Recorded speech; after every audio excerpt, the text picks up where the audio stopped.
The Country of the Blind, and Other Stories. H.G. Wells. Illustration. He stopped and then made a dash to escape from their closing ranks. Introduction.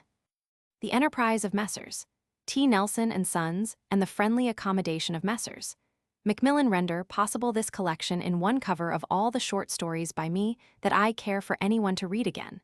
Except for the 2 series of linked incidents that make up the bulk of the book called Tales of Space and Time, no short story of mine of the slightest merit is excluded from this volume. Many of very questionable merit find a place. It is an inclusive and not an exclusive gathering. And the task of selection and revision brings home to me with something of the effect of discovery that I was once an industrious writer of short stories, and that I am no longer anything of the kind. I have not written one now for quite a long time, and in the past 5 or 6 years, I have made scarcely one a year. The bulk of the 50 or 60 tales from which this present 3 have been chosen dates from the last century. This edition is more definitive than I supposed when first I arranged for it. In the presence of so conclusive an ebb and cessation, an almost obituary manner seems justifiable. I find it a little difficult to disentangle the causes that have restricted the flow of these inventions. It has happened, I remark, to others as well as to myself, and in spite of the kindliest encouragement, to continue from editors and readers. There was a time when life bubbled with short stories. They were always coming to the surface of my mind, and it is no deliberate change of will that has thus restricted my production. It is rather, I think, a diversion of attention to more sustained and more exacting forms. It was my friend Mr. C.L. Hind who set that spring going. He urged me to write short stories for the Pall Mall budget, and persuaded me by his simple and buoyant conviction that I could do what he desired. There existed at the time only the little sketch, The Jilting of Jane, included in this volume at least. That is the only tolerable fragment of fiction I find surviving from my pre-Lewis Hind period. But I set myself, so encouraged, to the experiment of inventing moving and interesting things that could be given vividly in the little space of 8 or 10 such pages as this, and for a time I found it a very entertaining pursuit indeed. Mr. Hind's indicating finger had shown me an amusing possibility of the mind. I found that, taking almost anything as a starting point and letting my thoughts play about it, there would presently come out of the darkness, in a manner quite inexplicable, some absurd or vivid little incident more or less relevant to that initial nucleus. Little men in canoes upon sunlit oceans would come floating out of nothingness, incubating the eggs of prehistoric monsters unawares. Violent conflicts would break out amidst the flower beds of suburban gardens.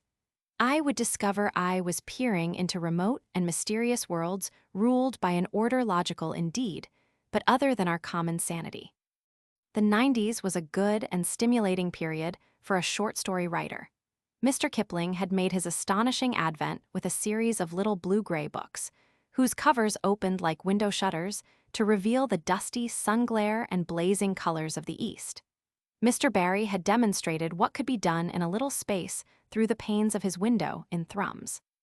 The National Observer was at the climax of its career of heroic insistence upon lyrical brevity and a vivid finish, and Mr. Frank Harris was not only printing good short stories by other people, but writing still better ones himself in the dignified pages of the Fortnightly Review. Longman's magazine, too, represented a clientele of appreciative short story readers that is now scattered. Then came the generous opportunities of the Yellow Book, and the National Observer died only to give birth to the New Review. No short story of the slightest distinction went for long unrecognized. The sixpenny popular magazines had still to deaden down the conception of what a short story might be to the imaginative limitation of the common reader and a maximum length of 6,000 words. Short stories broke out everywhere. Kipling was writing short stories, Barrie, Stevenson, Frank Harris, Max Beerbohm wrote at least one perfect one, The Happy Hypocrite. Henry James pursued his wonderful and inimitable bent. And among other names that occur to me, like a mixed handful of jewels drawn from a bag, are George Street, Morley Roberts, George Gissing, Ella Darcy, Murray Gilchrist, E. Nesbitt, Stephen Crane, Joseph Conrad, Edwin Pugh, Jerome K. Jerome, Kenneth Graham, Arthur Morrison, Marriott Watson, George Moore, Grant Allen, George Edgerton, Henry Harland, Pet Ridge, W. W. Jacobs, who alone seems inexhaustible. I dare say I could recall as many more names with a little effort. I may be succumbing to the infirmities of middle age, but I do not think the present decade can produce any parallel to this list, or, what is more remarkable, that the later achievements in this field of any of the survivors from that time, with the sole exception of Joseph Conrad, can compare with the work they did before 1900. It seems to me this outburst of short stories came not only as a phase in literary development, but also as a phase in the development of the individual writers concerned. It is now quite unusual to see any adequate criticism of short stories in English. I do not know how far the decline in short story writing may not be due to that. Every sort of artist demands human responses, and few men can contrive to write merely for a publisher's check and silence, however reassuring that check may be. A mad millionaire who commissioned masterpieces to burn would find it impossible to buy them. Scarcely any artist will hesitate in the choice between money and attention, and it was primarily for that last and better sort of pay that the short stories of the 90s were written. People talked about them tremendously, compared them, and ranked them. That was the thing that mattered. It was not, of course, all good talk, and we suffered then, as now, from the a priori critic. Just as nowadays he goes about declaring that the work of such and such a dramatist is all very amusing and delightful, but it isn't a play. So we had a great deal of talk about the short story and found ourselves measured by all kinds of arbitrary standards. There was a tendency to treat the short story as though it was as definable a form as the sonnet, instead of being just exactly what anyone of courage and imagination can get told in 20 minutes reading or so. It was either Mr. Edward Garnett or Mr. George Moore in a violently anti-Kipling mood who invented the distinction between the short story and the anecdote. The short story was maupassant, the anecdote was damnable. It was a quite infernal comment in its way, because it permitted no defense. Fools caught it up and used it freely.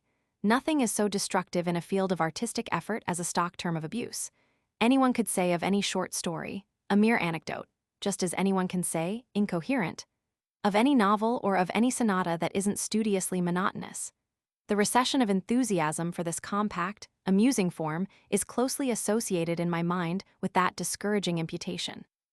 One felt hopelessly open to a paralyzing and unanswerable charge, and one's ease and happiness in the garden of one's fancies was more and more marred by the dread of it. It crept into one's mind, a distress as vague and inexpugnable as a sea fog on a spring morning, and presently one shivered and wanted to go indoors. It is the absurd fate of the imaginative writer that he should be thus sensitive to atmospheric conditions. But after one has died as a maker, one may still live as a critic, and I will confess I am all for laxness and variety in this, as in every field of art. Insistence upon rigid forms and austere unities seems to me the instinctive reaction of the sterile against the fecund. It is the tired man with a headache who values a work of art for what it does not contain. I suppose it is the lot of every critic nowadays to suffer from indigestion and a fatigued appreciation, and to develop a self-protective tendency towards rules that will reject, as it were, automatically the more abundant and irregular forms. But this world is not for the weary, and in the long run, it is the new and variant that matter. I refuse altogether to recognize any hard and fast type for the short story, any more than I admit any limitation upon the liberties of the small picture. The short story is a fiction that may be read in something under an hour, and so that it is moving and delightful, it does not matter whether it is as trivial as a Japanese print of insects seen closely between grass stems, or as spacious as the prospect of the plain of Italy from Monte Materone. It does not matter whether it is human or inhuman, or whether it leaves you thinking deeply or radiantly but superficially pleased. Some things are more easily done as short stories than others, and more abundantly done. But one of the many pleasures of short story writing is to achieve the impossible. At any rate, that is the present writer's conception of the art of the short story, as the jolly art of making something very bright and moving. It may be horrible or pathetic or funny, or beautiful or profoundly illuminating, having only this essential, that it should take from 15 to 50 minutes to read aloud. All the rest is just whatever invention and imagination, and the mood can give a vision of buttered slides on a busy day or of unprecedented worlds. In that spirit of miscellaneous expectation, these stories should be received. Each is intended to be a thing by itself.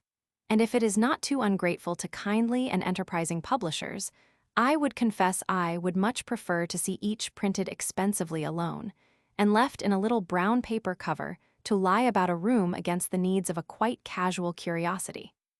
And I would rather this volume were found in the bedrooms of convalescents and in dentists' parlors and railway trains than in gentlemen's studies.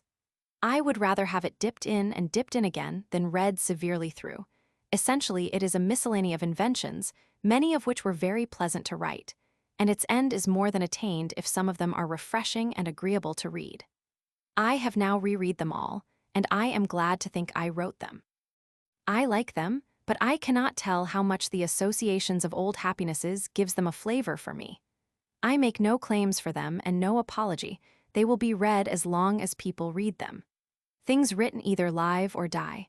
Unless it be for a place of judgment upon academic impostors, there is no apologetic intermediate state. I may add that I have tried to set a date to most of these stories, but that they are not arranged in strictly chronological order. H.G. Wells. Contents: I. The Jilting of Jane. Roman 2. The Cone. Roman 3. The Stolen Bacillus. Roman 4. The Flowering of the Strange Orchid. V. The Avu Observatory. Roman 6. Epiornis Island. Roman 7. The Remarkable Case of Davidson's Eyes. Roman 8. The Lord of the Dynamos. Roman 9. The Moss. X. The Treasure in the Forest. Xi. The Story of the Late Mr. Elvesham. Roman 12. Under the Knife. Roman 13. The Sea Raiders. Roman 14. The Obliterated Man. Roman 15. The Platner's Story. Roman 16. The Red Room. Roman 17. The Purple Pileus. Roman 18. A Slip Under the Microscope. Roman 19. The Crystal Egg. Roman 20. The Star. Roman 21. The Man Who Could Work Miracles. Roman 22. A Vision of Judgment. Roman 23. Jimmy Goggles the God. Roman 24. Miss Winchelsea's Heart. Roman 25. A Dream of Armageddon. Roman 26. The Valley of Spiders. Roman 27. The New Accelerator. Roman 28. The Truth About Pyecraft. Roman 29. The Magic Shop. XXX. The Empire of the Ants. Roman 31. The Door in the Wall. Roman 32. The Country of the Blind. Roman 33. The Beautiful Suit. 1.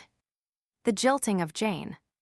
As I sit writing in my study, I can hear our Jane bumping her way downstairs with a brush and dustpan. She used in the old days to sing hymn tunes or the British national song for the time being to these instruments, but latterly she has been silent and even careful over her work.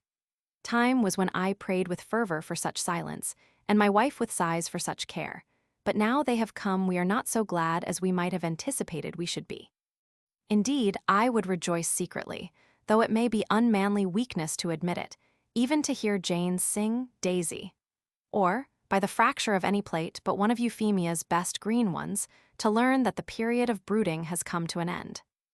Yet how we longed to hear the last of Jane's young man before we heard the last of him. Jane was always very free with her conversation to my wife, and discoursed admirably in the kitchen on a variety of topics so well, indeed, that I sometimes left my study door open. Our house is a small one to partake of it.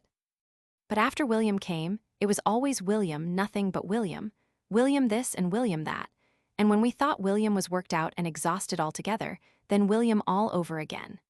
The engagement lasted altogether 3 years, yet how she got introduced to William and so became thus saturated with him was always a secret. For my part, I believe it was at the street corner where the Reverend Barnabas Box used to hold an open-air service after evensong on Sundays. Young cupids were wont to flit like moths round the paraffin flare of that center of high church hymn-singing. I fancy she stood singing hymns there, out of memory and her imagination, instead of coming home to get supper, and William came up beside her and said, "Hello? Hello yourself," she said, and etiquette being satisfied, they proceeded to talk together. As Euphemia has a reprehensible way of letting her servants talk to her, she soon heard of him. "He is such a respectable young man, ma'am," said Jane. "You don't know." Ignoring the slur cast on her acquaintance, my wife inquired further about this William. He is second porter at Maynard's, the drapers, said Jane, and gets 18 shillings, nearly £1 a week, and when the head porter leaves he will be head porter. His relatives are quite superior people, not labouring people at all. His father was a greengrocer, and had a churner, and he was bankrupt twice, and one of his sisters is in a home for the dying. It will be a very good match for me, said Jane, me being an orphan girl. Then you are engaged to him? Asked my wife. Not engaged, ma'am, but he is saving money to buy a ring amethyst. Well, Jane, when you are properly engaged to him, you may ask him round here on Sunday afternoons and have tea with him in the kitchen. For my Euphemia has a motherly conception of her duty towards her maidservants, and presently the amethystine ring was being worn about the house, even with ostentation, and Jane developed a new way of bringing in the joint so that this gauge was evident. The elder Miss Maitland was aggrieved by it, and told my wife that servants ought not to wear rings. But my wife looked it up in Enquire Within and Mrs. Motherly's Book of Household Management, and found no prohibition. So Jane remained with this happiness added to her love. The treasure of Jane's heart appeared to me to be what respectable people call a very deserving young man. William, ma'am, said Jane one day suddenly, with ill-concealed complacency, as she counted out the beer bottles, William, ma'am, is a teetotaler. Yes, and he don't smoke. Smoking, ma'am, said Jane, as one who reads the heart, do make such a dust about, beside the waste of money. And the smell, however, I suppose they got to do it, some of them. William was at first a rather shabby young man of the ready-made black coat school of costume. He had watery gray eyes, and a complexion appropriate to the brother of one in a home for the dying. Euphemia did not fancy him very much, even at the beginning. His eminent respectability was vouched for by an alpaca umbrella, from which he never allowed himself to be parted. He goes to chapel, said Jane. His papa, ma'am. His what, Jane? His papa, ma'am, was church, but Mr. Maynard is a Plymouth brother, and William thinks it policy, ma'am, to go there too. Mr. Maynard comes and talks to him quite friendly when they ain't busy, about using up all the ends of string and about his soul. He takes a lot of notice, do Mr. Maynard, of William, and the way he saves his soul, ma'am. Presently we heard that the head porter at Maynard's had left, and that William was head porter at 23 shillings a week. He is really kind of over the man who drives the van, said Jane, and him married with 3 children. And she promised in the pride of her heart to make interest for us with William to favor us so that we might get our parcels of drapery from Maynard's with exceptional promptitude. After this promotion, a rapidly increasing prosperity came upon Jane's young man. One day we learned that Mr. Maynard had given William a book. Smiles, Help Yourself, it's called, said Jane, but it ain't comic. It tells you how to get on in the world, and some what William read to me was lovely, ma'am. Euphemia told me of this, laughing, and then she became suddenly grave. Do you know, dear, she said, Jane said one thing I did not like. She had been quiet for a minute, and then she suddenly remarked, William is a lot above me, ma'am, ain't he? I don't see anything in that, I said, though later my eyes were to be opened. One Sunday afternoon about that time, I was sitting at my writing desk, possibly I was reading a good book when something went by the window. I heard a startled exclamation behind me and saw Euphemia with her hands clasped together and her eyes dilated. George, she said in an awe-stricken whisper, did you see? Then we both spoke to one another at the same moment, slowly and solemnly. A silk hat, yellow gloves, a new umbrella. It may be my fancy, dear, said Euphemia, but his tie was very like yours. I believe Jane keeps him in ties. She told me a little while ago, in a way that implied volumes about the rest of your costume, the master do wear pretty ties, ma'am, and he echoes all your novelties. The young couple passed our window again on their way to their customary walk. They were arm in arm. Jane looked exquisitely proud, happy, and uncomfortable, with new white cotton gloves, and William in the silk hat, singularly genteel. That was the culmination of Jane's happiness. When she returned, Mr. Maynard has been talking to William, ma'am, she said, and he is to serve customers, just like the young shop gentleman during the next sale. And if he gets on, he is to be made an assistant, ma'am, at the first opportunity. He has got to be as gentlemanly as he can, ma'am, and if he ain't, ma'am, he says it won't be for want of trying. Mr. Maynard has took a great fancy to him. He is getting on, Jane, said my wife. Yes, ma'am, said Jane thoughtfully, he is getting on. And she sighed. That next Sunday, as I drank my tea, I interrogated my wife. How is this Sunday different from all other Sundays, little woman? What has happened? Have you altered the curtains, or rearranged the furniture, or where is the indefinable difference of it? Are you wearing your hair in a new way without warning me? I perceive a change clearly, and I cannot for the life of me say what it is. Then my wife answered in her most tragic voice. George, she said, that William has not come near the place today, and Jane is crying her heart out upstairs. There followed a period of silence. Jane, as I have said, stopped singing about the house and began to care for our brittle possessions, which struck my wife as being a very sad sign indeed. The next Sunday and the next, Jane asked to go out, to walk with William, and my wife, who never attempts to extort confidences, gave her permission and asked no questions. On each occasion, Jane came back looking flushed and very determined. At last one day she became communicative. William is being led away, she remarked abruptly, with a catching of the breath apropos of tablecloths.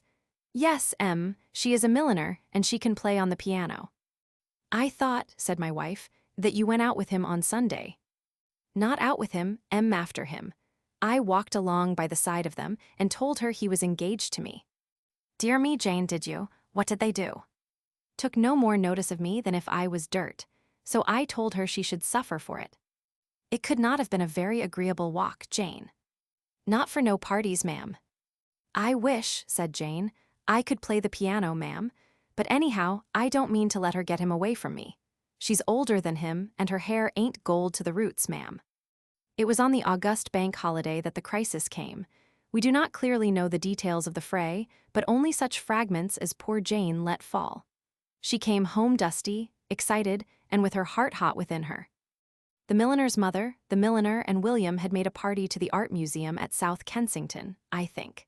Anyhow, Jane had calmly but firmly accosted them somewhere in the streets, and asserted her right to what, in spite of the consensus of literature, she held to be her inalienable property.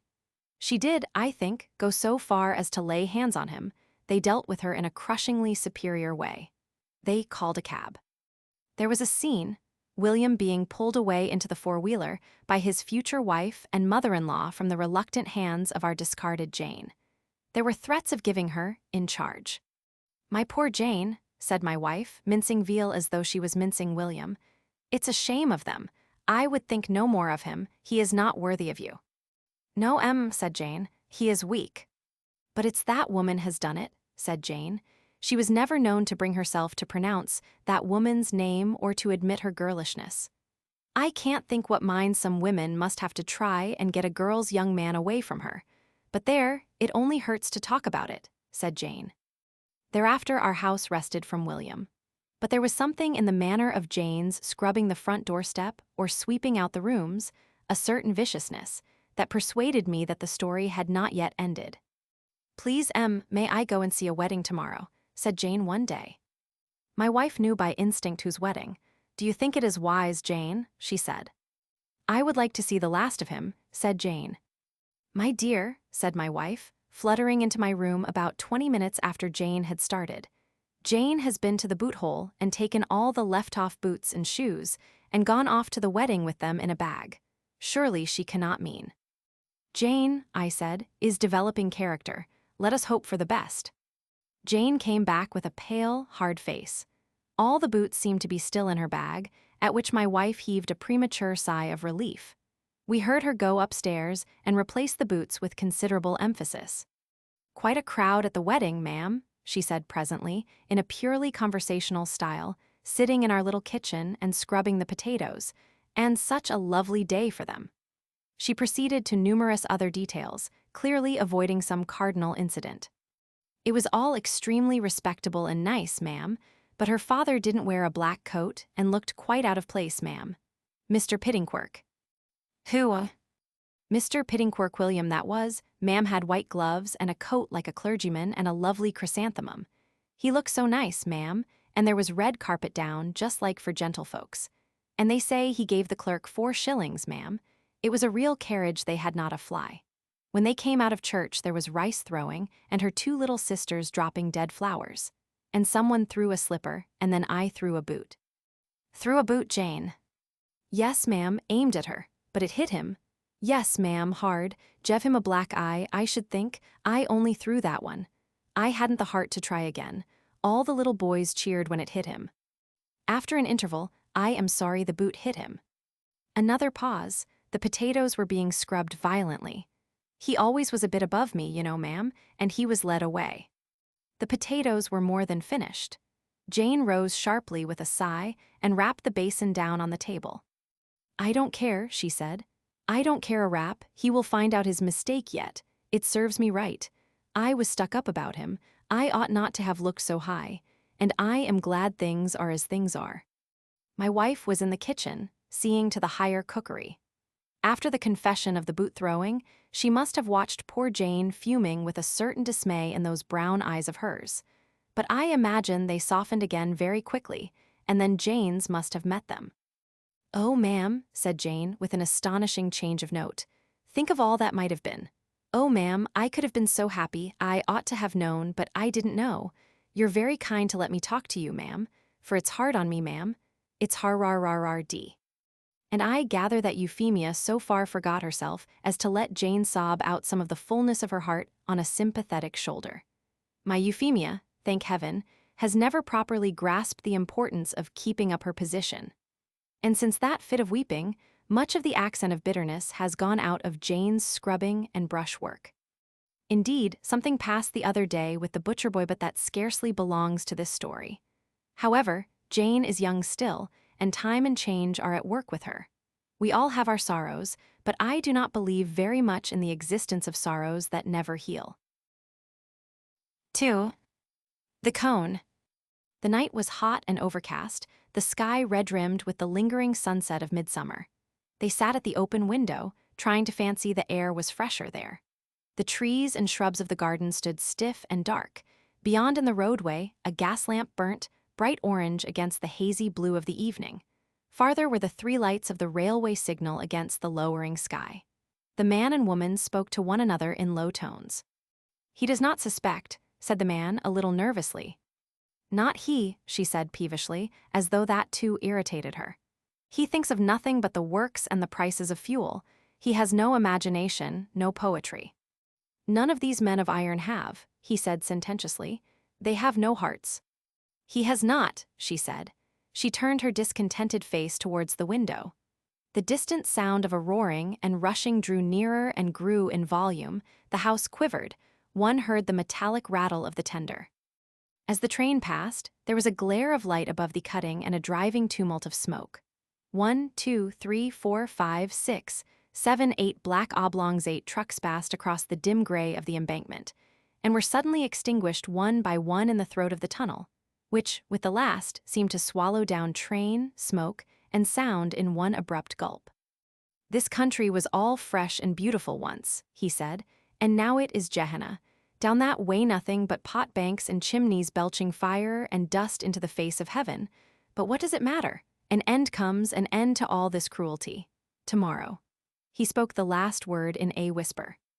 Tomorrow, she said, speaking in a whisper too, and still staring out of the window. Dear, he said, putting his hand on hers. She turned with a start, and their eyes searched one another's. Hers softened to his gaze. My dear one, she said, and then, it seems so strange that you should have come into my life like this to open, she paused. To open, he said.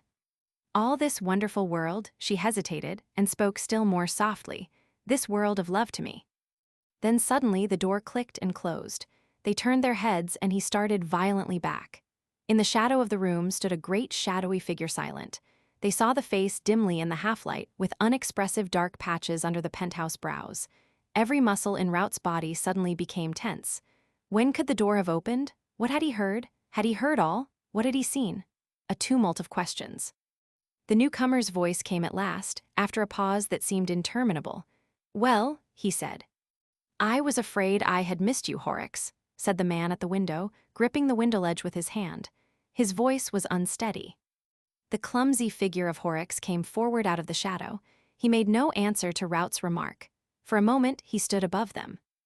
The woman's heart was cold within her. I told Mr. Rout it was just possible you might come back, she said in a voice that never quivered. Horrocks, still silent, sat down abruptly in the chair by her little work table. His big hands were clenched. One saw now the fire of his eyes under the shadow of his brows. He was trying to get his breath. His eyes went from the woman he had trusted to the friend he had trusted, and then back to the woman. By this time, and for the moment, all three half understood one another. Yet none dared say a word to ease the pent-up things that choked them. It was the husband's voice that broke the silence at last. "You wanted to see me," he said to Rout. Rout started as he spoke. "I came to see you," he said, resolved to lie to the last. "Yes," said Horrocks. "You promised," said Rout, "to show me some fine effects of moonlight and smoke." "I promised to show you some fine effects of moonlight and smoke," repeated Horrocks in a colorless voice. "And I thought I might catch you tonight before you went down to the works," proceeded Rout, "and come with you." There was another pause. Did the man mean to take the thing coolly? Did he, after all, know? How long had he been in the room? Yet even at the moment when they heard the door, their attitudes. Horrocks glanced at the profile of the woman, shadowy pallid in the half-light. Then he glanced at Rout and seemed to recover himself suddenly. "Of course," he said, "I promised to show you the works under their proper dramatic conditions. It's odd how I could have forgotten." "If I am troubling you," began Rout. Horrocks started again. A new light had suddenly come into the sultry gloom of his eyes. "Not in the least," he said. "Have you been telling Mr. Rout of all these contrasts of flame and shadow you think so splendid?" said the woman, turning now to her husband for the first time, her confidence creeping back again, her voice just one half-note too high. "That dreadful theory of yours that machinery is beautiful and everything else in the world ugly.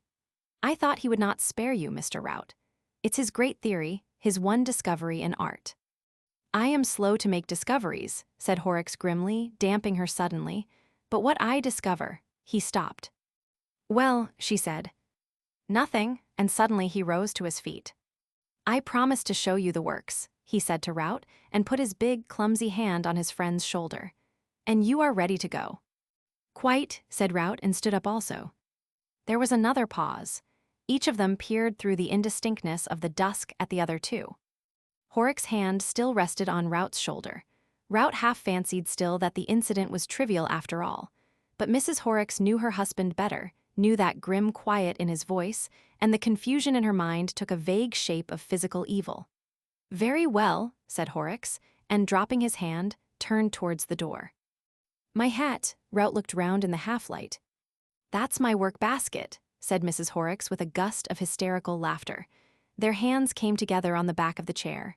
"Here it is," he said. She had an impulse to warn him in an undertone, but she could not frame a word. "Don't go, and beware of him," struggled in her mind, and the swift moment passed. "Got it," said Horrocks, standing with the door half open. Rout stepped towards him. "Better say goodbye to Mrs. Horrocks," said the ironmaster, even more grimly quiet in his tone than before. Rout started and turned. "Good evening, Mrs. Horrocks," he said, and their hands touched.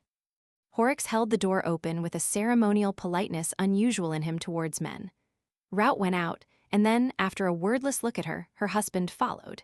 She stood motionless while Rout's light footfall and her husband's heavy tread, like bass and treble, passed down the passage together. The front door slammed heavily. She went to the window, moving slowly, and stood watching, leaning forward.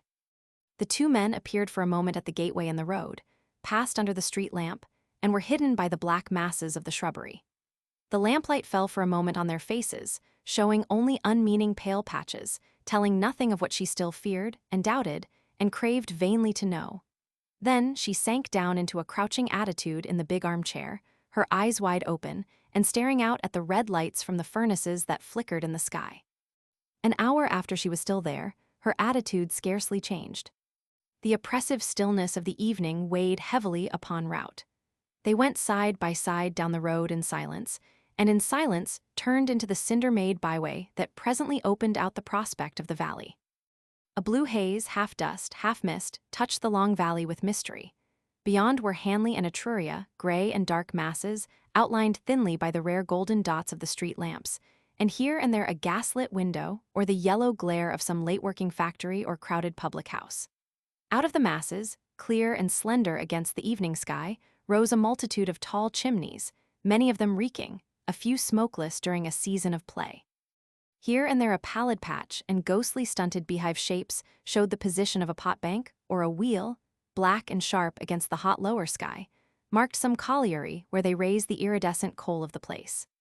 Nearer at hand was the broad stretch of railway, and half-invisible trains shunted a steady puffing and rumbling, with every run a ringing concussion and a rhythmic series of impacts, and a passage of intermittent puffs of white steam across the further view. And to the left, between the railway and the dark mass of the low hill beyond, dominating the whole view, colossal, ink-eye black, and crowned with smoke and fitful flames, stood the great cylinders of the Jeddah Company blast furnaces, the central edifices of the big ironworks of which Horrocks was the manager. They stood heavy and threatening, full of an incessant turmoil of flames and seething molten iron, and about the feet of them rattled the rolling mills, and the steam hammer beat heavily and splashed the white iron sparks hither and thither. Even as they looked, a truckful of fuel was shot into one of the giants, and the red flames gleamed out, and a confusion of smoke and black dust came boiling upwards towards the sky.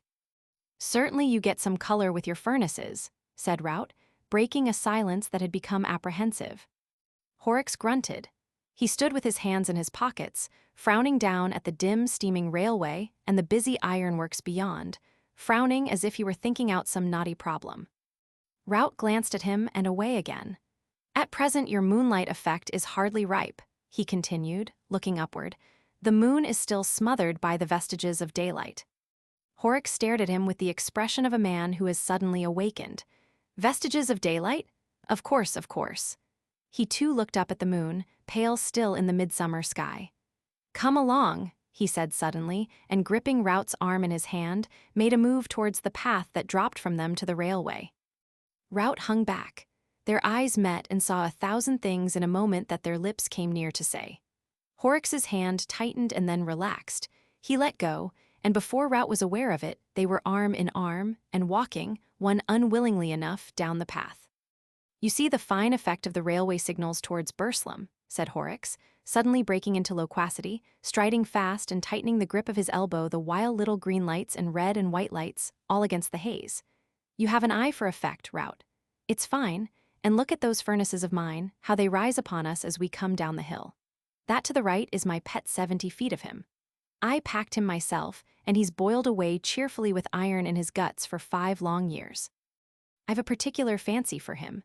That line of red there, a lovely bit of warm orange you'd call it, Rout, that's the puddler's furnaces, and there in the hot light, 3 black figures. Did you see the white splash of the steam hammer then? That's the rolling mills. Come along.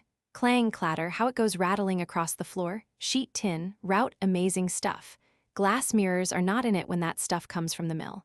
And squelch, there goes the hammer again. Come along." He had to stop talking to catch at his breath.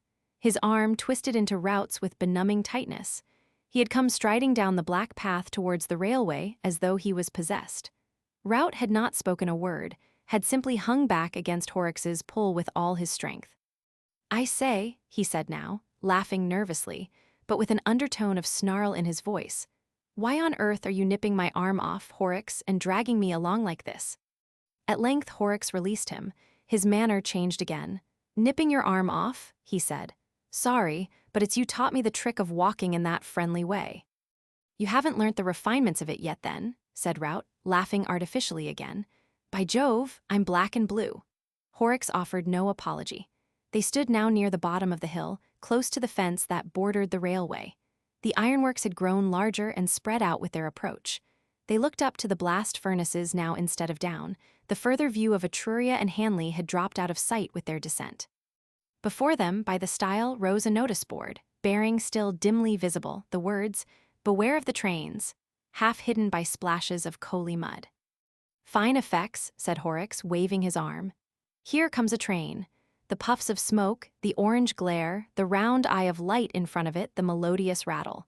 Fine effects. But these furnaces of mine used to be finer, before we shoved cones in their throats and saved the gas." "How?" said Rout. "Cones."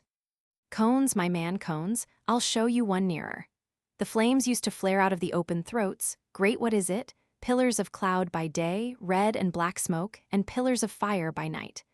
Now we run it off in pipes and burn it to heat the blast, and the top is shut by a cone. You'll be interested in that cone."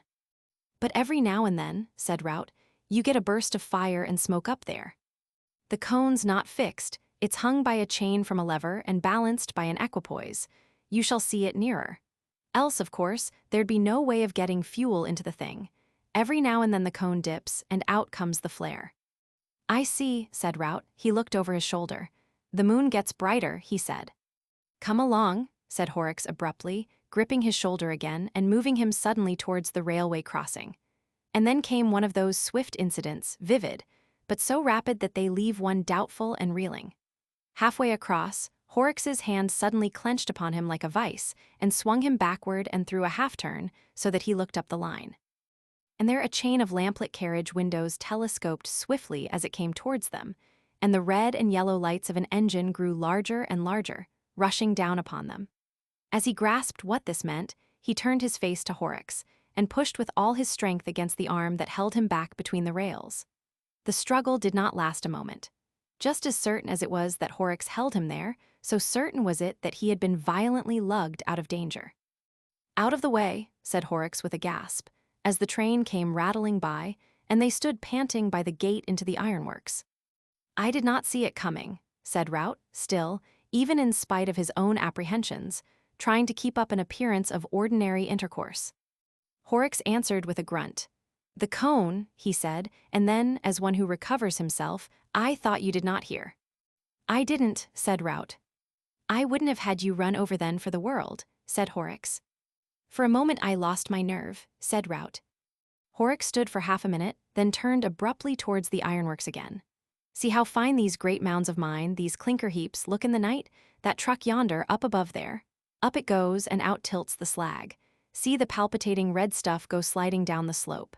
As we get nearer, the heap rises up and cuts the blast furnaces. See the quiver up above the big one.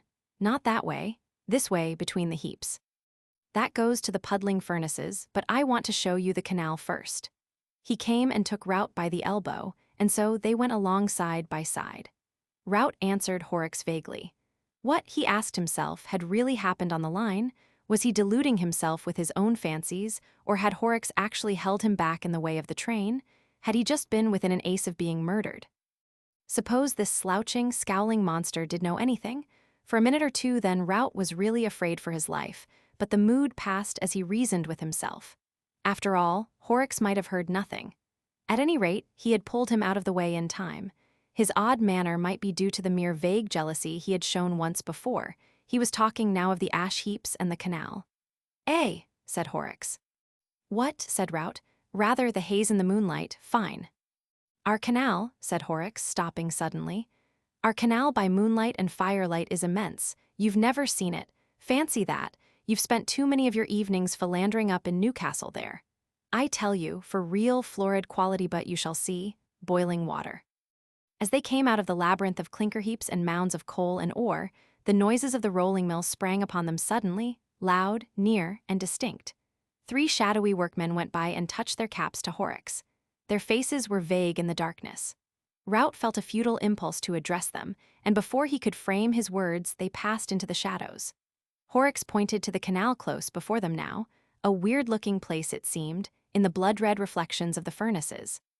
The hot water that cooled the tires came into it, some 50 yards up a tumultuous, almost boiling affluent, and the steam rose up from the water in silent white wisps and streaks, wrapping damply about them, an incessant succession of ghosts coming up from the black and red eddies, a white uprising that made the head swim.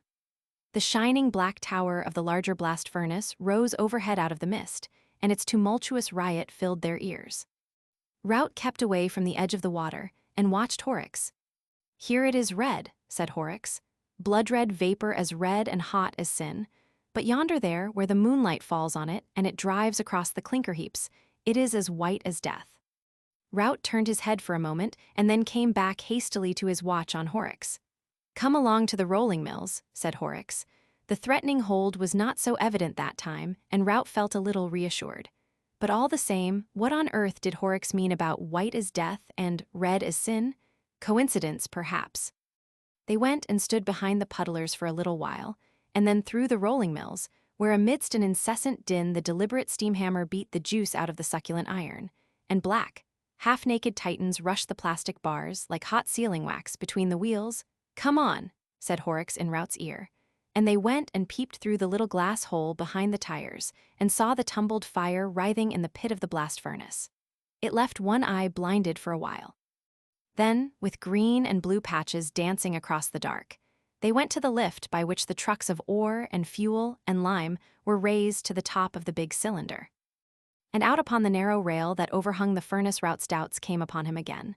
Was it wise to be here? If Horrocks did know everything, do what he would, he could not resist a violent trembling. Right underfoot was a sheer depth of 70 feet. It was a dangerous place. They pushed by a truck of fuel to get to the railing that crowned the thing. The reek of the furnace, a sulphurous vapor streaked with pungent bitterness, seemed to make the distant hillside of Hanley quiver. The moon was riding out now from among a drift of clouds, halfway up the sky above the undulating wooded outlines of Newcastle. The steaming canal ran away from below them under an indistinct bridge and vanished into the dim haze of the flat fields towards Burslem. "That's the cone I've been telling you of," shouted Horrocks. "And below that, 60 feet of fire and molten metal, with the air of the blast frothing through it like gas in soda water." Rout gripped the handrail tightly and stared down at the cone. The heat was intense. The boiling of the iron and the tumult of the blast made a thunderous accompaniment to Horrocks's voice, but the thing had to be gone through now. Perhaps, after all. "In the middle," bawled Horrocks, "temperature near 1,000 degrees. If you were dropped into it, flash into flame like a pinch of gunpowder in a candle. Put your hand out and feel the heat of his breath. Why, even up here I've seen the rainwater boiling off the trucks. And that cone there, it's a damned sight too hot for roasting cakes. The top side of it's 300 degrees. 300 degrees, said Rout. 300 centigrade, mind, said Horrocks. It will boil the blood out of you in no time. Said Rout and turned. Boil the blood out of you in? No, you don't. Let me go, screamed Rout. Let go my arm. With one hand he clutched at the handrail, then with both. For a moment the two men stood swaying. Then suddenly, with a violent jerk, Horrocks had twisted him from his hold. He clutched at Horrocks and missed. His foot went back into empty air. In midair he twisted himself, and then cheek and shoulder and knee struck the hot cone together. He clutched the chain by which the cone hung, and the thing sank an infinitesimal amount as he struck it. A circle of glowing red appeared about him, and a tongue of flame, released from the chaos within, flickered up towards him. An intense pain assailed him at the knees, and he could smell the singeing of his hands. He raised himself to his feet and tried to climb up the chain, and then something struck his head. Black and shining with the moonlight, the throat of the furnace rose about him. Horrocks, he saw, stood above him by one of the trucks of fuel on the rail. The gesticulating figure was bright and white in the moonlight, and shouting, "Fizzle, you fool! Fizzle, you hunter of women, you hot-blooded hound! Boil, boil, boil!" Suddenly he caught up a handful of coal out of the truck and flung it deliberately, lump after lump, at Rout. "Horrocks," cried Rout, "Horrocks!" He clung, crying, to the chain, pulling himself up from the burning of the cone. Each missile Horrocks flung hit him. His clothes charred and glowed, and as he struggled the cone dropped, and a rush of hot, suffocating gas whooped out and burned round him in a swift breath of flame. His human likeness departed from him. When the momentary red had passed, Horrocks saw a charred, blackened figure, its head streaked with blood, still clutching and fumbling with the chain, and writhing in agony a cindery animal, an inhuman, monstrous creature that began a sobbing, intermittent shriek. Abruptly at the sight, the ironmaster's anger passed. A deadly sickness came upon him. The heavy odor of burning flesh came drifting up to his nostrils. His sanity returned to him. "God have mercy upon me," he cried. "O God, what have I done?" He knew the thing below him, save that it still moved and felt, was already a dead man, that the blood of the poor wretch must be boiling in his veins. An intense realization of that agony came to his mind and overcame every other feeling. For a moment he stood irresolute, and then, turning to the truck, he hastily tilted its contents upon the struggling thing that had once been a man. The mass fell with a thud and went radiating over the cone. With the thud the shriek ended, and a boiling confusion of smoke, dust, and flame came rushing up towards him. As it passed, he saw the cone clear again. Then he staggered back and stood trembling, clinging to the rail with both hands. His lips moved, but no words came to them. Down below was the sound of voices and running steps. The clangor of rolling in the shed ceased abruptly. 3. The stolen bacillus. This again, said the bacteriologist, slipping a glass slide under the microscope, is well a preparation of the bacillus of cholera, the cholera germ. The pale-faced man peered down the microscope. He was evidently not accustomed to that kind of thing and held a limp white hand over his disengaged eye. I see very little, he said. Touch this screw, said the bacteriologist. Perhaps the microscope is out of focus for you. Eyes vary so much. Just the fraction of a turn this way or that. Ah, now I see, said the visitor. Not so very much to see after all, little streaks and shreds of pink. And yet those little particles, those mere atomies, might multiply and devastate a city. Wonderful. He stood up and, releasing the glass slip from the microscope, held it in his hand towards the window.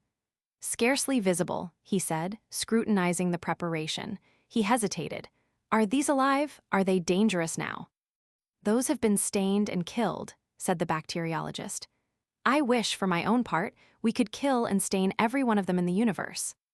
I suppose, the pale man said, with a slight smile, that you scarcely care to have such things about you in the living in the active state. On the contrary, we are obliged to, said the bacteriologist. Here, for instance, he walked across the room and took up one of several sealed tubes. Here is the living thing. This is a cultivation of the actual living disease bacteria. He hesitated. Bottled cholera, so to speak. A slight gleam of satisfaction appeared momentarily in the face of the pale man. It's a deadly thing to have in your possession, he said, devouring the little tube with his eyes. The bacteriologist watched the morbid pleasure in his visitor's expression.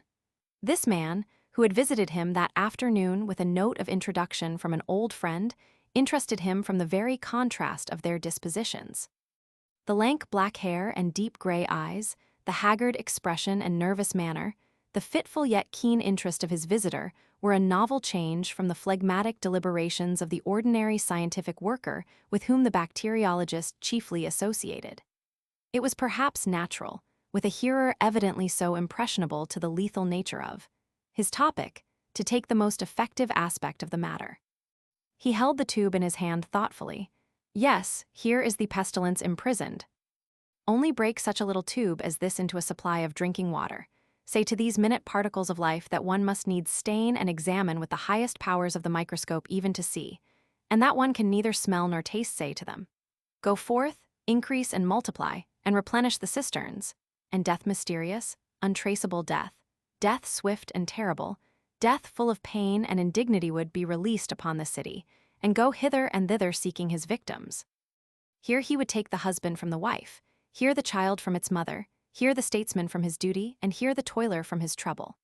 He would follow the water mains, creeping along streets, picking out and punishing a house here and a house there where they did not boil their drinking water, creeping into the wells of the mineral water makers, getting washed into salad, and lying dormant in ices. He would wait ready to be drunk in the horse troughs and by unwary children in the public fountains. He would soak into the soil, to reappear in springs and wells at 1,000 unexpected places. Once start him at the water supply, and before we could ring him in and catch him again, he would have decimated the metropolis. He stopped abruptly. He had been told rhetoric was his weakness. But he is quite safe here, quite safe. The pale-faced man nodded. His eyes shone. He cleared his throat. These anarchist rascals, said he, are fools, blind fools to use bombs when this kind of thing is attainable, I think. A gentle rap, a mere light touch of the fingernails, was heard at the door. The bacteriologist opened it. Just a minute, dear, whispered his wife. When he re-entered the laboratory, his visitor was looking at his watch. I had no idea I had wasted an hour of your time, he said. 12 minutes to 4. I ought to have left here by 3:30, but your things were really too interesting. No, positively, I cannot stop a moment longer. I have an engagement at 4. He passed out of the room reiterating his thanks, and the bacteriologist accompanied him to the door, and then returned thoughtfully along the passage to his laboratory. He was musing on the ethnology of his visitor. Certainly the man was not a Teutonic type, nor a common Latin one. A morbid product, anyhow, I am afraid, said the bacteriologist to himself. How he gloated over those cultivations of disease germs. A disturbing thought struck him. He turned to the bench by the vapor bath, and then very quickly to his writing table. Then he felt hastily in his pockets and then rushed to the door. "I may have put it down on the hall table," he said. "Minnie," he shouted hoarsely in the hall. "Yes, dear," came a remote voice. "Had I anything in my hand when I spoke to you, dear, just now?" Pause. "Nothing, dear, because I remember." "Blue ruin," cried the bacteriologist, and incontinently ran to the front door and down the steps of his house to the street. Minnie, hearing the door slam violently, ran in alarm to the window. Down the street, a slender man was getting into a cab. The bacteriologist, hatless and in his carpet slippers, was running and gesticulating wildly towards this group. One slipper came off, but he did not wait for it. "He has gone mad," said Minnie. "It's that horrid science of his," and opening the window would have called after him. The slender man, suddenly glancing round, seemed struck with the same idea of mental disorder. He pointed hastily to the bacteriologist, said something to the cabman, the apron of the cab slammed, the whip swished, the horse's feet clattered. And in a moment cab and bacteriologist, hotly in pursuit, had receded up the vista of the roadway and disappeared round the corner. Minnie remained straining out of the window for a minute. Then she drew her head back into the room again. She was dumbfounded. Of course he is eccentric, she meditated. But running about London in the height of the season, 2 in his socks. A happy thought struck her. She hastily put her bonnet on, seized his shoes, went into the hall, took down his hat and light overcoat from the pegs, emerged upon the doorstep, and hailed a cab that opportunely crawled by. "Drive me up the road and round Havelock Crescent, and see if we can find a gentleman running about in a velveteen coat and no hat." "Velveteen coat, ma'am, and no 'at. Very good, ma'am." And the cabman whipped up at once in the most matter-of-fact way, as if he drove to this address every day in his life. Some few minutes later, the little group of cabmen and loafers that collects round the cabman's shelter at Haverstock Hill were startled by the passing of a cab with a ginger-colored screw of a horse, driven furiously. They were silent as it went by, and then as it receded, "That's Uri Ikes." "What's he got?" said the stout gentleman known as Old Toodles. "He's using his whip, he is, to rights," said the ostler boy. "Hullo," said poor old Tommy Biles. "Here's another bloomin' lunatic, blowed if there ain't." "It's old George," said Old Toodles, "and he's driven a lunatic, as you say. Ain't he clowin' out of the keb? Wonder if he's after Uri Ix." The group round the cabman's shelter became animated. Chorus, "Go it, George, it's a race. You'll catch 'em, whip up." "She's a goer, she is," said the ostler boy. "Strike me giddy," cried Old Toodles. "Here, I'm goin' to begin in a minute. Here's another common, if all the cabs in Hampstead ain't gone mad this morning." "It's a field mill this time," said the ostler boy. "She's followin' him," said Old Toodles. "Usually the other way about." "What's she got in her end?" "Looks like a igat." "What a bloomin' lark it is, 3-1 on old George," said the ostler boy. "Next." Minnie went by in a perfect roar of applause. She did not like it, but she felt that she was doing her duty, and whirled on down Haverstock Hill and Camden Town High Street with her eyes ever intent on the animated back view of old George, who was driving her vagrant husband so incomprehensibly away from her. The man in the foremost cab sat crouched in the corner, his arms tightly folded, and the little tube that contained such vast possibilities of destruction gripped in his hand. His mood was a singular mixture of fear and exultation. Chiefly he was afraid of being caught before he could accomplish his purpose, but behind this was a vaguer but larger fear of the awfulness of his crime. But his exultation far exceeded his fear. No anarchist before him had ever approached this conception of his. Ravachol, Vaillant, all those distinguished persons whose fame he had envied dwindled into insignificance beside him. He had only to make sure of the water supply and break the little tube into a reservoir. How brilliantly he had planned it, forged the letter of introduction, and got into the laboratory, and how brilliantly he had seized his opportunity. The world should hear of him at last. All those people who had sneered at him, neglected him, preferred other people to him, found his company undesirable, should consider him at last. Death, death, death, they had always treated him as a man of no importance. All the world had been in a conspiracy to keep him under. He would teach them yet what it is to isolate a man. What was this familiar street? Great St. Andrew's Street, of course. How fared the chase? He craned out of the cab. The bacteriologist was scarcely 50 yards behind. That was bad. He would be caught and stopped yet. He felt in his pocket for money and found half a sovereign. This he thrust up through the trap in the top of the cab into the man's face.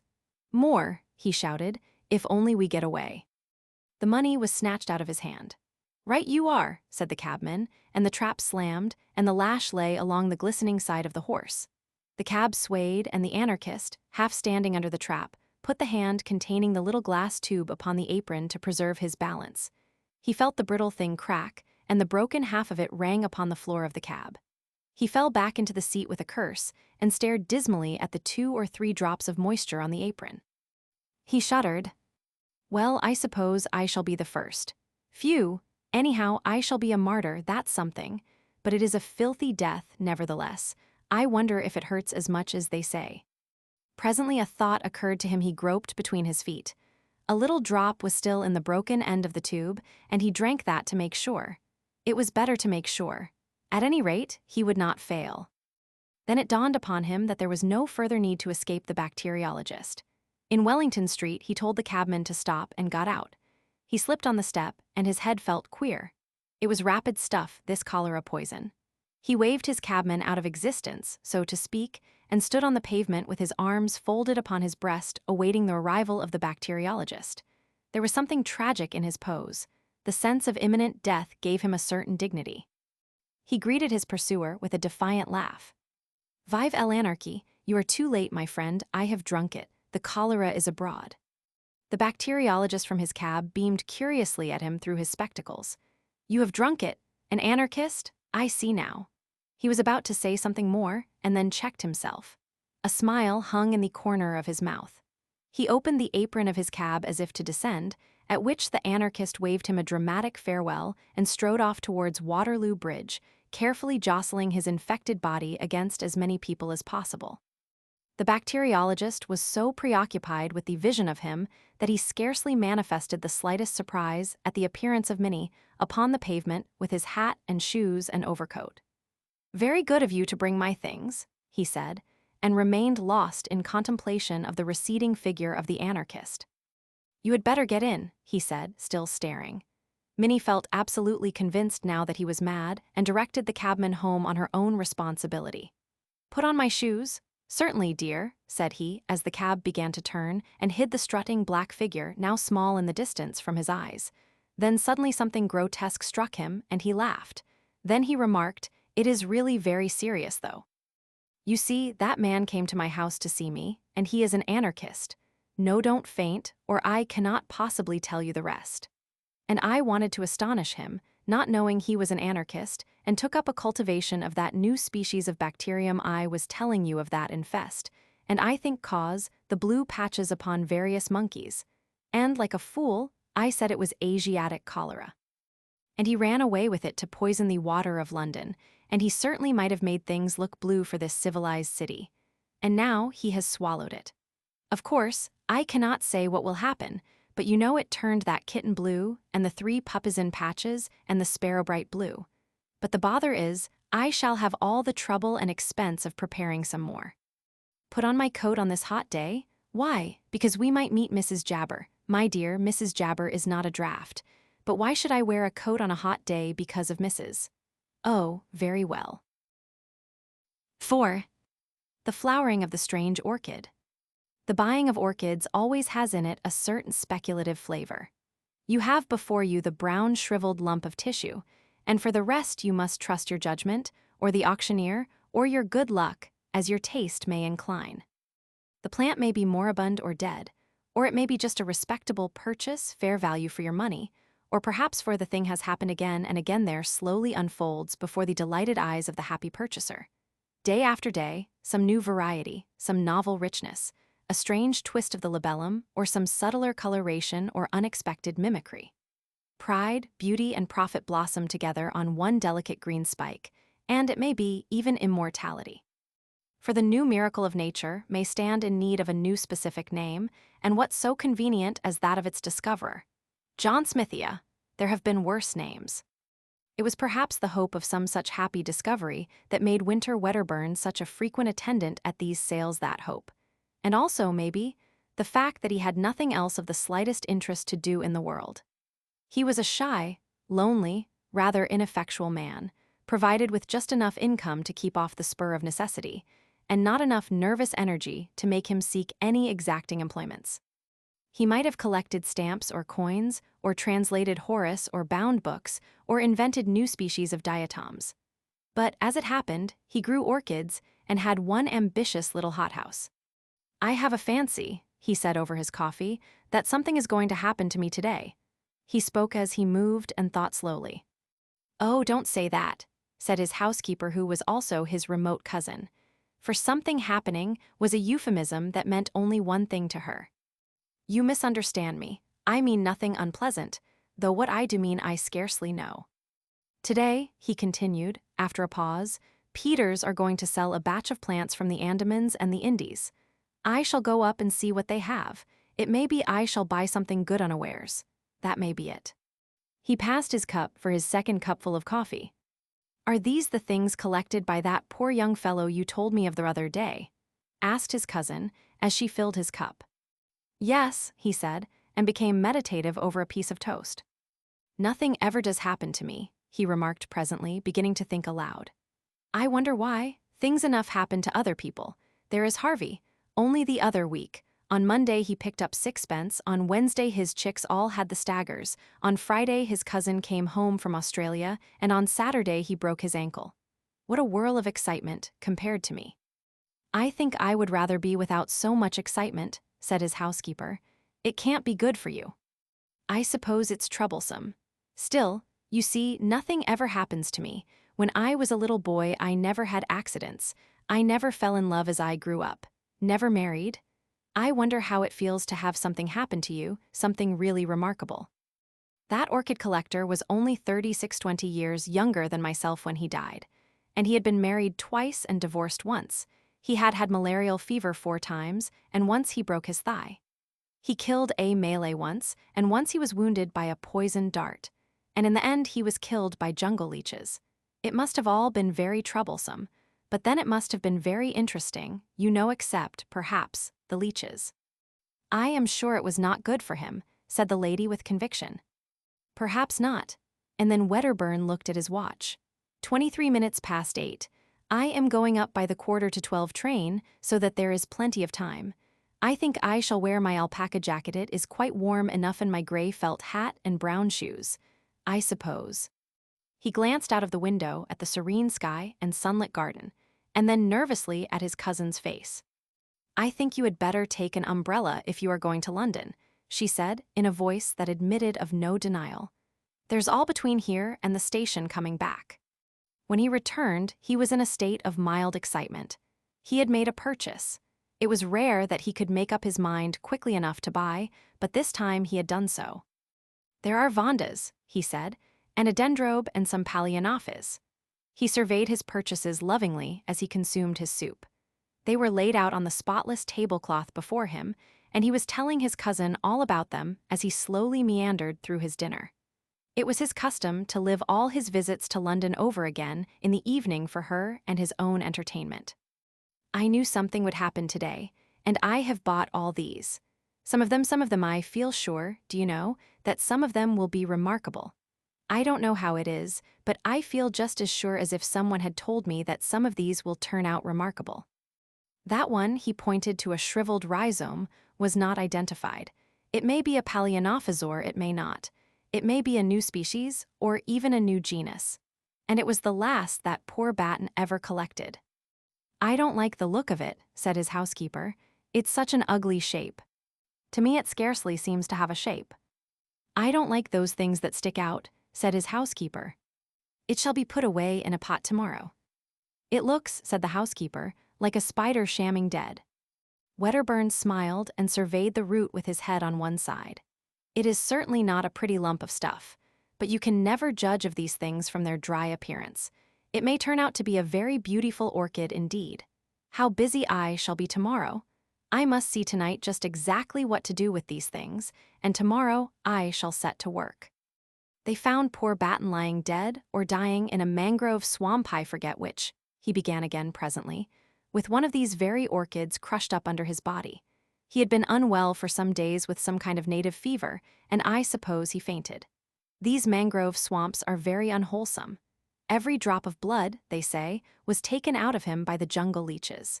It may be that very plant that cost him his life to obtain. I think none the better of it for that. Men must work though women may weep, said Wedderburn with profound gravity. Fancy dying away from every comfort in a nasty swamp.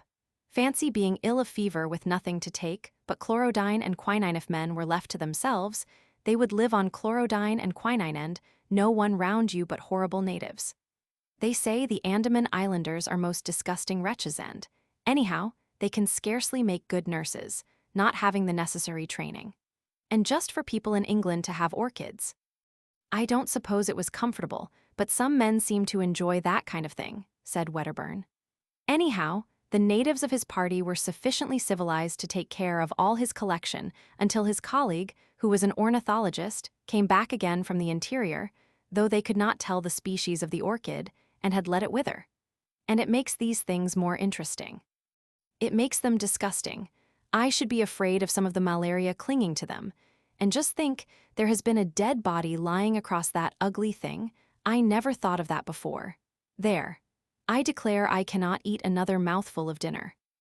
I will take them off the table if you like, and put them in the window seat. I can see them just as well there.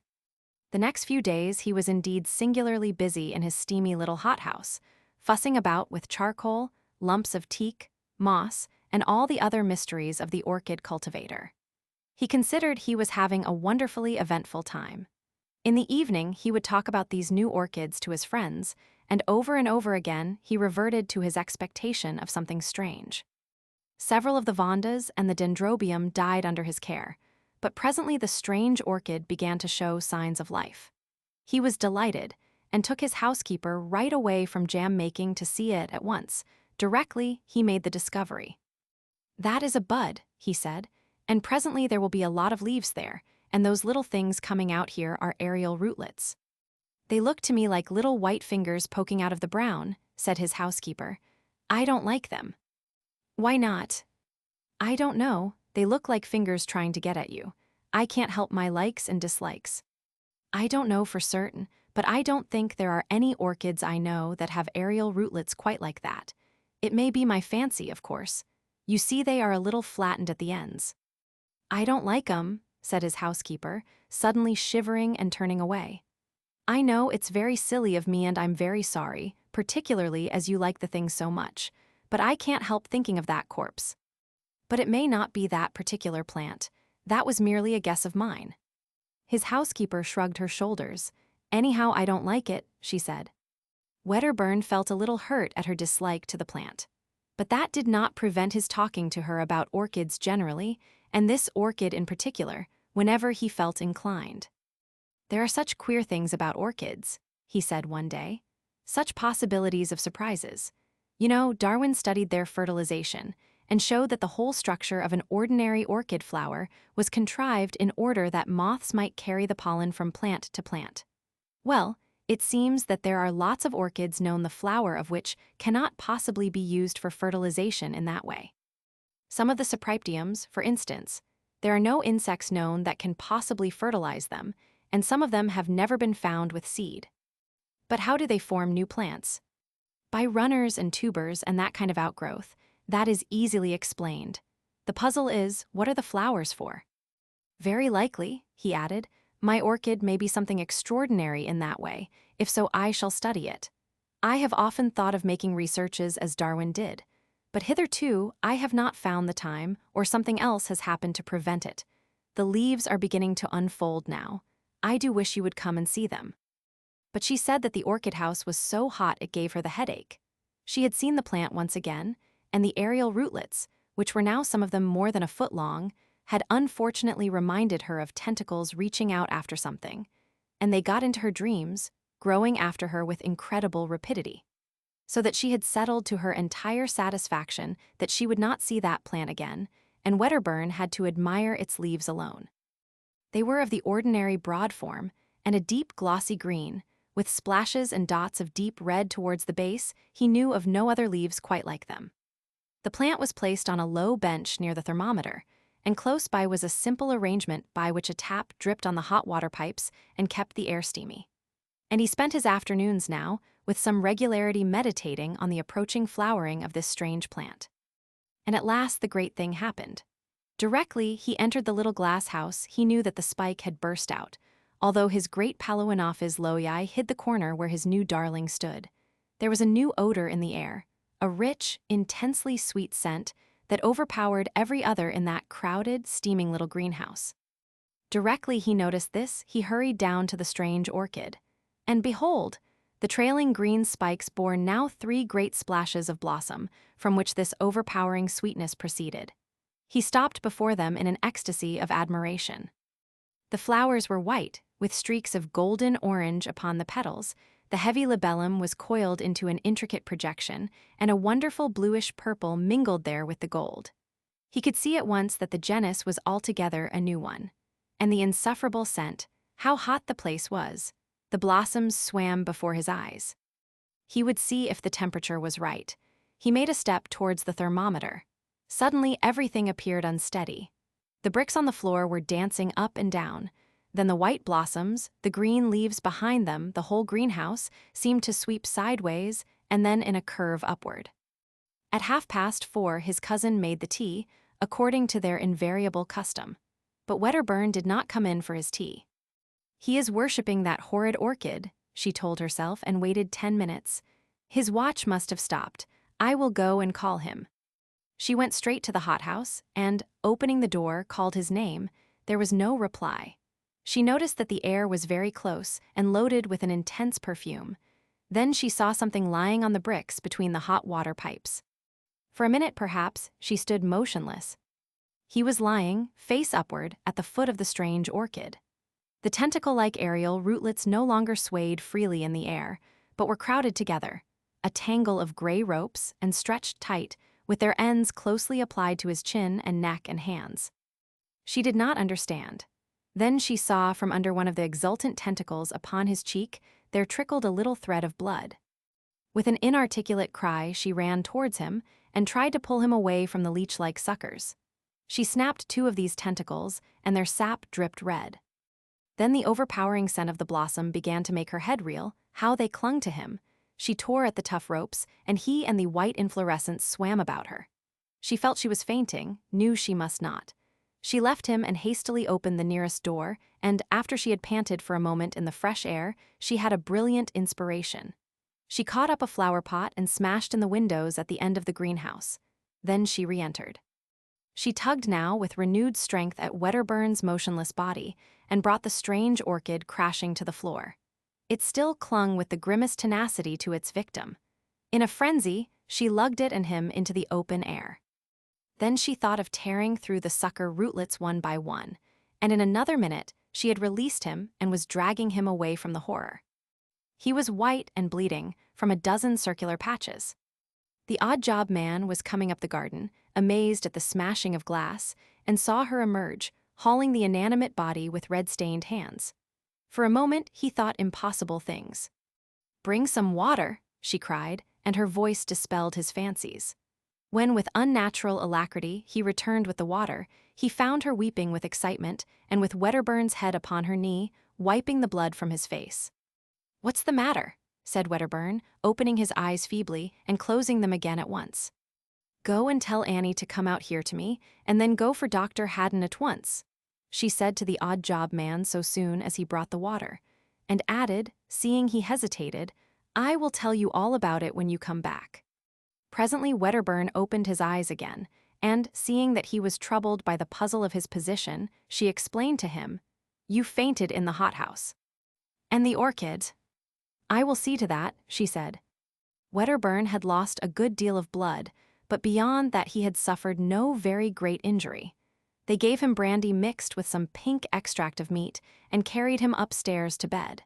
His housekeeper told her incredible story in fragments to Dr. Haddon. "Come to the orchid house and see," she said. The cold outer air was blowing in through the open door, and the sickly perfume was almost dispelled. Most of the torn aerial rootlets lay already withered amidst a number of dark stains upon the bricks. The stem of the inflorescence was broken by the fall of the plant, and the flowers were growing limp and brown at the edges of the petals. The doctor stooped towards it, then saw that one of the aerial rootlets still stirred feebly and hesitated.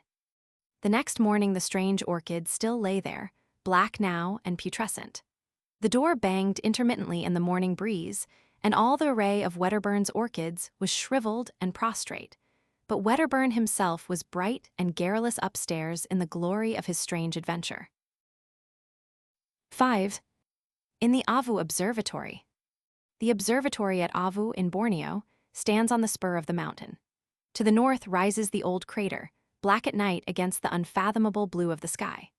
From the little circular building, with its mushroom dome, the slopes plunge steeply downward into the black mysteries of the tropical forest beneath.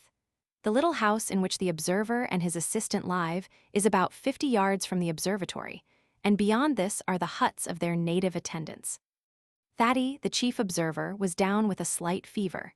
His assistant, Woodhouse, paused for a moment in silent contemplation of the tropical night before commencing his solitary vigil. The night was very still. Now and then voices and laughter came from the native huts, or the cry of some strange animal was heard from the midst of the mystery of the forest. Nocturnal insects appeared in ghostly fashion out of the darkness and fluttered round his light. He thought, perhaps, of all the possibilities of discovery that still lay in the black tangle beneath him. For to the naturalist, the virgin forests of Borneo are still a wonderland full of strange questions and half-suspected discoveries. Woodhouse carried a small lantern in his hand, and its yellow glow contrasted vividly with the infinite series of tints between lavender blue and black in which the landscape was painted. His hands and face were smeared with ointment against the attacks of the mosquitoes. Even in these days of celestial photography, work done in a purely temporary erection, and with only the most primitive appliances in addition to the telescope, still involves a very large amount of cramped and motionless watching. He sighed as he thought of the physical fatigues before him, stretched himself, and entered the observatory. The reader is probably familiar with the structure of an ordinary astronomical observatory. The building is usually cylindrical in shape, with a very light hemispherical roof capable of being turned round from the interior. The telescope is supported upon a stone pillar in the center, and a clockwork arrangement compensates for the Earth's rotation and allows a star once found to be continuously observed.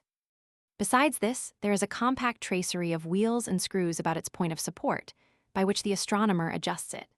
There is, of course, a slit in the movable roof, which follows the eye of the telescope in its survey of the heavens.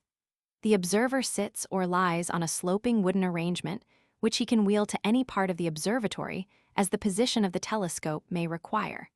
Within it is advisable to have things as dark as possible, in order to enhance the brilliance of the stars observed. The lantern flared as Woodhouse entered his circular den, and the general darkness fled into black shadows behind the big machine, from which it presently seemed to creep back over the whole place again as the light waned. The slit was a profound, transparent blue, in which 6 stars shone with tropical brilliance, and their light lay, a pallid gleam, along the black tube of the instrument. Woodhouse shifted the roof, and then proceeding to the telescope, turned first one wheel and then another, the great cylinder slowly swinging into a new position. Then he glanced through the finder, the little companion telescope, moved the roof a little more, made some further adjustments, and set the clockwork in motion. He took off his jacket, for the night was very hot, and pushed into position the uncomfortable seat to which he was condemned for the next 4 hours. Then with a sigh, he resigned himself to his watch upon the mysteries of space. There was no sound now in the observatory, and the lantern waned steadily. Outside there was the occasional cry of some animal in alarm or pain, or calling to its mate, and the intermittent sounds of the Malay and Dayak servants. Presently one of the men began a queer chanting song, in which the others joined at intervals.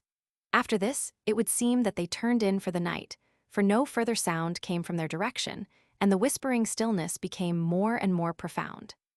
The clockwork ticked steadily. The shrill hum of a mosquito explored the place and grew shriller in indignation at Woodhouse's ointment. Then the lantern went out, and all the observatory was black.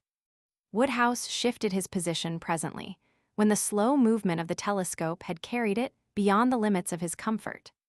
He was watching a little group of stars in the Milky Way, in one of which his chief had seen or fancied a remarkable color variability. It was not a part of the regular work for which the establishment existed, and for that reason perhaps Woodhouse was deeply interested.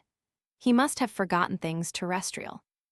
All his attention was concentrated upon the great blue circle of the telescope field, a circle powdered, so it seemed, with an innumerable multitude of stars, and all luminous against the blackness of its setting.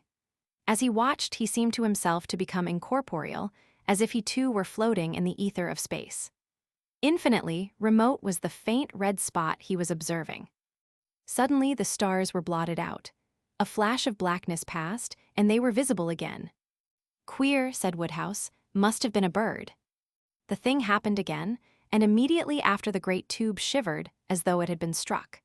Then the dome of the observatory resounded with a series of thundering blows. The stars seemed to sweep aside as the telescope which had been unclamped swung round and away from the slit in the roof.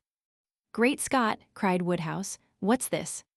Some huge vague black shape, with a flapping something like a wing, seemed to be struggling in the aperture of the roof. In another moment the slit was clear again, and the luminous haze of the Milky Way shone warm and bright. The interior of the roof was perfectly black, and only a scraping sound marked the whereabouts of the unknown creature. Woodhouse had scrambled from the seat to his feet. He was trembling violently and in a perspiration with the suddenness of the occurrence. Was the thing, whatever it was, inside or out? It was big, whatever else it might be. Something shot across the skylight, and the telescope swayed. He started violently and put his arm up. It was in the observatory, then, with him. It was clinging to the roof, apparently. What the devil was it? Could it see him? He stood for perhaps a minute in a state of stupefaction. The beast, whatever it was, clawed at the interior of the dome, and then something flapped almost into his face, and he saw the momentary gleam of starlight on a skin like oiled leather. His water bottle was knocked off his little table with a smash. The sense of some strange bird creature hovering a few yards from his face in the darkness was indescribably unpleasant to Woodhouse. As his thought returned, he concluded that it must be some night bird or large bat. At any risk he would see what it was, and pulling a match from his pocket, he tried to strike it on the telescope seat. There was a smoking streak of phosphorescent light, the match flared for a moment, and he saw a vast wing sweeping towards him, a gleam of gray-brown fur, and then he was struck in the face and the match knocked out of his hand. The blow was aimed at his temple, and a claw tore sideways down to his cheek. He reeled and fell, and he heard the extinguished lantern smash. Another blow followed as he fell. He was partly stunned. He felt his own warm blood stream out upon his face. Instinctively, he felt his eyes had been struck at, and, turning over on his face to save them, tried to crawl under the protection of the telescope. He was struck again upon the back, and he heard his jacket rip, and then the thing hit the roof of the observatory. He edged as far as he could between the wooden seat and the eyepiece of the instrument, and turned his body round so that it was chiefly his feet that were exposed. With these he could at least kick. He was still in a mystified state. The strange beast banged about in the darkness, and presently clung to the telescope, making it sway and the gear rattle. Once it flapped near him, and he kicked out madly and felt a soft body with his feet. He was horribly scared now. It must be a big thing to swing the telescope like that. He saw for a moment the outline of a head black against the starlight, with sharply pointed upstanding ears and a crest between them. It seemed to him to be as big as a mastiff's. Then he began to bawl out as loudly as he could for help. At that the thing came down upon him again. As it did so, his hand touched something beside him on the floor. He kicked out, and the next moment his ankle was gripped and held by a row of keen teeth. He yelled again and tried to free his leg by kicking with the other. Then he realized he had the broken water bottle at his hand, and snatching it, he struggled into a sitting posture, and feeling in the darkness towards his foot, gripped a velvety ear, like the ear of a big cat. He had seized the water bottle by its neck and brought it down with a shivering crash upon the head of the strange beast. He repeated the blow, and then stabbed and jabbed with the jagged end of it, in the darkness, where he judged the face might be. The small teeth relaxed their hold, and at once Woodhouse pulled his leg free and kicked hard. He felt the sickening feel of fur and bone giving under his boot. There was a tearing bite at his arm, and he struck over it at the face, as he judged, and hit damp fur. There was a pause, then he heard the sound of claws, and the dragging of a heavy body away from him over the observatory floor. Then there was silence, broken only by his own sobbing breathing, and a sound like licking. Everything was black except the parallelogram of the blue skylight with the luminous dust of stars, against which the end of the telescope now appeared in silhouette. He waited, as it seemed, an interminable time. Was the thing coming on again? He felt in his trouser pocket for some matches and found one remaining. He tried to strike this, but the floor was wet and it spat and went out. He cursed. He could not see where the door was situated. In his struggle, he had quite lost his bearings. The strange beast, disturbed by the splutter of the match, began to move again. "Time," called Woodhouse with a sudden gleam of mirth, but the thing was not coming at him again. He must have heard it, he thought, with the broken bottle. He felt a dull pain in his ankle. Probably he was bleeding there. He wondered if it would support him if he tried to stand up. The night outside was very still. There was no sound of anyone moving. The sleepy fools had not heard those wings battering upon the dome, nor his shouts. It was no good wasting strength in shouting. The monster flapped its wings and startled him into a defensive attitude. He hit his elbow against the seat, and it fell over with a crash. He cursed this, and then he cursed the darkness. Suddenly, the oblong patch of starlight seemed to sway to and fro. Was he going to faint? It would never do to faint. He clenched his fists and set his teeth to hold himself together. Where had the door got to?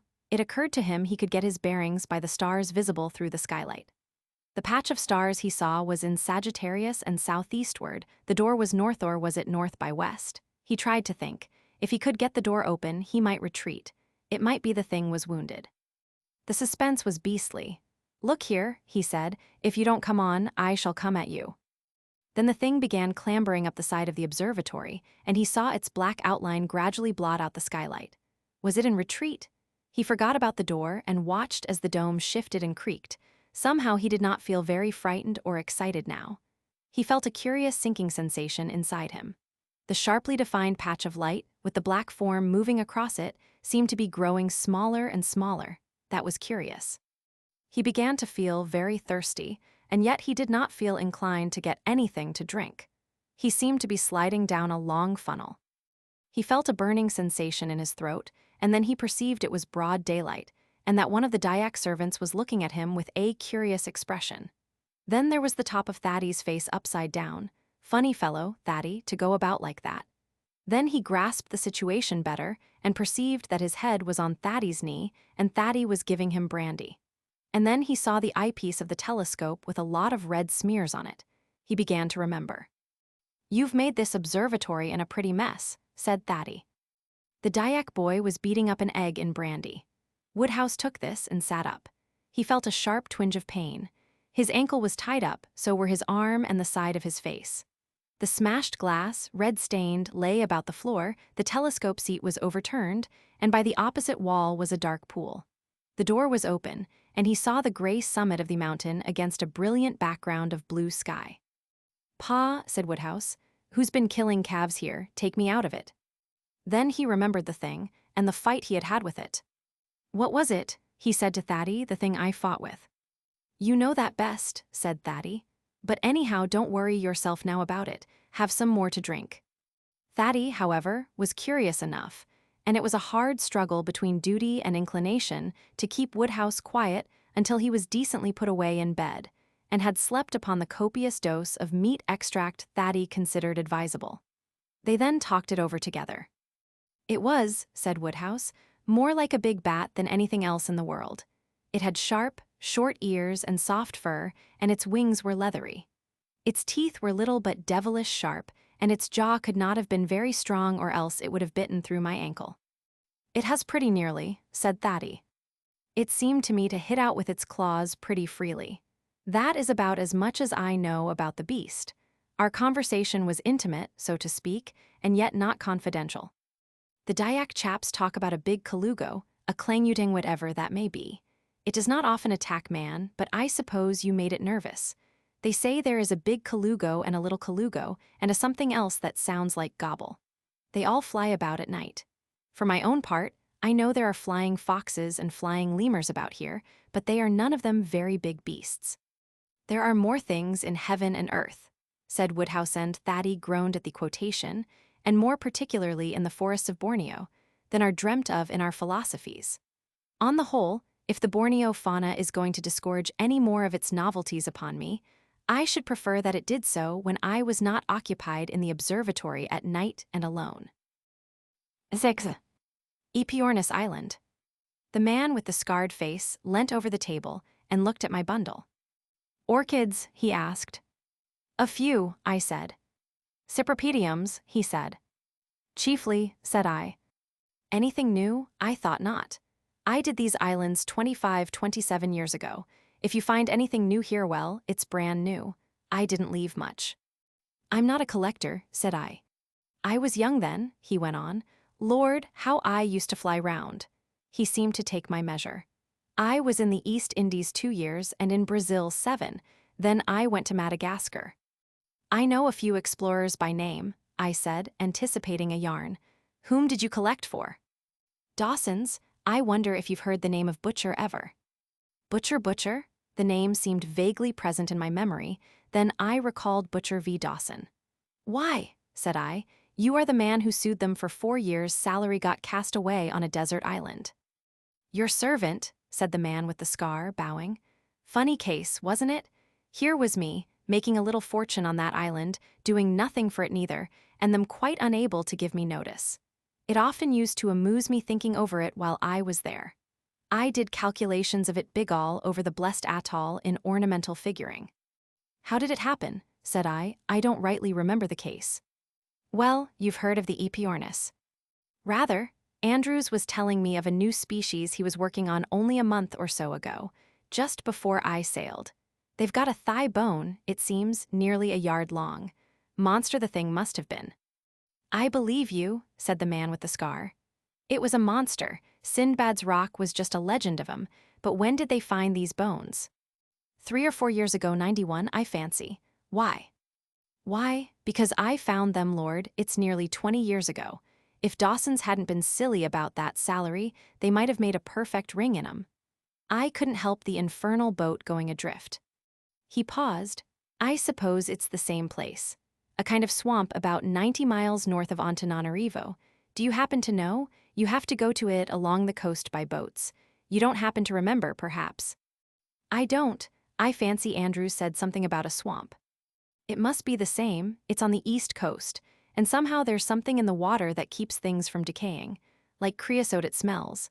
It reminded me of Trinidad. Did they get any more eggs? Some of the eggs I found were 1.5 feet long. The swamp goes circling round, and cuts off this bit. It's mostly salt, too. Well, what a time I had of it. I found the things quite by accident. We went for eggs, me and 2 native chaps, in one of those rum canoes all tied together, and found the bones at the same time. We had a tent and provisions for 4 days, and we pitched on one of the firmer places. To think of it brings that odd tarry smell back even now. It's funny work. You go probing into the mud with iron rods, Usually the egg gets smashed. I wonder how long it is since these Epiornises really lived. The missionaries say the natives have legends about when they were alive, but I never heard any such stories myself. But certainly, those eggs we got were as fresh as if they had been new laid. Fresh. Carrying them down to the boat, one of my nigger chaps dropped one on a rock and it smashed. How I lammed into the beggar. But sweet it was, as if it was new laid, not even smelly, and its mother dead these 400 years, perhaps. Said a centipede had bit him. However, I'm getting off the straight with the story. It had taken us all day to dig into the slush and get these eggs out unbroken, and we were all covered with beastly black mud, and naturally I was cross. So far as I knew, they were the only eggs that have ever been got out, not even cracked. I went afterwards to see the ones they have at the Natural History Museum in London. All of them were cracked and just stuck together like a mosaic, and bits missing. Mine were perfect, and I meant to blow them when I got back. Naturally, I was annoyed at the silly duffer dropping 3 hours' work just on account of a centipede. I hit him about rather. Footnote **. No European is known to have seen a live Epiornis, with the doubtful exception of McAndrew, who visited Madagascar in 1745 HGW. The man with the scar took out a clay pipe. I placed my pouch before him. He filled up absent-mindedly. How about the others? Did you get those home? I don't remember. That's the queer part of the story. I had 3 others, perfectly fresh eggs. Well, we put 'em in the boat, and then I went up to the tent to make some coffee, leaving my 2 heathens down by the beach, the one fooling about with his sting and the other helping him. It never occurred to me that the beggars would take advantage of the peculiar position I was in to pick a quarrel. But I suppose the centipede poison, and the kicking I had given him had upset the one he was always a cantankerous sortand. He persuaded the other. I remember I was sitting and smoking and boiling up the water over a spirit lamp business I used to take on these expeditions. Incidentally, I was admiring the swamp under the sunset. All black and blood-red it was, in streaks a beautiful sight. And up beyond the land rose gray and hazy to the hills, and the sky behind them red, like a furnace mouth. And 50 yards behind the back of me was these blessed heathen quite regardless of the tranquil air of things plotting to cut off with the boat and leave me all alone with 3 days' provisions and a canvas tent, and nothing to drink whatsoever beyond a little keg of water. I heard a kind of yelp behind me, and there they were in this canoe affair. It wasn't properly a boat end, perhaps, 20 yards from land. I realized what was up in a moment. My gun was in the tent, and besides, I had no bullets, only duck shot.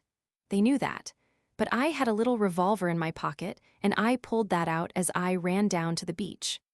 "Come back," says I, flourishing it.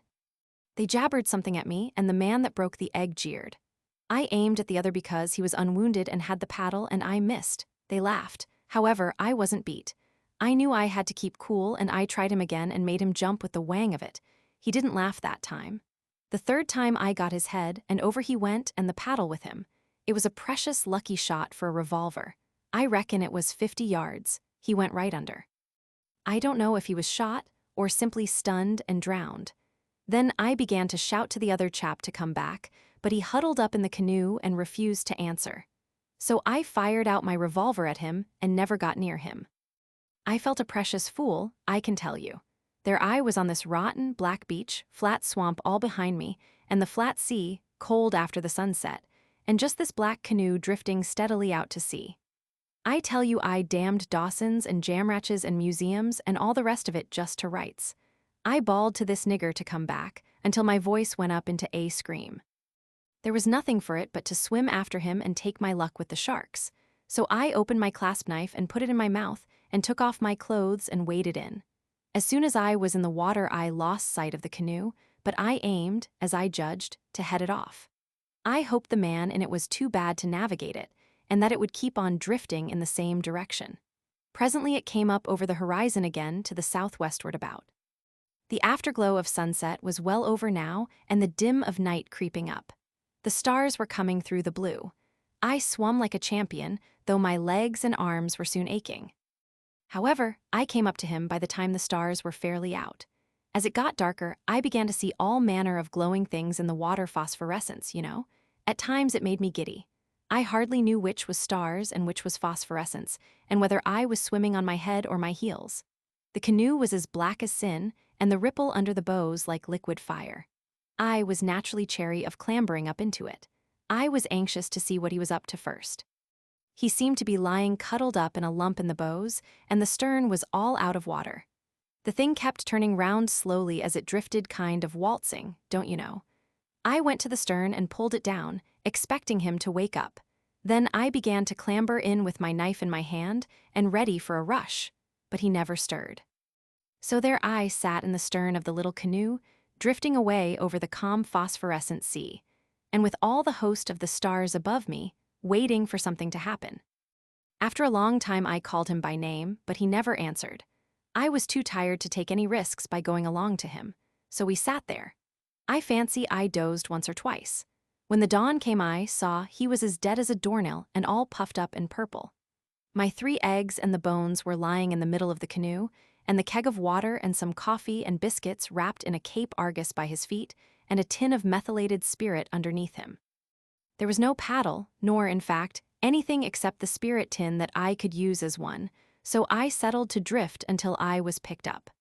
I held an inquest on him, brought in a verdict against some snake, scorpion, or centipede unknown, and sent him overboard. After that I had a drink of water and a few biscuits, and took a look round. I suppose a man low down as I was don't see very far. Leastways, Madagascar was clean out of sight, and any trace of land at all. I saw a sail going southwestward, looked like a schooner, but her hull never came up. Presently the sun got high in the sky and began to beat down upon me. Lord, it pretty near made my brains boil. I tried dipping my head in the sea, but after a while my eye fell on the Cape Argus, and I lay down flat in the canoe and spread this over me. Wonderful things, these newspapers. I never read one through thoroughly before, but it's odd what you get up to when you're alone, as I was. I suppose I read that blessed old Cape Argus 20 times. The pitch in the canoe simply reeked with the heat and rose up into big blisters. I drifted 10 days, said the man with the scar. It's a little thing in the telling, isn't it? Every day was like the last. Except in the morning and the evening, I never kept a lookout, even the blaze was so infernal. I didn't see a sail after the first 3 days, and those I saw took no notice of me. About the 6th night, a ship went by scarcely half a mile away from me, with all its lights ablaze and its ports open, looking like a big firefly. There was music aboard. I stood up and shouted and screamed at it. The second day, I broached one of the Epiornis eggs, scraped the shell away at the end bit by bit, and tried it, and I was glad to find it was good enough to eat. A bit flavory, not bad, I mean, but with something of the taste of a duck's egg. There was a kind of circular patch, about 6 inches across on one side of the yolk, and with streaks of blood and a white mark like a ladder in it that I thought queer, but I did not understand what this meant at the time, and I wasn't inclined to be particular. The egg lasted me 3 days, with biscuits and a drink of water.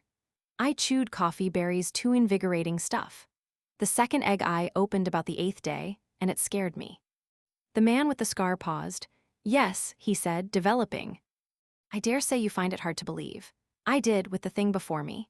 There the egg had been, sunk in that cold black mud, perhaps 300 years. But there was no mistaking it. There was the embryo with its big head and curved back, and its heart beating under its throat, and the yolk shriveled up and great membranes spreading inside of the shell and all over the yolk. Here was I hatching out the eggs of the biggest of all extinct birds, in a little canoe in the midst of the Indian Ocean. If old Dawson had known that, it was worth 4 years' salary. What do you think? However, I had to eat that precious thing up, every bit of it, before I sighted the reef, and some of the mouthfuls were beastly unpleasant. I left the third one alone.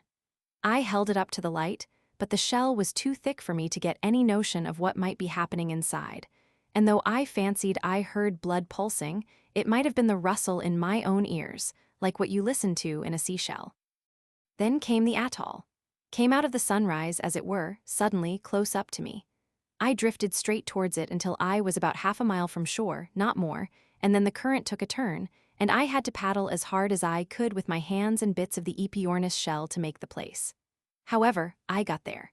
It was just a common atoll about 4 miles round, with a few trees growing and a spring in one place, and the lagoon full of parrotfish. I took the egg ashore and put it in a good place, well above the tide lines and in the sun, to give it all the chance I could, and pulled the canoe up safe, and loafed about prospecting. It's rum how dull an atoll is. As soon as I had found a spring, all the interest seemed to vanish.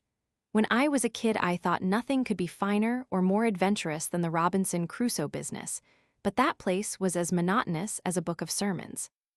I went round finding eatable things and generally thinking, but I tell you I was bored to death before the first day was out. It shows my luck the very day I landed the weather changed. A thunderstorm went by to the north and flicked its wing over the island, and in the night there came a drencher and a howling wind slap over us. It wouldn't have taken much, to upset that canoe. I was sleeping under the canoe, and the egg was luckily among the sand higher up the beach, and the first thing I remember was a sound like 100 pebbles hitting the boat at once, and a rush of water over my body.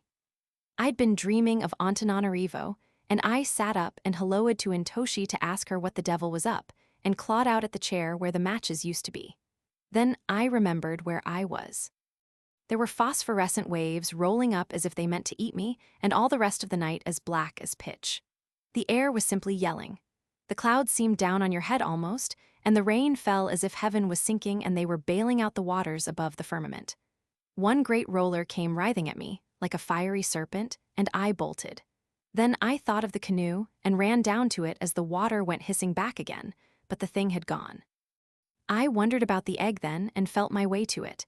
It was all right and well out of reach of the maddest waves, so I sat down beside it and cuddled it for company. Lord, what a night that was! The storm was over before the morning. There wasn't a rag of cloud left in the sky when the dawn came, and all along the beach there were bits of plank scattered, which was the disarticulated skeleton, so to speak, of my canoe. However, that gave me something to do, for, taking advantage of two of the trees being together, I rigged up a kind of storm shelter with these vestiges. And that day the egg hatched. Hatched, sir, when my head was pillowed on it and I was asleep. I heard a whack and felt a jar and sat up, and there was the end of the egg pecked out and a rum little brown head looking out at me. "Lord," I said, "you're welcome," and with a little difficulty he came out. He was a nice friendly little chap at first, about the size of a small hen, very much like most other young birds, only bigger. His plumage was a dirty brown to begin with a sort of gray scab that fell off it very soon, and scarcely feathers, a kind of downy hair. I can hardly express how pleased I was to see him. I tell you, Robinson Crusoe don't make near enough of his loneliness, but here was interesting company. He looked at me and winked his eye from the front backwards like a hen, and gave a chirp and began to peck about at once, as though being hatched 300 years too late was just nothing. "Glad to see you, Man Friday," says I, for I had naturally settled he was to be called Man Friday if ever he was hatched, as soon as ever I found the egg in the canoe had developed. I was a bit anxious about his feed, so I gave him a lump of raw parrotfish at once. He took it and opened his beak for more. I was glad of that, for, under the circumstances, if he'd been at all fanciful, I should have had to eat him after all.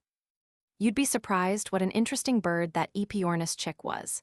He followed me about from the very beginning. He used to stand by me and watch while I fished in the lagoon and go shares in anything I caught, and he was sensible, too. There were nasty green warty things, like pickled gherkins, used to lie about on the beach, and he tried one of these and it upset him. He never even looked at any of them again. And he grew, you could almost see him grow, and as I was never much of a society man, his quiet, friendly ways suited me to a T. For nearly 2 years we were as happy as we could be on that island. I had no business worries, for I knew my salary was mounting up at Dawson's. We would see a sail now and then, but nothing ever came near us.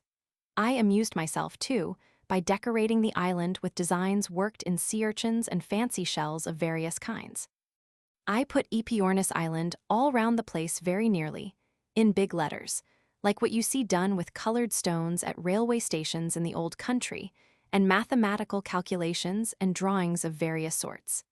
And I used to lie watching the blessed bird stalking round and growing, and think how I could make a living out of him by showing him about if I ever got taken off. After his first molt, he began to get handsome, with a crest and a blue wattle and a lot of green feathers at the behind of him. And then I used to puzzle whether Dawson's had any right to claim him or not. Stormy weather, and in the rainy season we lay snug under the shelter I had made out of the old canoe, and I used to tell him lies about my friends at home. And after a storm, we would go round the island together to see if there was any drift. It was a kind of idyll, you might say. If only I had had some tobacco, it would have been simply just like heaven. It was about the end of the second year our little paradise went wrong. Friday was then about 14 feet high to the bill of him, with a big, broad head like the end of a pickaxe, and 2 huge brown eyes with yellow rims, set together like a man's knot, out of sight of each other like a hen's. His plumage was fine, none of the half-mourning style of your ostrich, more like a cassowary as far as color and texture go. And then he began to cock his comb at me and give himself airs, and show signs of a nasty temper.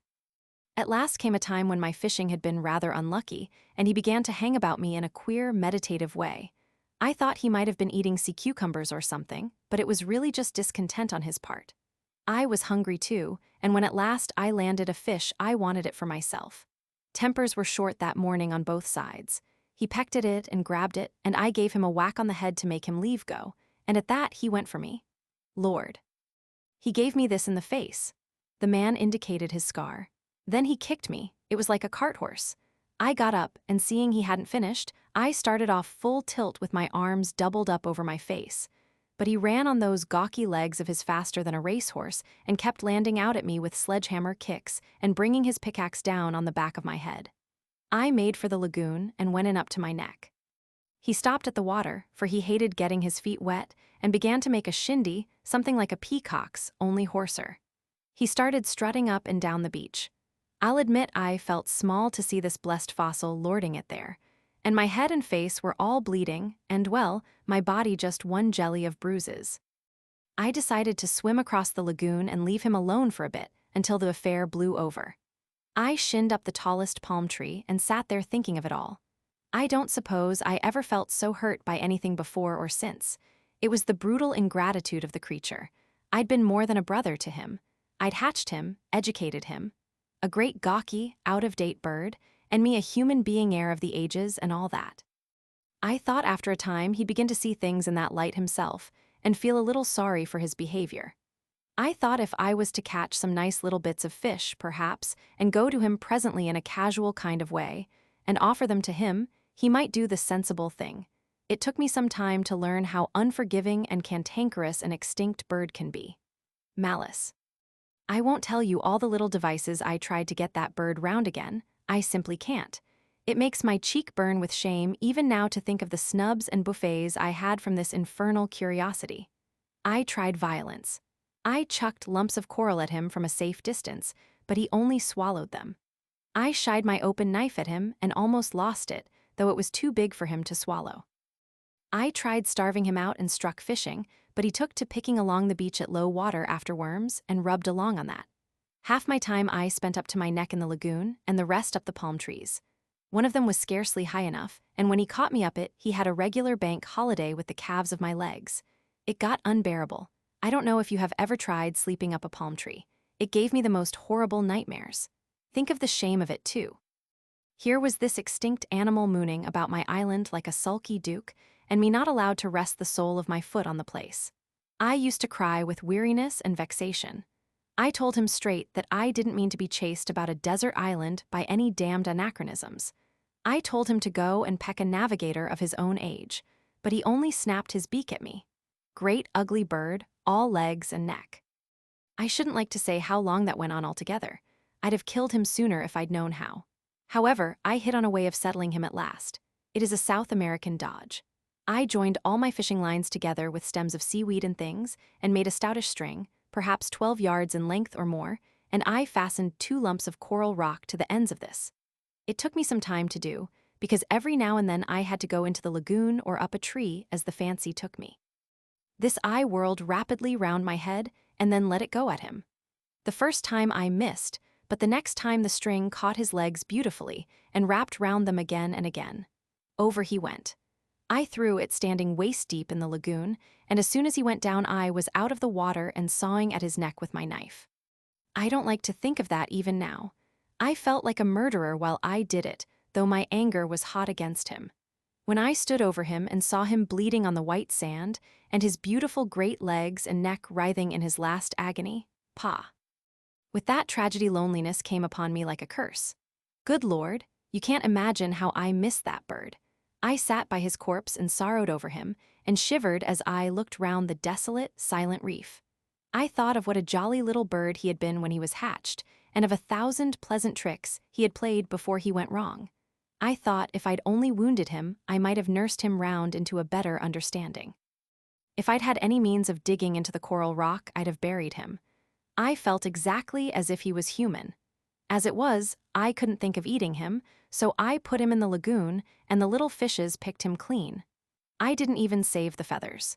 Then one day a chap cruising about in a yacht had a fancy to see if my atoll still existed. He didn't come a moment too soon, for I was about sick enough of the desolation of it, and only hesitating whether I should walk out into the sea and finish up the business that way, or fall back on the green things. I sold the bones to a man named Winslow, a dealer near the British Museum, and he says he sold them to old havers. It seems havers didn't understand they were extra large, and it was only after his death they attracted attention. They called Epiornis, what was it? Epiornis vastus, said I. It's funny, the very thing was mentioned to me by a friend of mine. When they found an Epiornis with a thigh a yard long, they thought they had reached the top of the scale and called him Epiornis maximus. Then someone turned up another thigh bone 4 feet 6 or more, and that they called Epiornis titan. Then your vastus was found after old Havers died, in his collection, and then a vastusimus turned up. Winslow was telling me as much, said the man with the scar. If they get any more Epiornises, he reckons some scientific swell will go and burst a blood vessel. But it was a queer thing to happen to a man, wasn't it altogether? 7. The remarkable case of Davidson's eyes. 1. The transitory mental aberration of Sidney Davidson, remarkable enough in itself, is still more remarkable if Wade's explanation is to be credited. It sets one dreaming of the oddest possibilities of intercommunication in the future, of spending an intercalary 5 minutes on the other side of the world, or being watched in our most secret operations by unsuspected eyes. It happened that I was the immediate witness of Davidson's seizure, and so it falls naturally to me to put the story upon paper. When I say that I was the immediate witness of his seizure, I mean that I was the first on the scene. The thing happened at the Harlow Technical College, just beyond the Highgate Archway. He was alone in the larger laboratory when the thing happened. I was in a smaller room, where the balances are, writing up some notes. The thunderstorm had completely upset my work, of course. It was just after one of the louder peals that I thought I heard some glass smash in the other room. I stopped writing and turned round to listen. For a moment, I heard nothing. The hail was playing the devil's tattoo on the corrugated zinc of the roof. Then came another sound, a smash, no doubt of it this time. Something heavy had been knocked off the bench. I jumped up at once and went and opened the door leading into the big laboratory. I was surprised to hear a queer sort of laugh and saw Davidson standing unsteadily in the middle of the room with a dazzled look on his face. My first impression was that he was drunk. He did not notice me. He was clawing out at something invisible a yard in front of his face. He put out his hand, slowly, rather hesitatingly, and then clutched nothing. "What's come to it?" he said. He held up his hands to his face, fingers spread out. "Great Scott," he said. The thing happened 3 or 4 years ago, when everyone swore by that personage. Then he began raising his feet clumsily, as though he had expected to find them glued to the floor. "Davidson," cried I, "what's the matter with you?" He turned round in my direction and looked about for me. He looked over me and on either side of me without the slightest sign of seeing me. "Waves," he said, "and a remarkably neat schooner. I'd swear that was Bellow's voice. Hullo," he shouted suddenly at the top of his voice. I thought he was up to some foolery. Then I saw littered about his feet the shattered remains of the best of our electrometers. "What's up, man?" said I. "You've smashed the electrometer." "Bellows again," said he. "Friends left if my hands are gone. Something about electrometers. Which way are you, Bellows?" He suddenly came staggering towards me. "The damned stuff cuts like butter," he said. He walked straight into the bench and recoiled. "None so buttery that," he said, and stood swaying. I felt scared. "Davidson," said I, "what on earth's come over you?" He looked round him in every direction. "I could swear that was Bellows. Why don't you show yourself like a man, Bellows?" It occurred to me that he must be suddenly struck blind. I walked round the table and laid my hand upon his arm. I never saw a man more startled in my life. He jumped away from me and came round into an attitude of self-defense, his face fairly distorted with terror. "Good God!" he cried. "What was that?" "It's I, Bellows. Confound it, Davidson."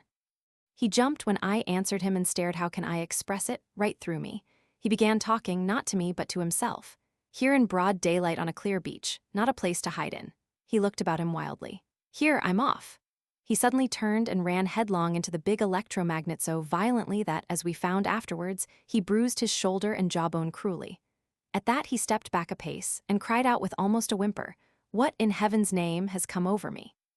He stood, blanched with terror and trembling violently, with his right arm clutching his left, where that had collided with the magnet. By that time I was excited and fairly scared. "Davidson," said I, "don't be afraid." He was startled at my voice, but not so excessively as before. I repeated my words in as clear and as firm a tone as I could assume. "Bellows," he said, "is that you? Can't you see it's me?" He laughed. "I can't even see it's myself. Where the devil are we?" "Here," said I, "in the laboratory." "The laboratory?" he answered in a puzzled tone and put his hand to his forehead. "I was in the laboratory till that flash came, but I'm hanged if I'm there now. What ship is that?" "There's no ship," said I. "Do be sensible, old chapter." "No ship," he repeated, and seemed to forget my denial forthwith. "I suppose," said he slowly, "we're both dead, but the rummy part is I feel just as though I still had a body. Don't get used to it all at once, I suppose. The old shop was struck by lightning, I suppose. Jolly quick thing, Bellows, eh? Don't talk nonsense. You're very much alive. You are in the laboratory blundering about. You've just smashed a new electrometer. I don't envy you when Boyce arrives. He stared away from me towards the diagrams of cryohydrates. I must be deaf, said he. They've fired a gun, for there goes the puff of smoke, and I never heard a sound. I put my hand on his arm again, and this time he was less alarmed. We seem to have a sort of invisible bodies, said he. By Jove, there's a boat coming round the headland. It's very much like the old life after all in a different climate. I shook his arm. Davidson, I cried, wake up. 2. It was just then that Boyce came in. So soon as he spoke, Davidson exclaimed, Old Boyce, dead too, what a lark. I hastened to explain that Davidson was in a kind of somnambulistic trance. Boyce was interested at once. We both did all we could to rouse the fellow out of his extraordinary state. He answered our questions and asked us some of his own, but his attention seemed distracted by his hallucination about a beach and a ship. He kept interpolating observations concerning some boat and the davits, and sails filling with the wind. It made one feel queer, in the dusky laboratory, to hear him saying such things. He was blind and helpless. We had to walk him down the passage, one at each elbow, to Boyce's private room, and while Boyce talked to him there, and humored him about this ship idea, I went along the corridor and asked old Wade to come and look at him. The voice of our dean sobered him a little, but not very much. He asked where his hands were, and why he had to walk about up to his waist in the ground. Wade thought over him a long time. You know how he knits his brows and then made him feel the couch, guiding his hands to it. That's a couch, said Wade. The couch in the private room of Professor Boyce, horsehair stuffing. Davidson felt about and puzzled over it, and answered presently that he could feel it all right, but he couldn't see it. What do you see? Asked Wade. Davidson said he could see nothing but a lot of sand and broken-up shells. Wade gave him some other things to feel, telling him what they were and watching him keenly. The ship is almost hull down, said Davidson presently, apropos of nothing. Never mind the ship, said Wade. Listen to me, Davidson. Do you know what hallucination means? Rather, said Davidson. Well, everything you see is hallucinatory. Bishop Berkeley, said Davidson. Don't mistake me, said Wade. You are alive and in this room of Boyce's, but something has happened to your eyes. You cannot see, you can feel and hear but not see. Do you follow me? It seems to me that I see too much. Davidson rubbed his knuckles into his eyes. Well, he said. That's all, don't let it perplex you. Bellows here and I will take you home in a cab. Wait a bit, Davidson thought. Help me to sit down, said he presently. And now I'm sorry to trouble you, but will you tell me all that over again? Wade repeated it very patiently. Davidson shut his eyes and pressed his hands upon his forehead. Yes, said he. It's quite right. Now my eyes are shut, I know you're right. That's you, Bellows, sitting by me on the couch. I'm in England again, and we're in the dark. Then he opened his eyes. And there, said he, is the sun just rising and the yards of the ship and a tumbled sea and a couple of birds flying. I never saw anything so real, and I'm sitting up to my neck in a bank of sand. He bent forward and covered his face with his hands. Then he opened his eyes again. Dark sea and sunrise, and yet I'm sitting on a sofa in old Boyce's room? God help me. 3. That was the beginning. For 3 weeks this strange affection of Davidson's eyes continued unabated. It was far worse than being blind. He was absolutely helpless, and had to be fed like a newly hatched bird, and led about and undressed. If he attempted to move, he fell over things or struck himself against walls or doors. After a day or so, he got used to hearing our voices without seeing us, and willingly admitted he was at home, and that Wade was right in what he told him. My sister, to whom he was engaged, insisted on coming to see him, and would sit for hours every day while he talked about this speech of his. Holding her hand seemed to comfort him immensely. He explained that when we left the college and drove home, he lived in Hampstead Village. It appeared to him as if we drove right through a sandhill. It was perfectly black, until he emerged again and through rocks and trees and solid obstacles. And when he was taken to his own room, it made him giddy and almost frantic with the fear of falling, because going upstairs seemed to lift him 30 or 40 feet above the rocks of his imaginary island. He kept saying he should smash all the eggs. The end was that he had to be taken down into his father's consulting room and laid upon a couch that stood there. He described the island as being a bleak kind of place on the whole, with very little vegetation, except some peaty stuff and a lot of bare rock. There were multitudes of penguins, and they made the rocks white and disagreeable to see. The sea was often rough, and once there was a thunderstorm, and he lay and shouted at the silent flashes. Once or twice seals pulled up on the beach, but only on the first 2 or 3 days. He said it was very funny the way in which the penguins used to waddle right through him, and how he seemed to lie among them without disturbing them. I remember one odd thing, and that was when he wanted very badly to smoke. We put a pipe in his hands. He almost poked his eye out with it and lit it, but he couldn't taste anything. I've since found it's the same with me. I don't know if it's the usual case that I cannot enjoy tobacco at all unless I can see the smoke. But the queerest part of his vision came when Wade sent him out in a bath chair to get fresh air. The Davidsons hired a chair and got that deaf and obstinate dependent of theirs, Widgery, to attend to it. Widgery's ideas of healthy expeditions were peculiar. My sister, who had been to the dog's home, met them in Camden Town, towards King's Cross, Widgery trotting along complacently, and Davidson, evidently most distressed, trying in his feeble, blind way to attract Widgery's attention. He positively wept when my sister spoke to him. "Oh, get me out of this horrible darkness," he said, feeling for her hand. "I must get out of it or I shall die." He was quite incapable of explaining what was the matter, but my sister decided he must go home, and presently, as they went uphill towards Hampstead, the horror seemed to drop from him. He said it was good to see the stars again, though it was then about noon and a blazing day. It seemed, he told me afterwards, as if I was being carried irresistibly towards the water. I was not very much alarmed at first. Of course it was night there, a lovely night. "Of course?" I asked, for that struck me as odd.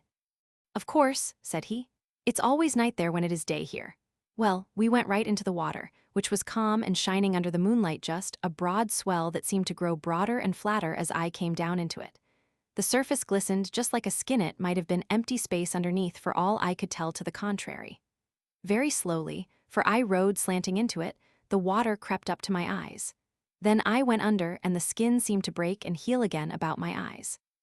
The moon gave a jump up in the sky and grew green and dim, and fish, faintly glowing, came darting round me, and things that seemed made of luminous glass, and I passed through a tangle of seaweeds that shone with an oily luster.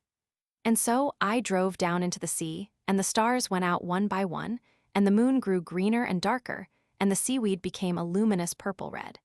It was all very faint and mysterious, and everything seemed to quiver. And all the while I could hear the wheels of the bath chair creaking, and the footsteps of people going by, and a man in the distance selling the special Pall Mall. I kept sinking down deeper and deeper into the water. It became inky black about me. Not a ray from above came down into that darkness, and the phosphorescent things grew brighter and brighter. The snaky branches of the deeper weeds flickered like the flames of spirit lamps, but after a time there were no more weeds. The fishes came staring and gaping towards me, and into me and through me. I never imagined such fishes before. They had lines of fire along the sides of them, as though they had been outlined with a luminous pencil. And there was a ghastly thing swimming backwards with a lot of twining arms. And then I saw, coming very slowly towards me through the gloom, a hazy mass of light that resolved itself as it drew nearer into multitudes of fishes, struggling and darting round something that drifted. I drove on straight towards it, and presently I saw in the midst of the tumult, and by the light of the fish, a bit of splintered spar looming over me, and a dark hull tilting over, and some glowing phosphorescent forms that were shaken and writhed as the fish bit at them. Then it was I began to try to attract Widgery's attention. A horror came upon me. I should have driven right into those half-eaten things. If your sister had not come, they had great holes in them, bellows, and never mind. But it was ghastly. For 3 weeks Davidson remained in this singular state, seeing what at the time we imagined was an altogether phantasmal world, and stone blind to the world around him. Then, one Tuesday, when I called, I met old Davidson in the passage. "He can see his thumb," the old gentleman said in a perfect transport. He was struggling into his overcoat. "He can see his thumb, Bellows," he said, with the tears in his eyes. "The lad will be all right yet." I rushed in to Davidson. He was holding up a little book before his face, and looking at it and laughing in a weak kind of way. "It's amazing," said he. "There's a kind of patch come there." He pointed with his finger. I'm on the rocks as usual, and the penguins are staggering and flapping about as usual, and there's been a whale showing every now and then, but it's got too dark now to make him out. But put something there, and I see it, I do see it. It's very dim and broken in places, but I see it all the same, like a faint specter of itself. I found it out this morning while they were dressing me. It's like a hole in this infernal phantom world. Just put your hand by mine. No, not there. Ah, yes, I see it. The base of your thumb and a bit of cuff. It looks like the ghost of a bit of your hand sticking out of the darkling sky.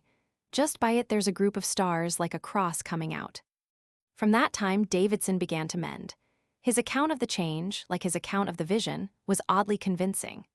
Over patches of his field of vision, the phantom world grew fainter, grew transparent, as it were, and through these translucent gaps he began to see dimly the real world about him. The patches grew in size and number, ran together and spread until only here and there were blind spots left upon his eyes. He was able to get up and steer himself about, feed himself once more, read, smoke, and behave like an ordinary citizen again. At first, it was very confusing to him to have these two pictures overlapping each other like the changing views of a lantern, but in a little while he began to distinguish the real from the illusory. At first he was unfeignedly glad, and seemed only too anxious to complete his cure by taking exercise and tonics. But as that odd island of his began to fade away from him, he became queerly interested in it. He wanted particularly to go down into the deep sea again, and would spend half his time wandering about the low-lying parts of London, trying to find the waterlogged wreck he had seen drifting. The glare of real daylight very soon impressed him so vividly as to blot out everything of his shadowy world, but of a night time, in a darkened room, he could still see the white-splashed rocks of the island and the clumsy penguins staggering to and fro. But even these grew fainter and fainter, and at last, soon after he married my sister, he saw them for the last time.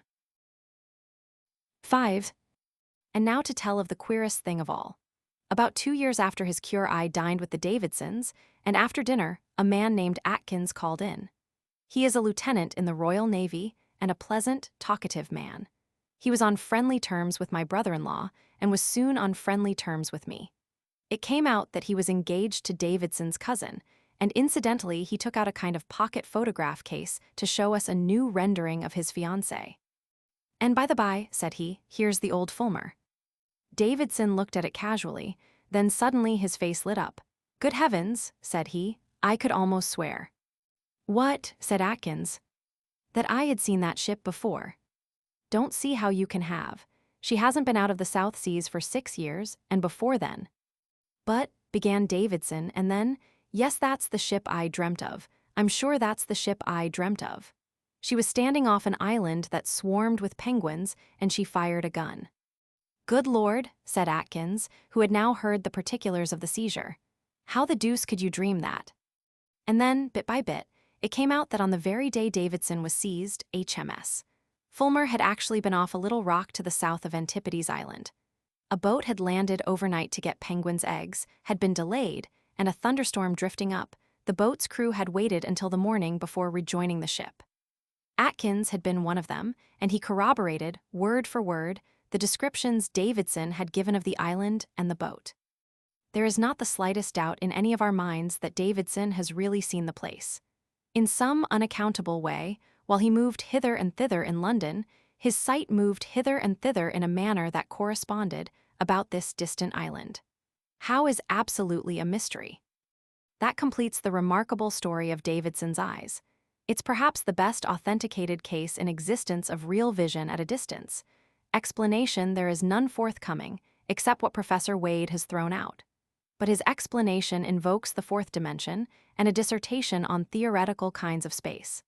To talk of there being a kink in space seems mere nonsense to me. It may be because I am no mathematician. When I said that nothing would alter the fact that the place is 8,000 miles away, he answered that 2 points might be a yard away on a sheet of paper, and yet be brought together by bending the paper round.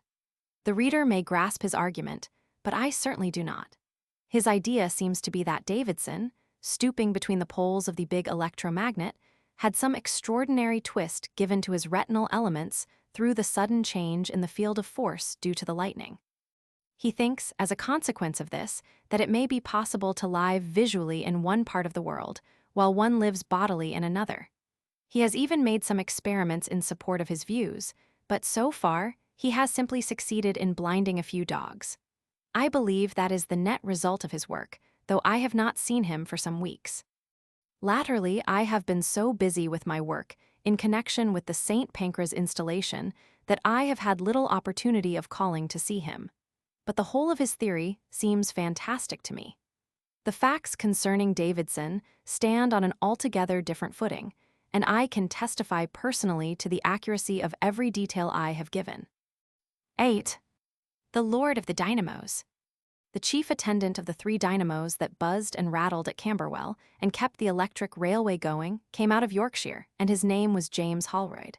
He was a practical electrician, but fond of whiskey, a heavy, red-haired brute with irregular teeth. He doubted the existence of the deity, but accepted Carnot's cycle, and he had read Shakespeare and found him weak in chemistry. His helper came out of the mysterious East, and his name was Azumazai, but Holroyd called him Pooh-Bah. Holroyd liked a nigger help because he would stand kicking a habit with Holroyd and did not pry into the machinery and try to learn the ways of it. Certain odd possibilities of the Negro mind brought into abrupt contact with the crown of our civilization Holroyd never fully realized, though just at the end he got some inkling of them. To define Azumazai was beyond ethnology. He was, perhaps, more Negroid than anything else, though his hair was curly rather than frizzy, and his nose had a bridge. Moreover, his skin was brown rather than black, and the whites of his eyes were yellow.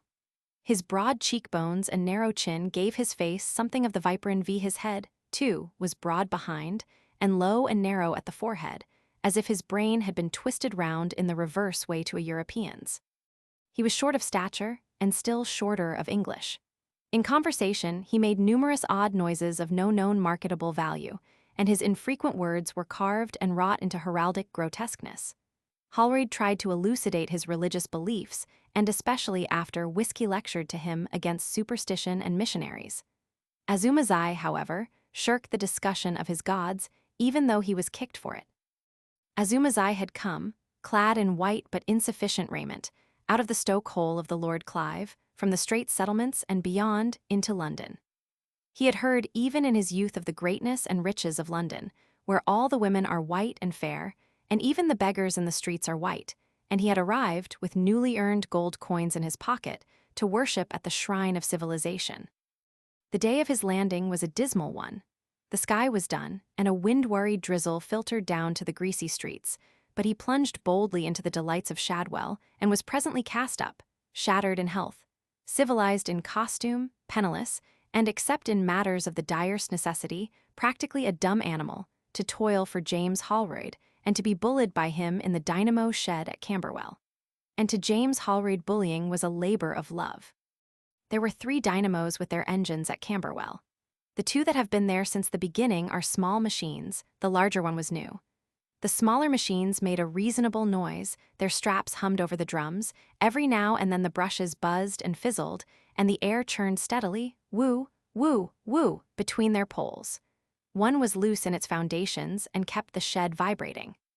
But the big dynamo drowned these little noises altogether with the sustained drone of its iron core, which somehow set part of the ironwork humming. The place made the visitor's head reel with the throb, throb, throb of the engines, the rotation of the big wheels, the spinning ball valves, the occasional spittings of the steam, and over all the deep, unceasing, surging note of the big dynamo. This last noise was from an engineering point of view a defect, but Azumazai accounted it unto the monster for mightiness and pride. If it were possible, we would have the noises of that shed always about the reader as he reads, we would tell all our story to such an accompaniment. It was a steady stream of din, from which the ear picked out first one thread and then another. There was the intermittent snorting, panting, and seething of the steam engines, the suck and thud of their pistons, the dull beat on the air as the spokes of the great driving wheels came round, a note the leather straps made as they ran tighter and looser, and a fretful tumult from the dynamos. And over all, sometimes inaudible, as the ear tired of it, and then creeping back upon the senses again, was this trombone note of the big machine. The floor never felt steady and quiet beneath one's feet, but quivered and jarred. It was a confusing, unsteady place, and enough to send anyone's thoughts jerking into odd zigzags. And for 3 months, while the big strike of the engineers was in progress, Holroyd, who was a blackleg, and Azumazai, who was a mere black, were never out of the stir and eddy of it, but slept and fed in the little wooden shanty between the shed and the gates. Holroyd delivered a theological lecture on the text of his big machine soon after Azumazai came. He had to shout to be heard in the din. "Look at that," said Holroyd. "Where's your heathen idol to match I am?" And Azumazai looked. For a moment Holroyd was inaudible, and then Azumazai heard, "Kill 100 men. 12% on the ordinary shares," said Holroyd, "and that's something like a gourd." Holroyd was proud of his big dynamo, and expatiated upon its size and power to Azumazai until heaven knows what odd currents of thought that, and the incessant whirling and shindy, set up within the curly black cranium. He would explain in the most graphic manner the dozen or so ways in which a man might be killed by it, and once he gave Azumazai a shock as a sample of its quality. After that, in the breathing times of his labor, it was heavy labor, being not only his own, but most of Holroyd's. Azumazai would sit and watch the big machine. Now and then the brushes would sparkle and spit blue flashes, at which Holroyd would swear, but all the rest was as smooth and rhythmic as breathing. The band ran shouting over the shaft, and ever behind one as one watched was the complacent thud of the piston. So it lived all day in this big airy shed, with him and Holroyd to wait upon it, not prisoned up and slaving to drive a ship as the other engines he knew mere captive devils of the British Solomon had been, but a machine enthroned. Those 2 smaller dynamos Azumazai by force of contrast despised, the large one he privately christened the Lord of the Dynamos. They were fretful and irregular, but the big dynamo was steady. How great it was! How serene and easy in its working! Greater and calmer even than the Buddhas he had seen at Rangoon, and yet not motionless, but living. The great black coils spun, spun, spun, the rings ran round under the brushes, and the deep note of its coil steadied the whole. It affected Azumazai queerly. Azumazai was not fond of labor. He would sit about and watch the Lord of the Dynamos while Holroyd went away to persuade the yard porter to get whiskey, although his proper place was not in the dynamo shed, but behind the engines, and moreover, if Holroyd caught him skulking, he got hit for it with a rod of stout copper wire. He would go and stand close to the Colossus and look up at the great leather band running overhead. There was a black patch on the band that came round, and it pleased him somehow among all the clatter to watch this return again and again. Odd thoughts spun with the whirl of it. Scientific people tell us that savages give souls to rocks and trees, and a machine is 1,000 times more alive than a rock or a tree. And Azumazai was practically a savage still. The veneer of civilization lay no deeper than his slop suit, his bruises, and the coal grime on his face and hands. His father before him had worshipped a meteoric stone. Kindred blood, it may be, had splashed the broad wheels of Juggernaut. He took every opportunity Holroyd gave him of touching and handling the great dynamo that was fascinating him. He polished and cleaned it until the metal parts were blinding in the sun. He felt a mysterious sense of service in doing this. He would go up to it and touch its spinning coils gently. The gods he had worshipped were all far away. The people in London hid their gods. At last his dim feelings grew more distinct, and took shape in thoughts, and at last in acts. When he came into the roaring shed one morning, he salaamed to the Lord of the Dynamos, and then, when Holroyd was away, he went and whispered to the thundering machine that he was its servant, and prayed it to have pity on him and save him from Holroyd. As he did so, a rare gleam of light came in through the open archway of the throbbing machine shed, and the Lord of the Dynamos, as he whirled and roared, was radiant with pale gold. Then Azumazai knew that his service was acceptable to his lord. After that, he did not feel so lonely as he had done, and he had indeed been very much alone in London. And even when his work time was over, which was rare, he loitered about the shed. Then, the next time Holroyd maltreated him, Azumazai went presently to the Lord of the Dynamos and whispered, "Thou seest, O my lord?" And the angry whir of the machinery seemed to answer him. Thereafter it appeared to him that whenever Holroyd came into the shed, a different note came into the sounds of the dynamo. "My lord bides his time," said Azumazai to himself. "The iniquity of the fool is not yet ripe." And he waited and watched for the day of reckoning. One day there was evidence of short-circuiting, and Holroyd, making an unwary examination. It was in the afternoon got a rather severe shock. Azumazai from behind the engine saw him jump off and curse at the peccant coil. "He is warned," said Azumazai to himself. "Surely my lord is very patient." Hallraid had at first initiated his nigger into such elementary conceptions of the dynamo's working as would enable him to take temporary charge of the shed in his absence. But when he noticed the manner in which Azumazai hung about the monster, he became suspicious. He dimly perceived his assistant was up to something, and connecting him with the anointing of the coils with oil that had rotted the varnish in one place, he issued an edict, shouted above the confusion of the machinery, "Don't 'ee go nigh that big dynamo any more, Pooh-Bah, or I'll take thy skin off." Besides, if it pleased Azumazai to be near the big machine, it was plain sense and decency to keep him away from it. Azumazai obeyed at the time, but later he was caught bowing before the lord of the dynamos. At which Hallraid twisted his arm and kicked him as he turned to go away. As Azumazai presently stood behind the engine and glared at the back of the hated Hallraid, the noises of the machinery took a new rhythm and sounded like 4 words in his native tongue. It is hard to say exactly what madness is. I fancy Azumazai was mad. The incessant din and whirl of the dynamo shed may have churned up his little store of knowledge and big store of superstitious fancy, at last, into something akin to frenzy.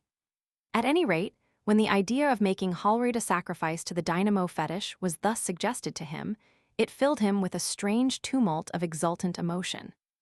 That night the 2 men and their black shadows were alone in the shed together. The shed was lit with one big arc light that winked and flickered purple. The shadows lay black behind the dynamos, the ball governors of the engines whirled from light to darkness, and their pistons beat loud and steady. The world outside seen through the open end of the shed seemed incredibly dim and remote. It seemed absolutely silent, too, since the riot of the machinery drowned every external sound. Far away was the black fence of the yard with gray, shadowy houses behind, and above was the deep blue sky and the pale little stars. Azumazai suddenly walked across the center of the shed, above which the leather bands were running, and went into the shadow by the big dynamo. Hallraid heard a click, and the spin of the armature changed. "What are you doin' with that switch?" he bawled in surprise. "Han't I told you?" Then he saw the set expression of Azumazai's eyes as the Asiatic came out of the shadow towards him. In another moment, the 2 men were grappling fiercely in front of the great dynamo. "You coffee-headed fool!" gasped Hallraid with a brown hand at his throat. "Keep off those contact rings." In another moment, he was tripped and reeling back upon the lord of the dynamos. He instinctively loosened his grip upon his antagonist to save himself from the machine. The messenger, sent in furious haste from the station to find out what had happened in the dynamo shed, met Azumazai at the porter's lodge by the gate. Azumazai tried to explain something, but the messenger could make nothing of the black's incoherent English and hurried on to the shed. The machines were all noisily at work, and nothing seemed to be disarranged. There was, however, a queer smell of singed hair. Then he saw an odd-looking crumpled mass clinging to the front of the big dynamo, and approaching, recognized the distorted remains of Hallraid. The man stared and hesitated a moment. Then he saw the face and shut his eyes convulsively. He turned on his heel before he opened them so that he should not see Hallraid again and went out of the shed to get advice and help. When Azumazai saw Hallraid die in the grip of the great dynamo, he had been a little scared about the consequences of his act. Yet he felt strangely elated and knew that the favor of the Lord Dynamo was upon him. His plan was already settled when he met the man coming from the station, and the scientific manager who speedily arrived on the scene jumped at the obvious conclusion of suicide. This expert scarcely noticed Azumazai, except to ask a few questions. Did he see Hallraid kill himself? Azumazai explained he had been out of sight at the engine furnace until he heard a difference in the noise from the dynamo. It was not a difficult examination, being untinctured by suspicion. The distorted remains of Hallraid, which the electrician removed from the machine, were hastily covered by the porter with a coffee-stained tablecloth. Somebody, by a happy inspiration, fetched a medical man. The expert was chiefly anxious to get the machine at work again, for 7 or 8 trains had stopped midway in the stuffy tunnels of the electric railway. Azumazai, answering or misunderstanding the questions of the people who had by authority or impudence come into the shed, was presently sent back to the stokehole by the scientific manager. Of course, a crowd collected outside the gates of the Yarda crowd, for no known reason, always hovers for a day or two near the scene of a sudden death in London. 2 or 3 reporters percolated somehow into the engine shed, and one even got to Azuma's eye. But the scientific expert cleared them out again, being himself an amateur journalist. Presently the body was carried away, and public interest departed with it. Azuma's eye remained very quietly at his furnace, seeing over and over again in the coals a figure that wriggled violently and became still. An hour after the murder, to anyone coming into the shed it would have looked exactly as if nothing remarkable had ever happened there. Peeping presently from his engine room, the black saw the Lord Dynamo spin and whirl beside his little brothers, and the driving wheels were beating round, and the steam in the pistons went thud, thud, exactly as it had been earlier in the evening. After all, from the mechanical point of view, it had been a most insignificant incident, the mere temporary deflection of a current. But now the slender form and slender shadow of the scientific manager replaced the sturdy outline of Holroyd traveling up and down the lane of light, upon the vibrating floor under the straps between the engines and the dynamos. "Have I not served my lord?" said Azumazai inaudibly, from his shadow, and the note of the great dynamo rang out full and clear. As he looked at the big whirling mechanism, the strange fascination of it that had been a little in abeyance since Holroyd's death resumed its sway. Never had Azumazai seen a man killed so swiftly and pitilessly. The big humming machine had slain its victim without wavering for a second from its steady beating. It was indeed a mighty god. The unconscious scientific manager stood with his back to him, scribbling on a piece of paper. His shadow lay at the foot of the monster. Was the Lord Dynamo still hungry? His servant was ready. Azumazai made a stealthy step forward, then stopped. The scientific manager suddenly ceased his writing, walked down the shed to the endmost of the dynamos, and began to examine the brushes. Azumazai hesitated and then slipped across noiselessly into the shadow by the switch. There he waited. Presently the manager's footsteps could be heard returning. He stopped in his old position, unconscious of the stoker crouching 10 feet away from him. Then the big dynamo suddenly fizzled, and in another moment Azumazai had sprung out of the darkness upon him. First, the scientific manager was gripped round the body and swung towards the big dynamo. Then, kicking with his knee and forcing his antagonist's head down with his hands, he loosened the grip on his waist and swung round away from the machine. Then the black grasped him again, putting a curly head against his chest, and they swayed and panted as it seemed for an age or so. Then the scientific manager was impelled to catch a black ear in his teeth and bite furiously. The black yelled hideously. They rolled over on the floor, and the black, who had apparently slipped from the vice of the teeth or parted with some ear, the scientific manager wondered which at the time tried to throttle him. The scientific manager was making some ineffectual efforts to claw something with his hands and to kick, when the welcome sound of quick footsteps sounded on the floor. The next moment Azumazai had left him and darted towards the big dynamo. There was a splutter amid the roar. The officer of the company who had entered stood staring as Azumazai caught the naked terminals in his hands, gave one horrible convulsion, and then hung motionless from the machine, his face violently distorted. "I'm jolly glad you came in when you did," said the scientific manager, still sitting on the floor. He looked at the still quivering figure. It is not a nice death to die, apparently, but it is quick. The official was still staring at the body. He was a man of slow apprehension. There was a pause. The scientific manager got up on his feet rather awkwardly. He ran his fingers along his collar thoughtfully and moved his head to and fro several times. "Poor Holroyd, I see now." Then almost mechanically, he went towards the switch in the shadow and turned the current into the railway circuit again. As he did so, the singed body loosened its grip upon the machine and fell forward on its face. The core of the dynamo roared out loud and clear, and the armature beat the air. So ended prematurely the worship of the dynamo deity, perhaps the most short-lived of all religions. Yet withal it could at least boast a martyrdom and a human sacrifice. 9. The moth. Probably you have heard of Hapley, not W.T. Hapley.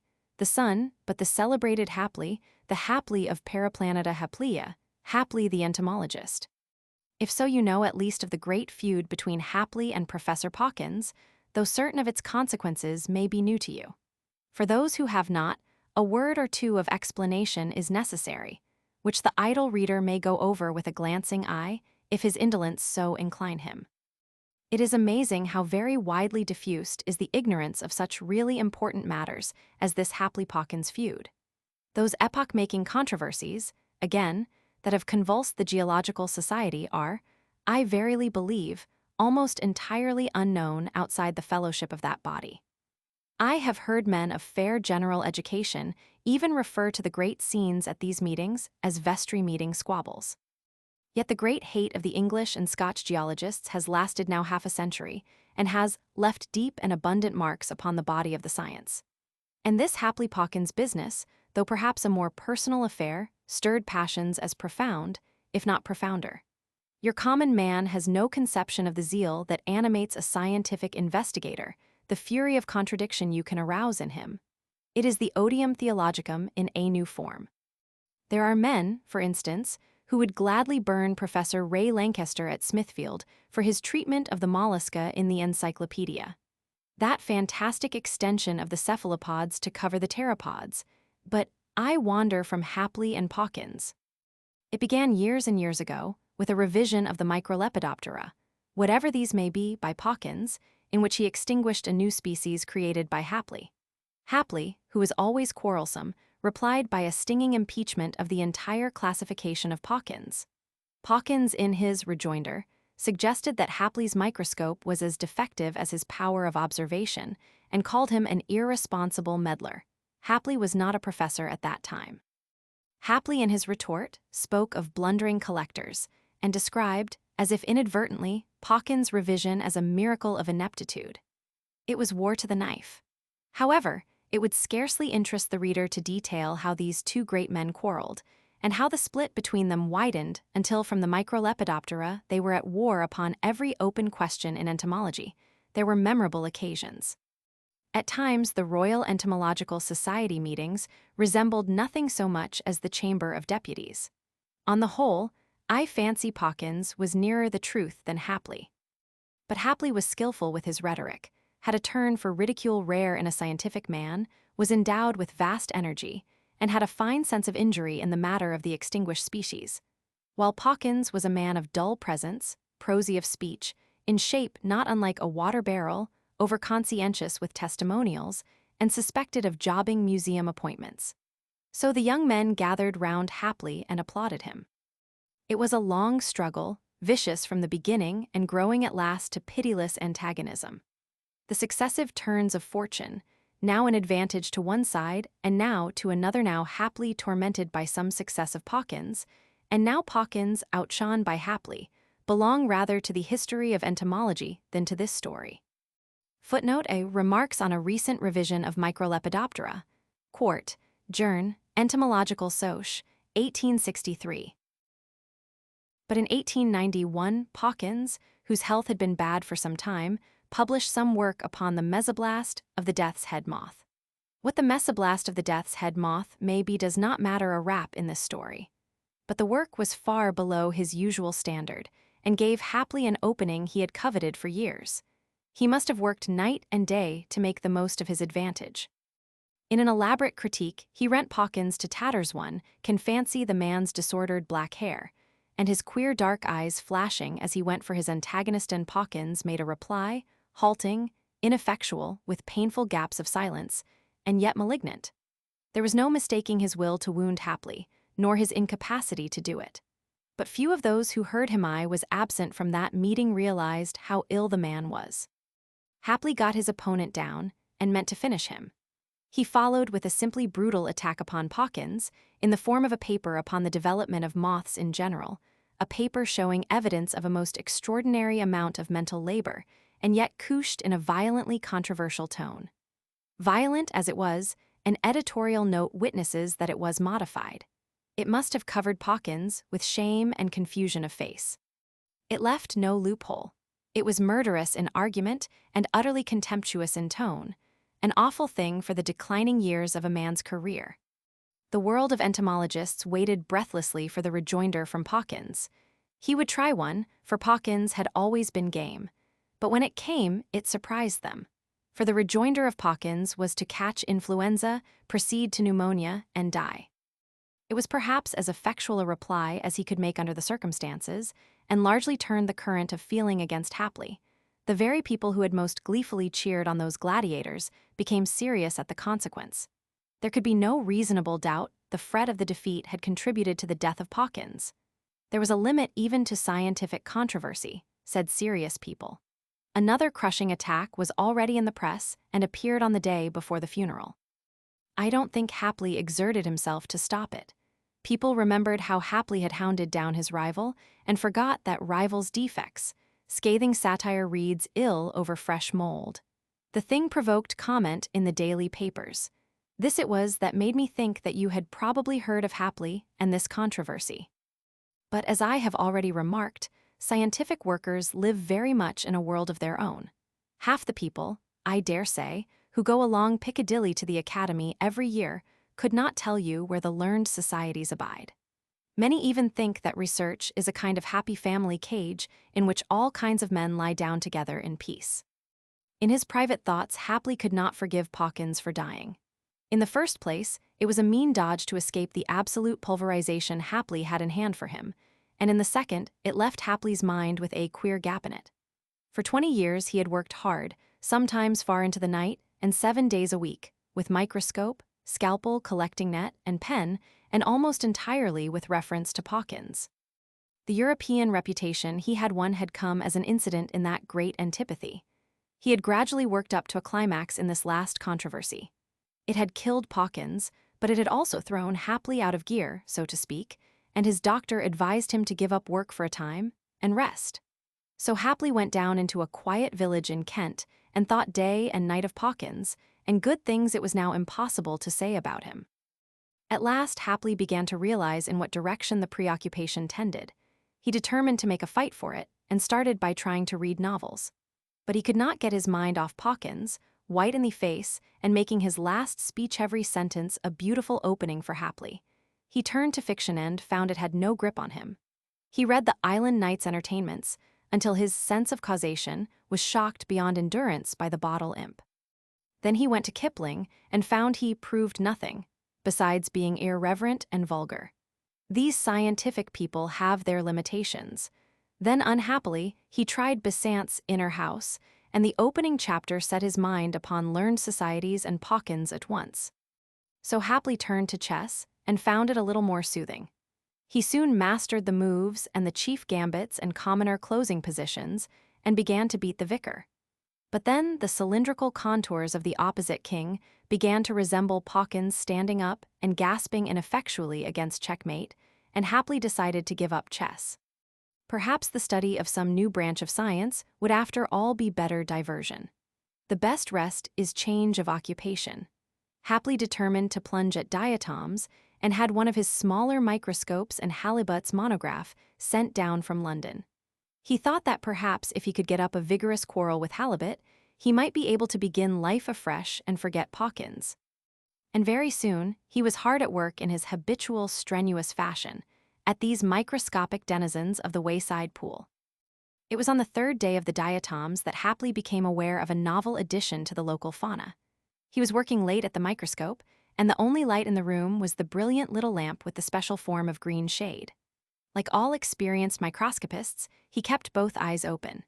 It is the only way to avoid excessive fatigue. One eye was over the instrument, and bright and distinct before that was the circular field of the microscope, across which a brown diatom was slowly moving. With the other eye Hapley saw, as it were, without seeing. He was only dimly conscious of the brass side of the instrument, the illuminated part of the tablecloth, a sheet of notepaper, the foot of the lamp, and the darkened room beyond. Suddenly his attention drifted from one eye to the other. The tablecloth was of the material called tapestry by shopmen, and rather brightly colored. The pattern was in gold, with a small amount of crimson and pale blue upon a grayish ground. At one point the pattern seemed displaced, and there was a vibrating movement of the colors at this point. Hapley suddenly moved his head back and looked with both eyes. His mouth fell open with astonishment. It was a large moth or butterfly, its wings spread in butterfly fashion. It was strange it should be in the room at all, for the windows were closed. Strange that it should not have attracted his attention when fluttering to its present position. Strange that it should match the tablecloth. Stranger far that to him, Hapley, the great entomologist, it was altogether unknown. There was no delusion. It was crawling slowly towards the foot of the lamp. "New genus, by heavens, and in England," said Hapley, staring. Then he suddenly thought of Pawkins. Nothing would have maddened Pawkins more, and Pawkins was dead. Something about the head and body of the insect became singularly suggestive of Pawkins, just as the chess king had been. "Confound Pawkins," said Hapley, "but I must catch this." And looking round him for some means of capturing the moth, he rose slowly out of his chair. Suddenly the insect rose, struck the edge of the lampshade. Hapley heard the ping and vanished into the shadow. In a moment Hapley had whipped off the shade, so that the whole room was illuminated. The thing had disappeared, but soon his practiced eye detected it upon the wallpaper near the door. He went towards it, poising the lampshade for capture. Before he was within striking distance, however, it had risen and was fluttering round the room. After the fashion of its kind, it flew with sudden starts and turns, seeming to vanish here and reappear there. Once Hapley struck and missed, then again. The third time he hit his microscope. The instrument swayed, struck and overturned the lamp, and fell noisily upon the floor. The lamp turned over on the table and, very luckily, went out. Hapley was left in the dark. With a start he felt the strange moth blunder into his face. It was maddening. He had no lights. If he opened the door of the room, the thing would get away. In the darkness he saw Pawkins quite distinctly laughing at him. Pawkins had ever an oily laugh. He swore furiously and stamped his foot on the floor. There was a timid rapping at the door. Then it opened, perhaps a foot, and very slowly. The alarmed face of the landlady appeared behind a pink candle flame. She wore a nightcap over her gray hair and had some purple garment over her shoulders. "What was that fearful smash?" she said. "Has anything?" The strange moth appeared fluttering about the chink of the door. "Shut that door," said Hapley, and suddenly rushed at her. The door slammed hastily. Hapley was left alone in the dark. Then in the pause he heard his landlady scuttle upstairs, lock her door, and drag something heavy across the room and put against it. It became evident to Hapley that his conduct and appearance had been strange and alarming.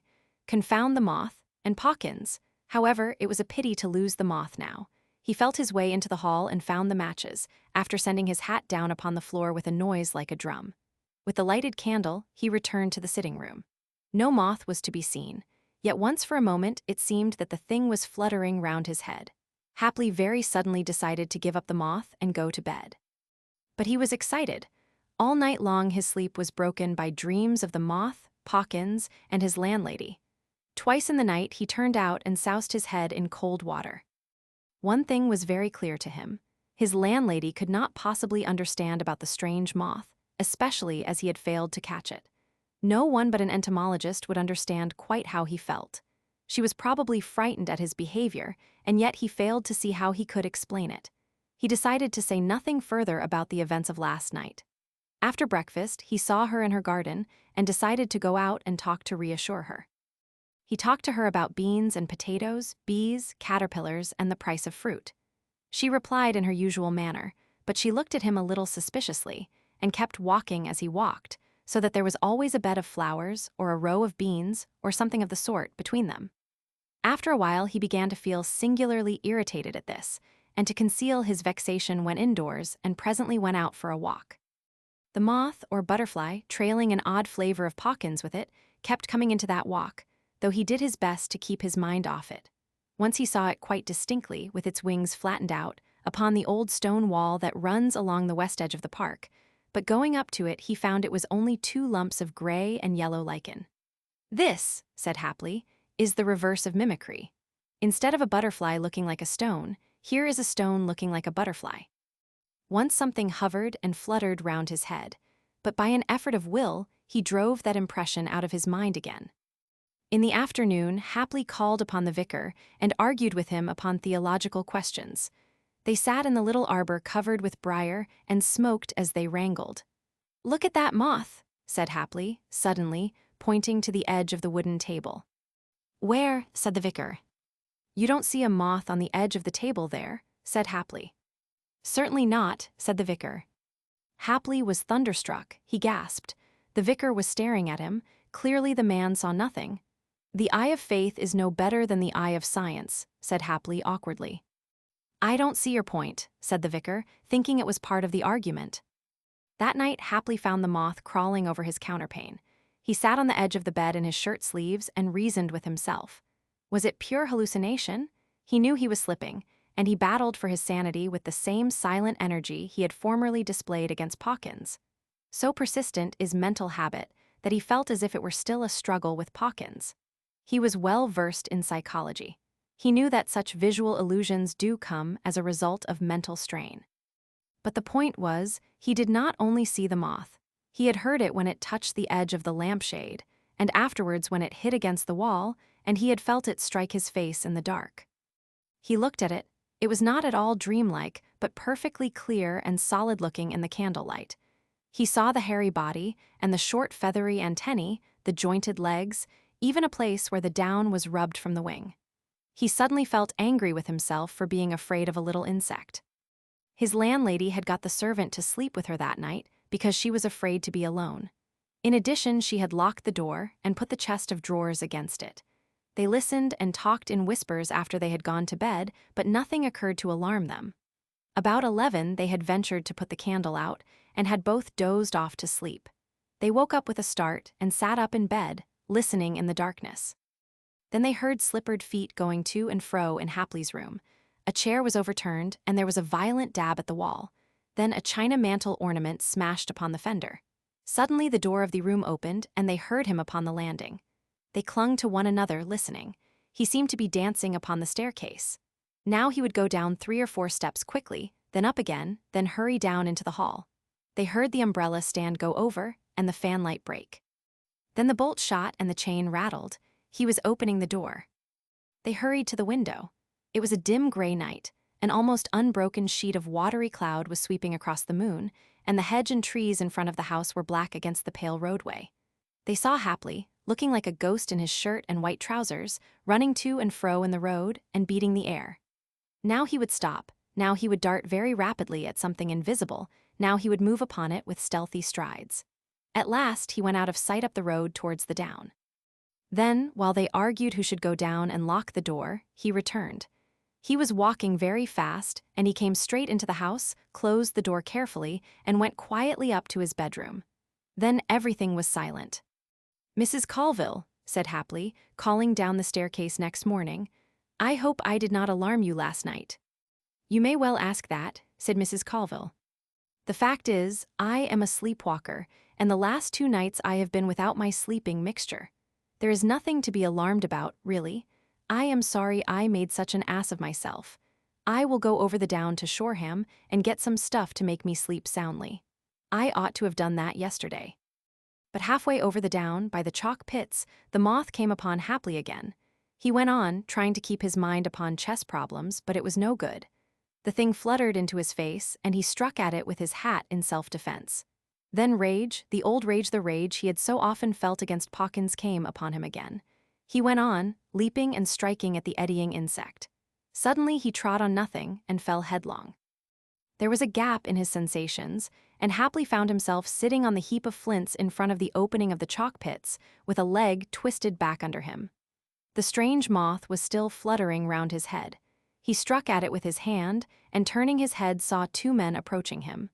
One was the village doctor. It occurred to Happily that this was lucky. Then it came into his mind, with extraordinary vividness, that no one would ever be able to see the strange moth except himself, and that it behoved him to keep silent about it. Late that night, however, after his broken leg was set, he was feverish and forgot his self-restraint. He was lying flat on his bed, and he began to run his eyes round the room to see if the moth was still about. He tried not to do this, but it was no good. He soon caught sight of the thing resting close to his hand, by the night light on the green tablecloth. The wings quivered. With a sudden wave of anger, he smote at it with his fist, and the nurse woke up with a shriek. He had missed it. That moth, he said, and then it was fancy, nothing. All the time he could see quite clearly the insect going round the cornice and darting across the room, and he could also see that the nurse saw nothing of it and looked at him strangely. He must keep himself in hand. He knew he was a lost man if he did not keep himself in hand. But as the night waned, the fever grew upon him, and the very dread he had of seeing the moth made him see it.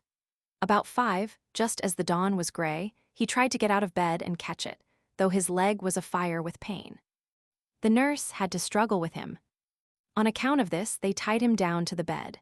At this the moth grew bolder, and once he felt it settle in his hair. Then, because he struck out violently with his arms, they tied these also. At this the moth came and crawled over his face, and haply wept, swore, screamed, prayed for them to take it off him, unavailingly. The doctor was a blockhead, a just qualified general practitioner, and quite ignorant of mental science. He simply said there was no moth. Had he possessed the wit, he might still, perhaps, have saved haply from his fate by entering into his delusion and covering his face with gauze, as he prayed might be done. But, as I say, the doctor was a blockhead, and until the leg was healed haply was kept tied to his bed, and with the imaginary moth crawling over him. It never left him while he was awake, and it grew to a monster in his dreams. While he was awake he longed for sleep, and from sleep he awoke screaming. So now haply is spending the remainder of his days in a padded room, worried by a moth that no one else can see. The asylum doctor calls it hallucination, but haply, when he is in his easier mood and can talk, says it is the ghost of Pawkins, and consequently a unique specimen and well worth the trouble of catching. 10. The treasure in the forest. The canoe was now approaching the land. The bay opened out, and a gap in the white surf of the reef marked where the little river ran out to the sea. The thicker and deeper green of the virgin forest showed its course down the distant hill slope. The forest here came close to the beach. Far beyond, dim and almost cloud-like in texture, rose the mountains, like suddenly frozen waves. The sea was still save for an almost imperceptible swell. The sky blazed. The man with the carved paddle stopped. "It should be somewhere here," he said. He shipped the paddle and held his arms out straight before him. The other man had been in the fore part of the canoe, closely scrutinizing the land. He had a sheet of yellow paper on his knee. "Come and look at this, Evans," he said. Both men spoke in low tones, and their lips were hard and dry. The man called Evans came swaying along the canoe until he could look over his companion's shoulder. The paper had the appearance of a rough map. By much folding it was creased and worn to the pitch of separation, and the second man held the discolored fragments together where they had parted. On it one could dimly make out, in almost obliterated pencil, the outline of the bay. "Here," said Evans, "is the reef and here is the gap." He ran his thumbnail over the chart. "This curved and twisting line is the river I could do with a drink now, and this star is the place." "You see this dotted line," said the man with the map. "It is a straight line and runs from the opening of the reef to a clump of palm trees. The star comes just where it cuts the river. We must mark the place as we go into the lagoon." "It's queer," said Evans after a pause, "what these little marks down here are for. It looks like the plan of a house or something, but what all these little dashes, pointing this way and that, may mean I can't get a notion. And what's the writing?" "Chinese," said the man with the map. "Of course, he was a Chinny," said Evans. "They all were," said the man with the map. They both sat for some minutes staring at the land, while the canoe drifted slowly. Then Evans looked towards the paddle. "Your turn with the paddle now, Hooker," said he. And his companion quietly folded up his map, put it in his pocket, passed Evans carefully, and began to paddle. His movements were languid, like those of a man whose strength was nearly exhausted. Evans sat with his eyes half closed, watching the frothy breakwater of the coral creep nearer and nearer. The sky was like a furnace, for the sun was near the zenith. Though they were so near the treasure, he did not feel the exultation he had anticipated. The intense excitement of the struggle for the plan, and the long night voyage from the mainland in the unprovisioned canoe had, to use his own expression, taken it out of him. He tried to arouse himself by directing his mind to the ingots the Chinamen had spoken of, but it would not rest there. It came back headlong to the thought of sweet water rippling in the river, and to the almost unendurable dryness of his lips and throat. The rhythmic wash of the sea upon the reef was becoming audible now, and it had a pleasant sound in his ears, the water washed along the side of the canoe, and the paddle dripped between each stroke. Presently he began to doze. He was still dimly conscious of the island, but a queer dream texture interwove with his sensations. Once again, it was the night when he and Hooker had hit upon the Chinaman's secret. He saw the moonlit trees, the little fire burning, and the black figures of the three Chinamen silvered on one side by moonlight, and on the other glowing from the firelight, and heard them talking together in pidgin English, for they came from different provinces. Hooker had caught the drift of their talk first, and had motioned to him to listen. Fragments of the conversation were inaudible, and fragments incomprehensible. A Spanish galleon from the Philippines hopelessly aground, and its treasure buried against the day of return, lay in the background of the story. A shipwrecked crew thinned by disease, a quarrel or so, and the needs of discipline, and at last taking to their boats never to be heard of again. Then Shanghai, only a year since, wandering ashore, had happened upon the ingots hidden for 200 years, had deserted his junk, and reburied them with infinite toil, single-handed but very safe. He laid great stress on the safety. It was a secret of his. Now he wanted help to return and exhume them. Presently the little map fluttered and the voices sank. A fine story for two stranded British wastrels to hear. Evan's dream shifted to the moment when he had Shanghai's pigtail in his hand. The life of a Chinaman is scarcely sacred like a European's. The cunning little face of Shanghai, first keen and furious like a startled snake, and then fearful, treacherous, and pitiful, became overwhelmingly prominent in the dream. At the end, Shanghai had grinned, a most incomprehensible and startling grin. Abruptly things became very unpleasant, as they will do at times in dreams. Shanghai gibbered and threatened him. He saw in his dream heaps and heaps of gold, and Shanghai intervening and struggling to hold him back from it. He took Shanghai by the pigtail how big the yellow brute was, and how he struggled and grinned. He kept growing bigger, too. Then the bright heaps of gold turned to a roaring furnace, and a vast devil, surprisingly like Shanghai, but with a huge black tail, began to feed him with coals. They burnt his mouth horribly. Another devil was shouting his name. Evans, Evans, you sleepy fool, or was it Hooker? He woke up. They were in the mouth of the lagoon. There are the 3 palm trees. It must be in a line with that clump of bushes, said his companion. Mark that. If we go to those bushes and then strike into the bush in a straight line from here, we shall come to it when we come to the stream. They could see now where the mouth of the stream opened out. At the sight of it, Evans revived. Hurry up, man, he said, or by heaven I shall have to drink sea water. He gnawed his hand and stared at the gleam of silver among the rocks and green tangle.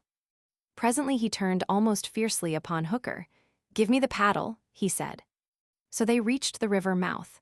A little way up, Hooker took some water in the hollow of his hand, tasted it, and spat it out. A little further he tried again. This will do, he said, and they began drinking eagerly. Curse this, said Evans suddenly. It's too slow. And, leaning dangerously over the forepart of the canoe, he began to suck up the water with his lips. Presently they made an end of drinking, and, running the canoe into a little creek, were about to land among the thick growth that overhung the water. We shall have to scramble through this to the beach to find our bushes and get the line to the place, said Evans. We had better paddle round, said Hooker. So they pushed out again into the river and paddled back down it to the sea and along the shore to the place where the clump of bushes grew. Here they landed, pulled the light canoe far up the beach, and then went up towards the edge of the jungle until they could see the opening of the reef and the bushes in a straight line. Evans had taken a native implement out of the canoe. It was L-shaped, and the transverse piece was armed with polished stone. Hooker carried the paddle. It is straight now in this direction, said he. We must push through this till we strike the stream, then we must prospect. They pushed through a close tangle of reeds, broad fronds, and young trees, and at first it was toilsome going, but very speedily the trees became larger and the ground beneath them opened out. The blaze of the sunlight was replaced by insensible degrees by cool shadow. The trees became at last vast pillars that rose up to a canopy of greenery far overhead. Dim white flowers hung from their stems, and ropey creepers swung from tree to tree. The shadow deepened. On the ground, blotched fungi and a red-brown incrustation became frequent. Evans shivered. It seems almost cold here after the blaze outside. I hope we are keeping to the straight, said Hooker. Presently they saw, far ahead, a gap in the somber darkness where white shafts of hot sunlight smote into the forest. There also was brilliant green undergrowth and colored flowers. Then they heard the rush of water. "Here is the river. We should be close to it now," said Hooker. The vegetation was thick by the river bank. Great plants, as yet unnamed, grew among the roots of the big trees and spread rosettes of huge green fans towards the strip of sky. Many flowers and a creeper with shiny foliage clung to the exposed stems. On the water of the broad, quiet pool which the treasure-seekers now overlooked there floated big oval leaves and a waxen, pinkish-white flower not unlike a water lily. Further, as the river bent away from them, the water suddenly frothed and became noisy in a rapid. "Well," said Evans. "We have swerved a little from the straight," said Hooker. "That was to be expected."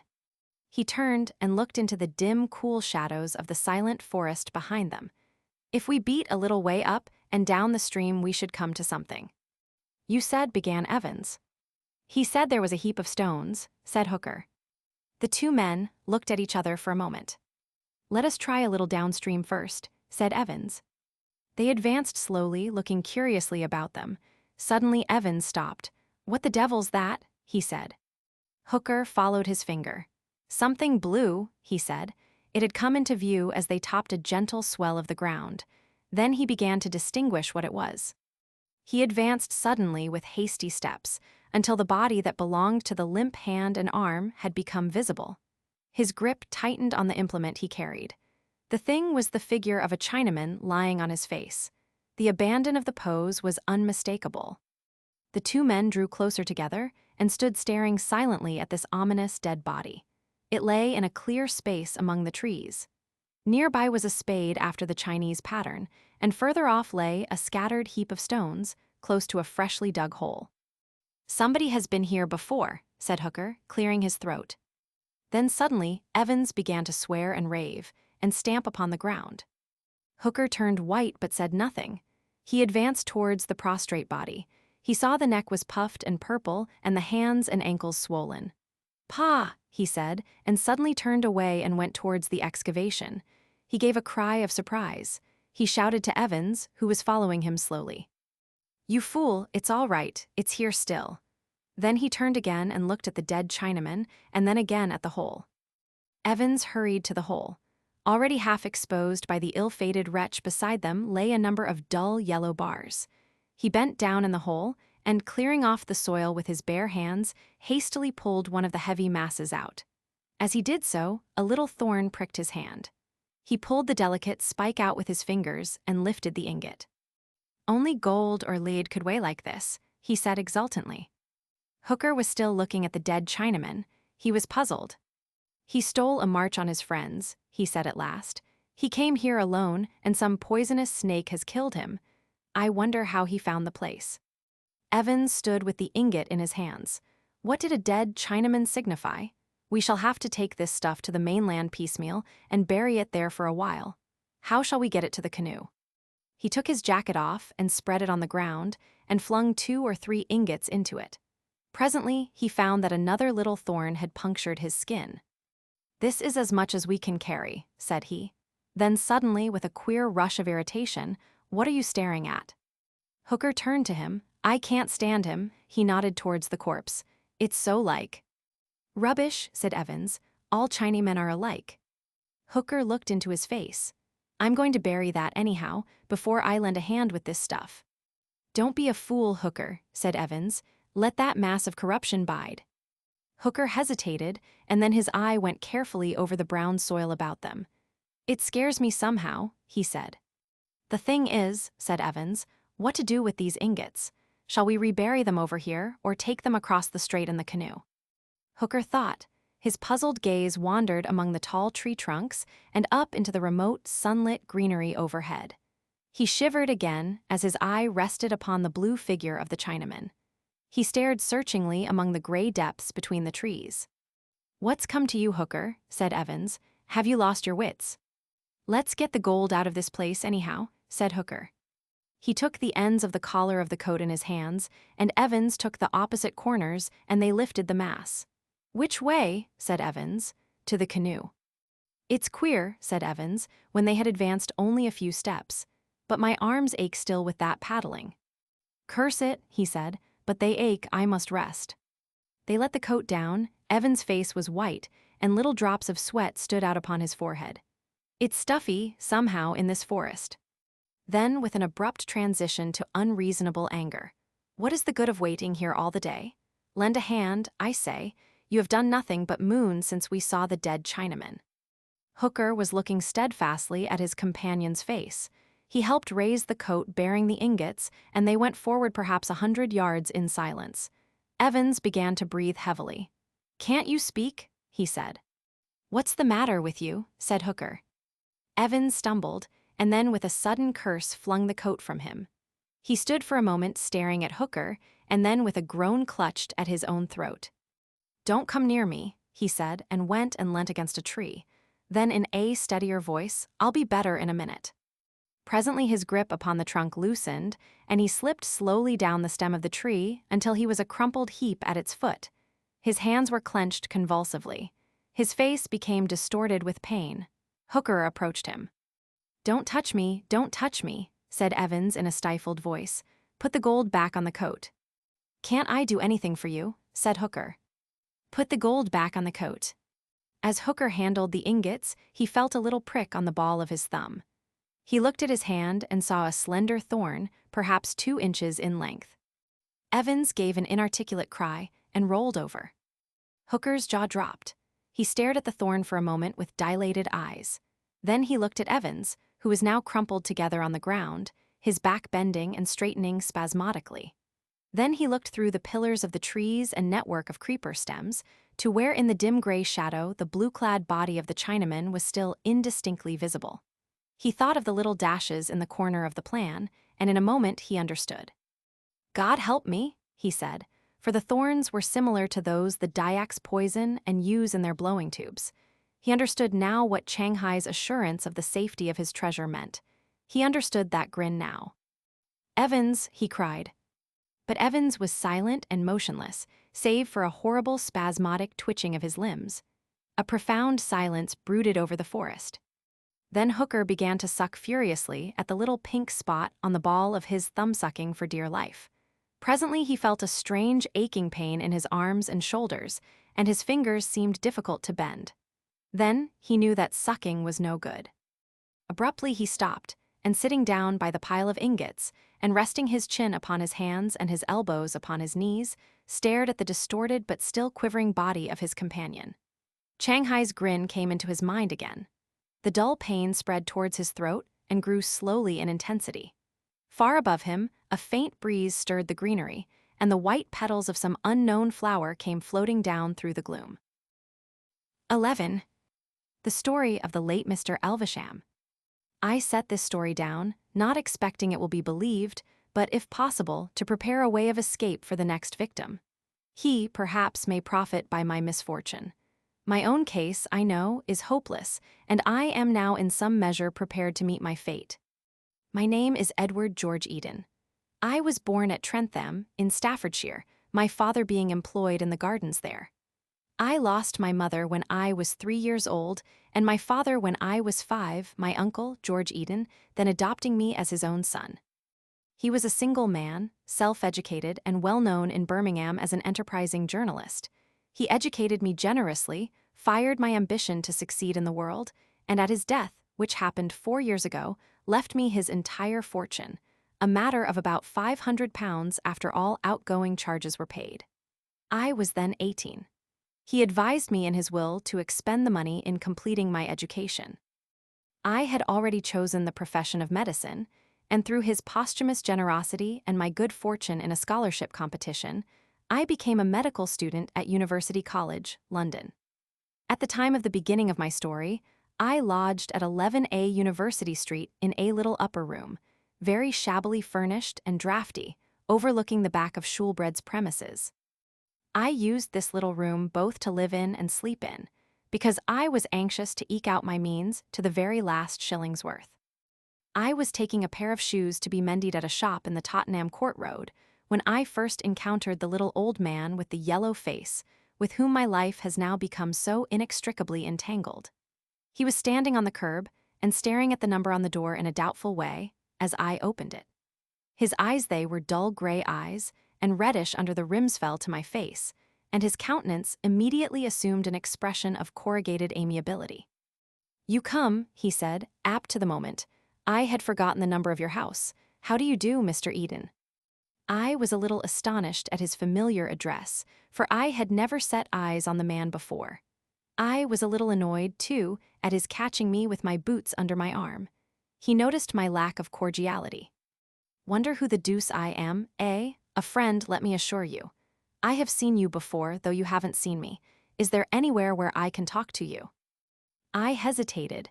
The shabbiness of my room upstairs was not a matter for every stranger. "Perhaps," said I, "we might walk down the street." I'm unfortunately prevented, my gesture explained the sentence before I had spoken it. "The very thing," he said, and faced this way and then that. "The street, which way shall we go?" I slipped my boots down in the passage. "Look here," he said abruptly, "this business of mine is a rigmarole. Come and lunch with me, Mr. Eden. I'm an old man, a very old man, and not good at explanations, and what with my piping voice and the clatter of the traffic." He laid a persuasive skinny hand, that trembled a little, upon my arm. I was not so old that an old man might not treat me to a lunch, yet at the same time I was not altogether pleased by this abrupt invitation. "I had rather," I began. "But I had rather," he said, catching me up, "and a certain civility is surely due to my gray hairs." And so I consented, and went with him. He took me to Blavatisca's. I had to walk slowly to accommodate myself to his paces, and over such a lunch as I had never tasted before, he fended off my leading question, and I took a better note of his appearance. His clean-shaven face was lean and wrinkled, his shriveled lips fell over a set of false teeth, and his white hair was thin and rather long. He seemed small to me, though, indeed, most people seemed small to me, and his shoulders were rounded and bent. And watching him, I could not help but observe that he too was taking note of me, running his eyes, with a curious touch of greed in them, over me, from my broad shoulders to my suntanned hands, and up to my freckled face again. "And now," said he, as we lit our cigarettes, "I must tell you of the business in hand. I must tell you, then, that I am an old man, a very old man." He paused momentarily. "And it happens that I have money that I must presently be leaving, and never a child have I to leave it to." I thought of the confidence trick, and resolved I would be on the alert for the vestiges of my £500. He proceeded to enlarge on his loneliness, and the trouble he had to find a proper disposition of his money. "I have weighed this plan and that plan, charities, institutions, and scholarships and libraries, and I have come to this conclusion at last." He fixed his eyes on my face. "That I will find some young fellow, ambitious, pure-minded, and poor, healthy in body and healthy in mind, and in short make him my heir, give him all that I have." He repeated, "Give him all that I have." "So that he will suddenly be lifted out of all the trouble and struggle in which his sympathies have been educated, to freedom and influence." I tried to seem disinterested. With a transparent hypocrisy, I said, "And you want my help, my professional services maybe, to find that person." He smiled and looked at me over his cigarette, and I laughed at his quiet exposure of my modest pretense. "What a career such a man might have," he said. "It fills me with envy to think how I have accumulated that another man may spend. But there are conditions, of course, burdens to be imposed. He must, for instance, take my name. You cannot expect everything without some return, and I must go into all the circumstances of his life before I can accept him. He must be sound. I must know his heredity, how his parents and grandparents died, have the strictest inquiries made into his private morals." This modified my secret congratulations a little. "And do I understand," said I, "that I—" "Yes," he said almost fiercely. You." I answered never a word. My imagination was dancing wildly, my innate skepticism was useless to modify its transports. There was not a particle of gratitude in my mind. I did not know what to say nor how to say it. "But why me in particular?" I said at last. He had chanced to hear of me from Professor Hassler. He said, as a typically sound and sane young man, and he wished, as far as possible, to leave his money where health and integrity were assured. That was my first meeting with the little old man.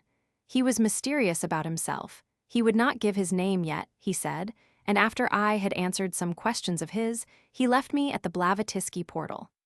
I noticed that he drew a handful of gold coins from his pocket when it came to paying for the lunch.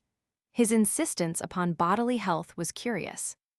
In accordance with an arrangement we had made, I applied that day for a life policy in the Loyal Insurance Company for a large sum, and I was exhaustively overhauled by the medical advisors of that company in the subsequent week.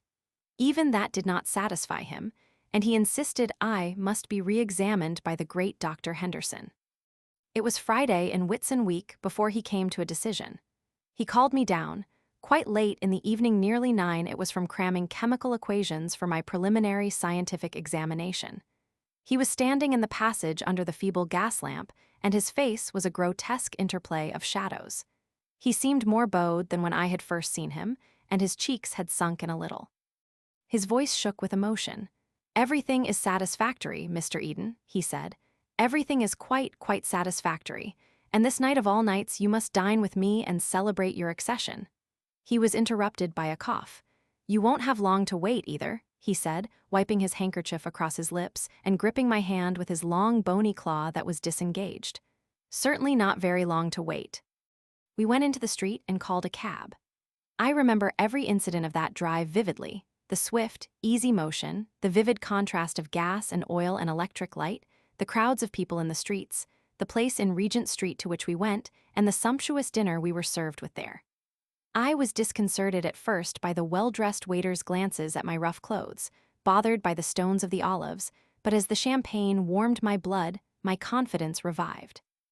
At first the old man talked of himself. He had already told me his name in the cab.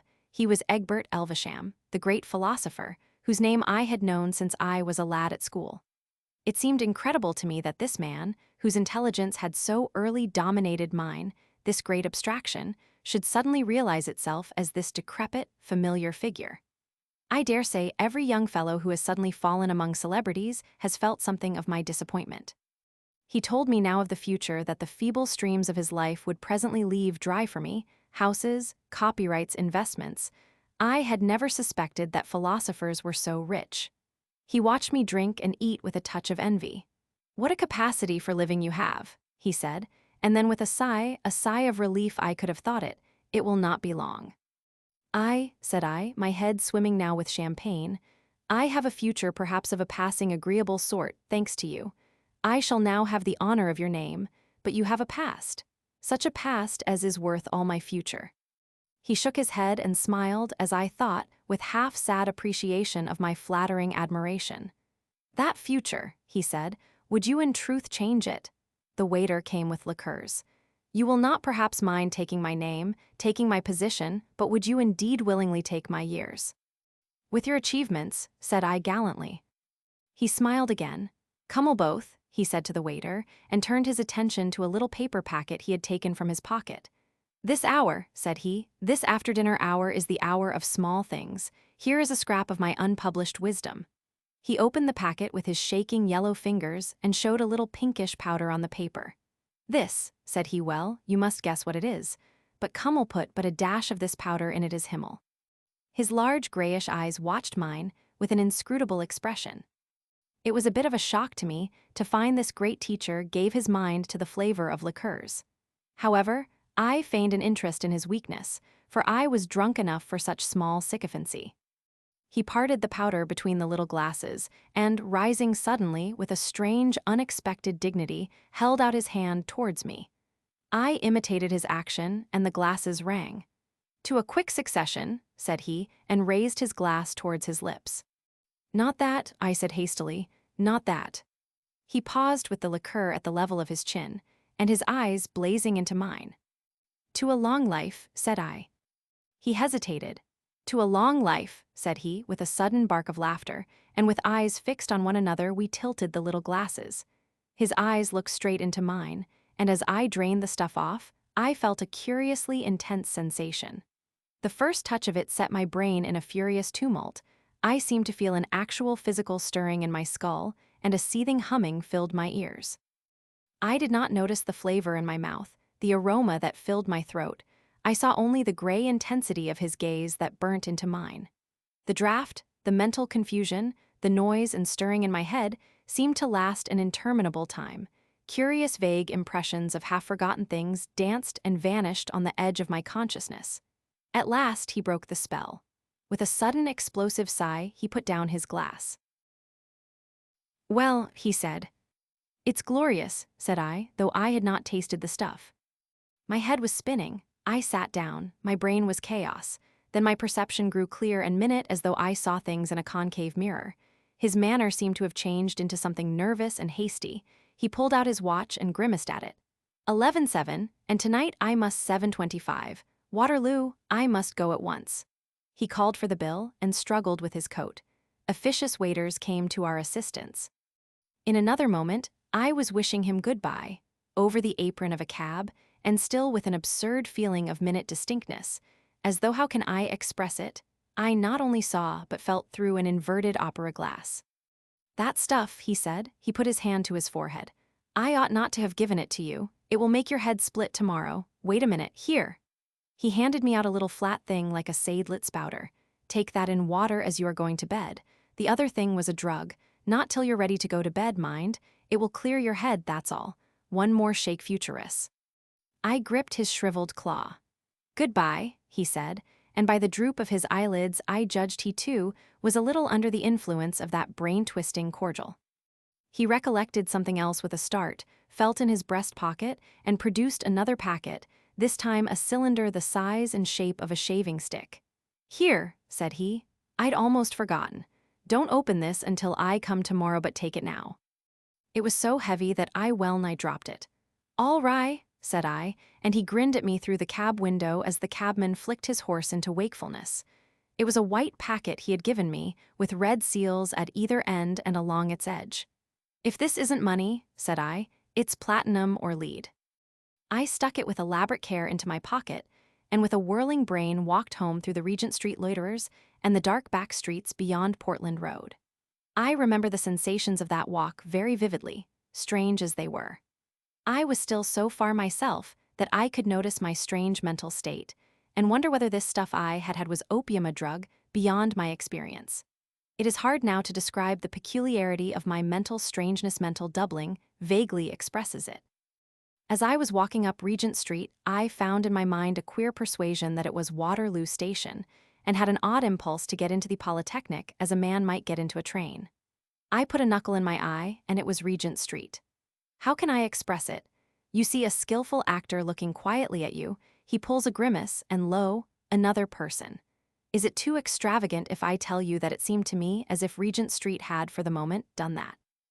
Then, being persuaded it was Regent Street again, I was oddly muddled about some fantastic reminiscences that cropped up.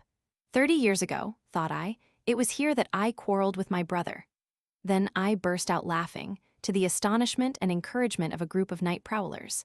30 years ago I did not exist, and never in my life had I boasted a brother. The stuff was surely liquid folly, for the poignant regret for that lost brother still clung to me. Along Portland Road, the madness took another turn. I began to recall vanished shops, and to compare the street with what it used to be. Confused, troubled thinking is comprehensible enough after the drink I had taken, but what puzzled me were these curiously vivid phantasm memories that had crept into my mind, and not only the memories that had crept in, but also the memories that had slipped out. I stopped opposite Stevens, the natural history dealer's, and cudgeled my brains to think what he had to do with me. A bus went by and sounded exactly like the rumbling of a train. I seemed to be dipping into some dark, remote pit for the recollection. "Of course," said I at last, "he has promised me 3 frogs tomorrow. Odd I should have forgotten." Do they still show children dissolving views? In those I remember, one view would begin like a faint ghost, and grow and oust another. In just that way, it seemed to me that a ghostly set of new sensations was struggling with those of my ordinary self. I went on through Euston Road to Tottenham Court Road, puzzled and a little frightened, and scarcely noticed the unusual way I was taking, for commonly, I used to cut through the intervening network of back streets. I turned into University Street to discover that I had forgotten my number. Only by a strong effort did I recall 11A, and even then it seemed to me that it was a thing some forgotten person had told me. I tried to steady my mind by recalling the incidents of the dinner, and for the life of me, I could conjure up no picture of my host's face. I saw him only as a shadowy outline, as one might see oneself reflected in a window through which one was looking. In his place, however, I had a curious exterior vision of myself, sitting at a table, flushed, bright-eyed, and talkative. "I must take this other powder," said I. "This is getting impossible." I tried the wrong side of the hall for my candle and the matches, and had a doubt of which landing my room might be on. "I'm drunk," I said. "That's certain," and blundered needlessly on the staircase to sustain the proposition. At the first glance, my room seemed unfamiliar. "What rot?"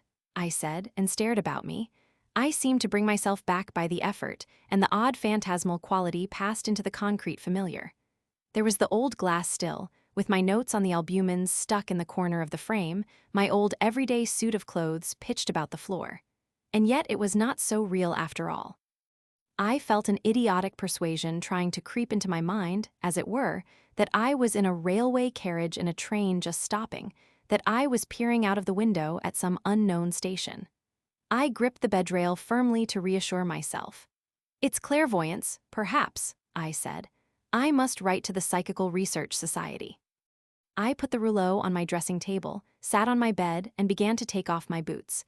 It was as if the picture of my present sensations was painted over some other picture that was trying to show through. "Curse it," said I. "My wits are going, or am I in two places at once?" Half undressed, I tossed the powder into a glass and drank it off. It effervesced and became a fluorescent amber color. Before I was in bed, my mind was already tranquilized. I felt the pillow at my cheek, and thereupon I must have fallen asleep. I awoke abruptly out of a dream of strange beasts and found myself lying on my back. Probably everyone knows that dismal, emotional dream from which one escapes, awake indeed, but strangely cowed. There was a curious taste in my mouth, a tired feeling in my limbs, a sense of cutaneous discomfort. I lay with my head motionless on my pillow, expecting that my feeling of strangeness and terror would pass away, and that I should then doze off again to sleep. But instead of that, my uncanny sensations increased. At first I could perceive nothing wrong about me. There was a faint light in the room, so faint that it was the very next thing to darkness, and the furniture stood out in it as vague blots of absolute darkness. I stared with my eyes just over the bedclothes. It came into my mind that someone had entered the room to rob me of my rouleau of money, but after lying for some moments, breathing regularly to simulate sleep, I realized this was mere fancy. Nevertheless, the uneasy assurance of something wrong kept fast hold of me. With an effort, I raised my head from the pillow and peered about me at the dark. What it was I could not conceive. I looked at the dim shapes around me, the greater and lesser darknesses that indicated curtains, table, fireplace, bookshelves, and so forth. Then I began to perceive something unfamiliar in the forms of the darkness.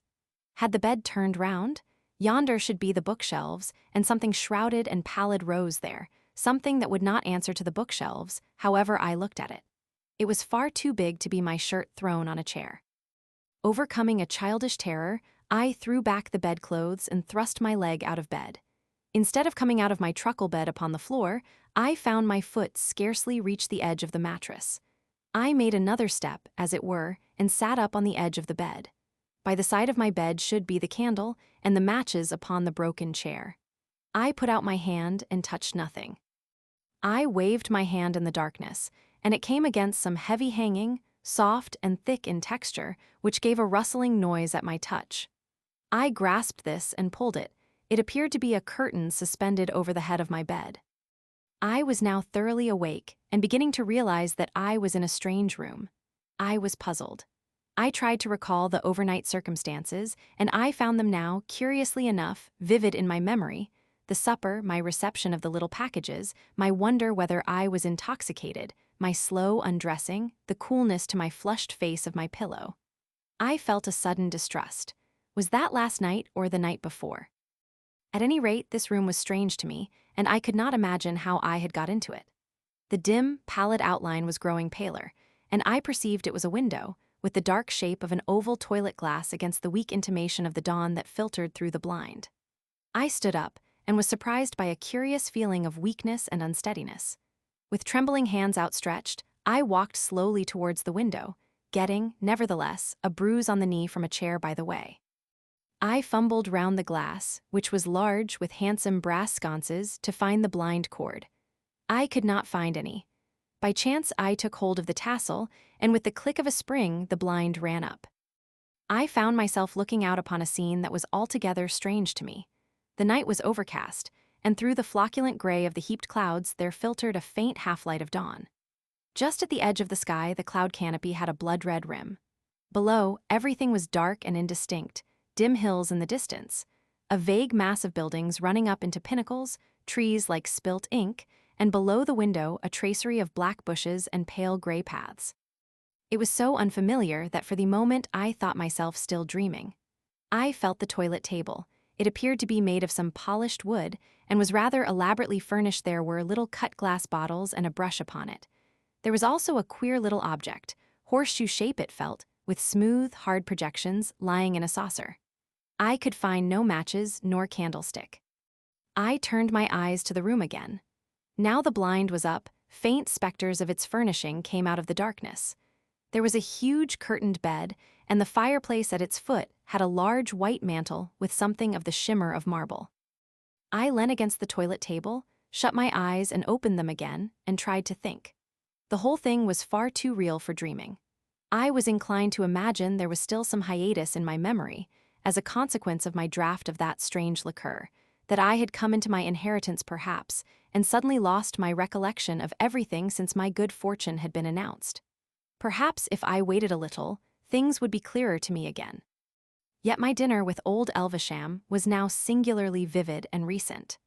The champagne, the observant waiters, the powder, and the liqueurs I could have staked my soul it all happened a few hours ago. And then occurred a thing so trivial and yet so terrible to me that I shiver now to think of that moment. I spoke aloud. I said, "How the devil did I get here?" And the voice was not my own. It was not my own, it was thin, the articulation was slurred, the resonance of my facial bones was different. Then, to reassure myself, I ran one hand over the other and felt loose folds of skin, the bony laxity of age. "Surely," I said, in that horrible voice that had somehow established itself in my throat, "surely this thing is a dream?" Almost as quickly as if I did it involuntarily, I thrust my fingers into my mouth. My teeth had gone. My fingertips ran on the flaccid surface of an even row of shriveled gums. I was sick with dismay and disgust. I felt then a passionate desire to see myself, to realize at once in its full horror the ghastly change that had come upon me. I tottered to the mantel and felt along it for matches. As I did so, a barking cough sprang up in my throat, and I clutched the thick flannel nightdress I found about me. There were no matches there, and I suddenly realized that my extremities were cold. Sniffing and coughing, whimpering a little perhaps, I fumbled back to bed. "It is surely a dream," I whispered to myself as I clambered back. "Surely a dream." It was a senile repetition. I pulled the bedclothes over my shoulders, over my ears. I thrust my withered hand under the pillow and determined to compose myself to sleep. Of course it was a dream. In the morning the dream would be over, and I should wake up strong and vigorous again to my youth and studies. I shut my eyes, breathed regularly, and finding myself wakeful, began to count slowly through the powers of 3. But the thing I desired would not come. I could not get to sleep, and the persuasion of the inexorable reality of the change that had happened to me grew steadily. Presently I found myself with my eyes wide open, the powers of 3 forgotten, and my skinny fingers upon my shriveled gums. I was, indeed, suddenly and abruptly, an old man. I had in some unaccountable manner fallen through my life and come to old age. In some way I had been cheated of all the best of my life, of love, of struggle, of strength and hope. I groveled into the pillow and tried to persuade myself that such hallucination was possible. Imperceptibly, steadily, the dawn grew clearer. At last, despairing of further sleep, I sat up in bed and looked about me. A chill twilight rendered the whole chamber visible. It was spacious and well furnished, better furnished than any room I had ever slept in before. A candle and matches became dimly visible upon a little pedestal in a recess. I threw back the bedclothes, and, shivering with the rawness of the early morning, albeit it was summertime, I got out and lit the candle. Then, trembling horribly, so that the extinguisher rattled on its spike, I tottered to the glass and saw Elvesham's face. It was none the less horrible because I had already dimly feared as much. He had already seemed physically weak and pitiful to me, but seen now, dressed only in a coarse flannel nightdress that fell apart and showed the stringy neck, seen now as my own body, I cannot describe its desolate decrepitude. The hollow cheeks, the straggling tail of dirty gray hair, the rheumy bleared eyes, the quivering, shriveled lips, the lower displaying a gleam of the pink interior lining, and those horrible dark gums showing. You who are mind and body together, at your natural years, cannot imagine what this fiendish imprisonment meant to me. To be young and full of the desire and energy of youth, and to be caught, and presently to be crushed in this tottering ruin of a body. But I wander from the course of my story. For some time, I must have been stunned at this change that had come upon me. It was daylight when I did so far gather myself together as to think. In some inexplicable way I had been changed, though how, short of magic, the thing had been done, I could not say. And as I thought, the diabolical ingenuity of Elvesham came home to me. It seemed plain to me that as I found myself in his, so he must be in possession of my body, of my strength, that is, and my future. But how to prove it? Then, as I thought, the thing became so incredible even to me that my mind reeled and I had to pinch myself to feel my toothless gums, to see myself in the glass, and touch the things about me before I could steady myself to face the facts again. Was all life hallucination? Was I indeed Elvesham and he me? Had I been dreaming of Eden overnight? Was there any Eden? But if I was Elvesham, I should remember where I was on the previous morning, the name of the town in which I lived, what happened before the dream began. I struggled with my thoughts. I recalled the queer doubleness of my memories overnight, but now my mind was clear. Not the ghost of any memories, but those proper to Eden could I raise. "This way lies insanity," I cried in my piping voice. I staggered to my feet, dragged my feeble, heavy limbs to the washhand stand, and plunged my gray head into a basin of cold water. Then, toweling myself, I tried again. It was no good. I felt beyond all question that I was indeed Eden, not Elvesham, but Eden in Elvesham's body. Had I been a man of any other age, I might have given myself up to my fate as one enchanted. But in these skeptical days, miracles do not pass current. Here was some trick of psychology. What a drug and a steady stare could do, a drug and a steady stare, or some similar treatment, could surely undo. Men have lost their memories before, but to exchange memories as one does umbrellas. I laughed. Alas, not a healthy laugh, but a wheezing, senile titter. I could have fancied old Elvesham laughing at my plight, and a gust of petulant anger, unusual to me, swept across my feelings. I began dressing eagerly in the clothes I found lying about on the floor, and only realized when I was dressed that it was an evening suit I had assumed. I opened the wardrobe and found some more ordinary clothes, a pair of plaid trousers, and an old-fashioned dressing gown.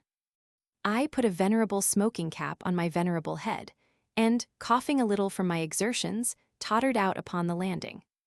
It was then, perhaps, 5:45, and the blinds were closely drawn and the house quite silent. The landing was a spacious one. A broad, richly carpeted staircase went down into the darkness of the hall below, and before me a door ajar showed me a writing desk, a revolving bookcase, the back of a study chair, and a fine array of bound books, shelf upon shelf. "My study," I mumbled, and walked across the landing. Then at the sound of my voice a thought struck me, and I went back to the bedroom and put in the set of false teeth. They slipped in with the ease of old habit. "That's better," said I, gnashing them, and so returned to the study. The drawers of the writing desk were locked. Its revolving top was also locked. I could see no indications of the keys, and there were none in the pockets of my trousers. I shuffled back at once to the bedroom and went through the dress suit, and afterwards the pockets of all the garments I could find. I was very eager, and one might have imagined that burglars had been at work, to see my room when I had done. Not only were there no keys to be found, but not a coin, nor a scrap of paper save only the receipted bill of the overnight dinner. A curious weariness asserted itself. I sat down and stared at the garments flung here and there, their pockets turned inside out. My first frenzy had already flickered out. Every moment I was beginning to realize the immense intelligence of the plans of my enemy, to see more and more clearly the hopelessness of my position. With an effort I rose and hurried hobbling into the study again. On the staircase was a housemaid pulling up the blinds. She stared, I think, at the expression of my face. I shut the door of the study behind me and, seizing a poker, began an attack upon the desk. That is how they found me. The cover of the desk was split, the lock smashed, the letters torn out of the pigeonholes and tossed about the room. In my senile rage, I had flung about the pens and other such light stationery and overturned the ink. Moreover, a large vase upon the mantel had got broken, I do not know how. I could find no checkbook, no money, no indications of the slightest use for the recovery of my body. I was battering madly at the drawers when the butler, backed by 2 women servants, intruded upon me. That simply is the story of my change. No one will believe my frantic assertions. I am treated as one demented, and even at this moment I am under restraint. But I am sane, absolutely sane, and to prove it I have sat down to write this story minutely as the things happened to me. I appeal to the reader, whether there is any trace of insanity in the style or method of the story he has been reading. I am a young man locked away in an old man's body, but the clear fact is incredible to everyone. Naturally, I appear demented to those who will not believe this. Naturally, I do not know the names of my secretaries, of the doctors who come to see me, of my servants and neighbors of this town, wherever it is where I find myself.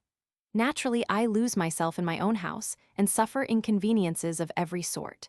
Naturally, I ask the oddest questions. Naturally, I weep and cry out and have paroxysms of despair. I have no money and no checkbook. The bank will not recognize my signature, for I suppose that, allowing for the feeble muscles I now have, my handwriting is still Eden's. These people about me will not let me go to the bank personally. It seems, indeed, that there is no bank in this town, and that I have an account in some part of London. It seems that Elvesham kept the name of his solicitor secret from all his household. I can ascertain nothing. Elvesham was, of course, a profound student of mental science, and all my declarations of the facts of the case merely confirm the theory that my insanity is the outcome of overmuch brooding upon psychology, dreams of the personal identity indeed. 2 days ago I was a healthy youngster, with all life before me. Now I am a furious old man, unkempt and desperate and miserable, prowling about a great, luxurious, strange house, watched, feared, and avoided as a lunatic by everyone about me. And in London is Elvesham beginning life again in a vigorous body, and with all the accumulated knowledge and wisdom of 70. He has stolen my life. What has happened, I do not clearly know. In the study are volumes of manuscript notes referring chiefly to the psychology of memory, and parts of what may be either calculations or ciphers in symbols absolutely strange to me. In some passages, there are indications that he was also occupied with the philosophy of mathematics. I take it he has transferred the whole of his memories, the accumulation that makes up his personality, from this old withered brain of his to mine, and similarly, that he has transferred mine to his discarded tenement. Practically, that is, he has changed bodies. But how such a change may be possible is without the range of my philosophy. I have been a materialist for all my thinking life, but here, suddenly, is a clear case of man's detachability from matter. One desperate experiment I am about to try. I sit writing here before putting the matter to issue. This morning, with the help of a table knife that I had secreted at breakfast, I succeeded in breaking open a fairly obvious secret drawer in this wrecked writing desk. I discovered nothing save a little green glass phial containing a white powder. Round the neck of the phial was a label, and thereon was written this one word, release. This may be most probably poison. I can understand Elvesham placing poison in my way, and I should be sure that it was his intention so to get rid of the only living witness against him, were it not for this careful concealment. The man has practically solved the problem of immortality. Save for the spite of chance, he will live in my body until it has aged, and then, again, throwing that aside, he will assume some other victim's youth and strength. When one remembers his heartlessness, it is terrible to think of the ever-growing experience that, how long has he been leaping from body to body? But I tire of writing. The powder appears to be soluble in water. The taste is not unpleasant. There the narrative found upon Mr. Elvesham's desk ends. His dead body lay between the desk and the chair. The latter had been pushed back, probably by his last convulsions. The story was written in pencil and in a crazy hand, quite unlike his usual minute characters. There remain only 2 curious facts to record. Indisputably, there was some connection between Eden and Elvesham, since the whole of Elvesham's property was bequeathed to the young man, but he never inherited. When Elvesham committed suicide, Eden was, strangely enough, already dead. 24 hours before, he had been knocked down by a cab and killed instantly, at the crowded crossing at the intersection of Gower Street and Euston Road. So that the only human being who could have thrown light upon this fantastic narrative is beyond the reach of questions. Without further comment, I leave this extraordinary matter to the reader's individual judgment. 12. Under the knife. What if I die under it? The thought recurred again and again as I walked home from Haddon's. It was a purely personal question. I was spared the deep anxieties of a married man, and I knew there were few of my intimate friends but would find my death troublesome chiefly on account of their duty of regret. I was surprised indeed, and perhaps a little humiliated, as I turned the matter over, to think how few could possibly exceed the conventional requirement. Things came before me stripped of glamour, in a clear, dry light, during that walk from Haddon's house over Primrose Hill. There were the friends of my youth. I perceived now that our affection was a tradition, which we foregathered rather laboriously to maintain. There were the rivals and helpers of my later career. I suppose I had been cold-blooded, or undemonstrative. One perhaps implies the other. It may be that even the capacity for friendship is a question of physique. There had been a time in my own life when I had grieved bitterly enough at the loss of a friend, but as I walked home that afternoon the emotional side of my imagination was dormant. I could not pity myself, nor feel sorry for my friends, nor conceive of them as grieving for me.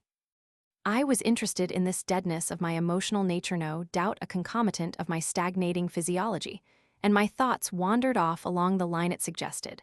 Once before, in my hot youth, I had suffered a sudden loss of blood, and had been within an ace of death. I remembered now that my affections as well as my passions had drained out of me, leaving scarce anything but a tranquil resignation, a dreg of self-pity. It had been weeks before the old ambitions and tendernesses, and all the complex moral interplay of a man had reasserted themselves. It occurred to me that the real meaning of this numbness might be a gradual slipping away from the pleasure-pain guidance of the animal man. It has been proven, I take it, as thoroughly as anything can be proven in this world, that the higher emotions, the moral feelings, even the subtle unselfishness of love, are evolved from the elemental desires and fears of the simple animal. They are the harness in which man's mental freedom goes. And it may be that as death overshadows us, as our possibility of acting diminishes, this complex growth of balanced impulse, propensity, and aversion, whose interplay inspires our acts, goes with it. Leaving what? I was suddenly brought back to reality by an imminent collision with the butcher boy's tray. I found that I was crossing the bridge over the Regent's Park Canal, which runs parallel with that in the Zoological Gardens. The boy in blue had been looking over his shoulder at a black barge advancing slowly, towed by a gaunt white horse. In the gardens, a nurse was leading 3 happy little children over the bridge. The trees were bright green, the spring hopefulness was still unstained by the dusts of summer. The sky and the water was bright and clear, but broken by long waves, by quivering bands of black as the barge drove through. The breeze was stirring, but it did not stir me as the spring breeze used to do. Was this dullness of feeling in itself an anticipation? It was curious that I could reason and follow out a network of suggestion as clearly as ever. So, at least, it seemed to me. It was calmness rather than dullness that was coming upon me. Was there any ground for the relief in the presentiment of death? Did a man near to death begin instinctively to withdraw himself from the meshes of matter and sense, even before the cold hand was laid upon his? I felt strangely isolated without regret from the life and existence about me. The children playing in the sun and gathering strength and experience for the business of life. The park keeper gossiping with a nursemaid, the nursing mother, the young couple intent upon each other as they passed me, the trees by the wayside spreading new pleading leaves to the sunlight, the stir in their branches. I had been part of it all, but I had nearly done with it now. Some way down the broad walk I perceived that I was tired and that my feet were heavy. It was hot that afternoon, and I turned aside and sat down on one of the green chairs that lined the way. In a minute I had dozed into a dream, and the tide of my thoughts washed up a vision of the resurrection. I was still sitting in the chair, but I thought myself actually dead, withered, tattered, dried, one eye I saw pecked out by birds. "Awake!" cried a voice, and incontinently the dust of the path and the mold under the grass became insurgent. I had never before thought of Regent's Park as a cemetery, but now, through the trees, stretching as far as I could see, I beheld a flat plain of writhing graves and healing tombstones. There seemed to be some trouble. The rising dead appeared to stifle as they struggled upward. They bled in their struggles. The red flesh was torn away from the white bones. "Awake!" cried a voice, but I determined I would not rise to such horrors. "Awake!" They would not let me alone. "Wake up!" said an angry voice. A Cockney angel, the man who sells the tickets, was shaking me, demanding my penny.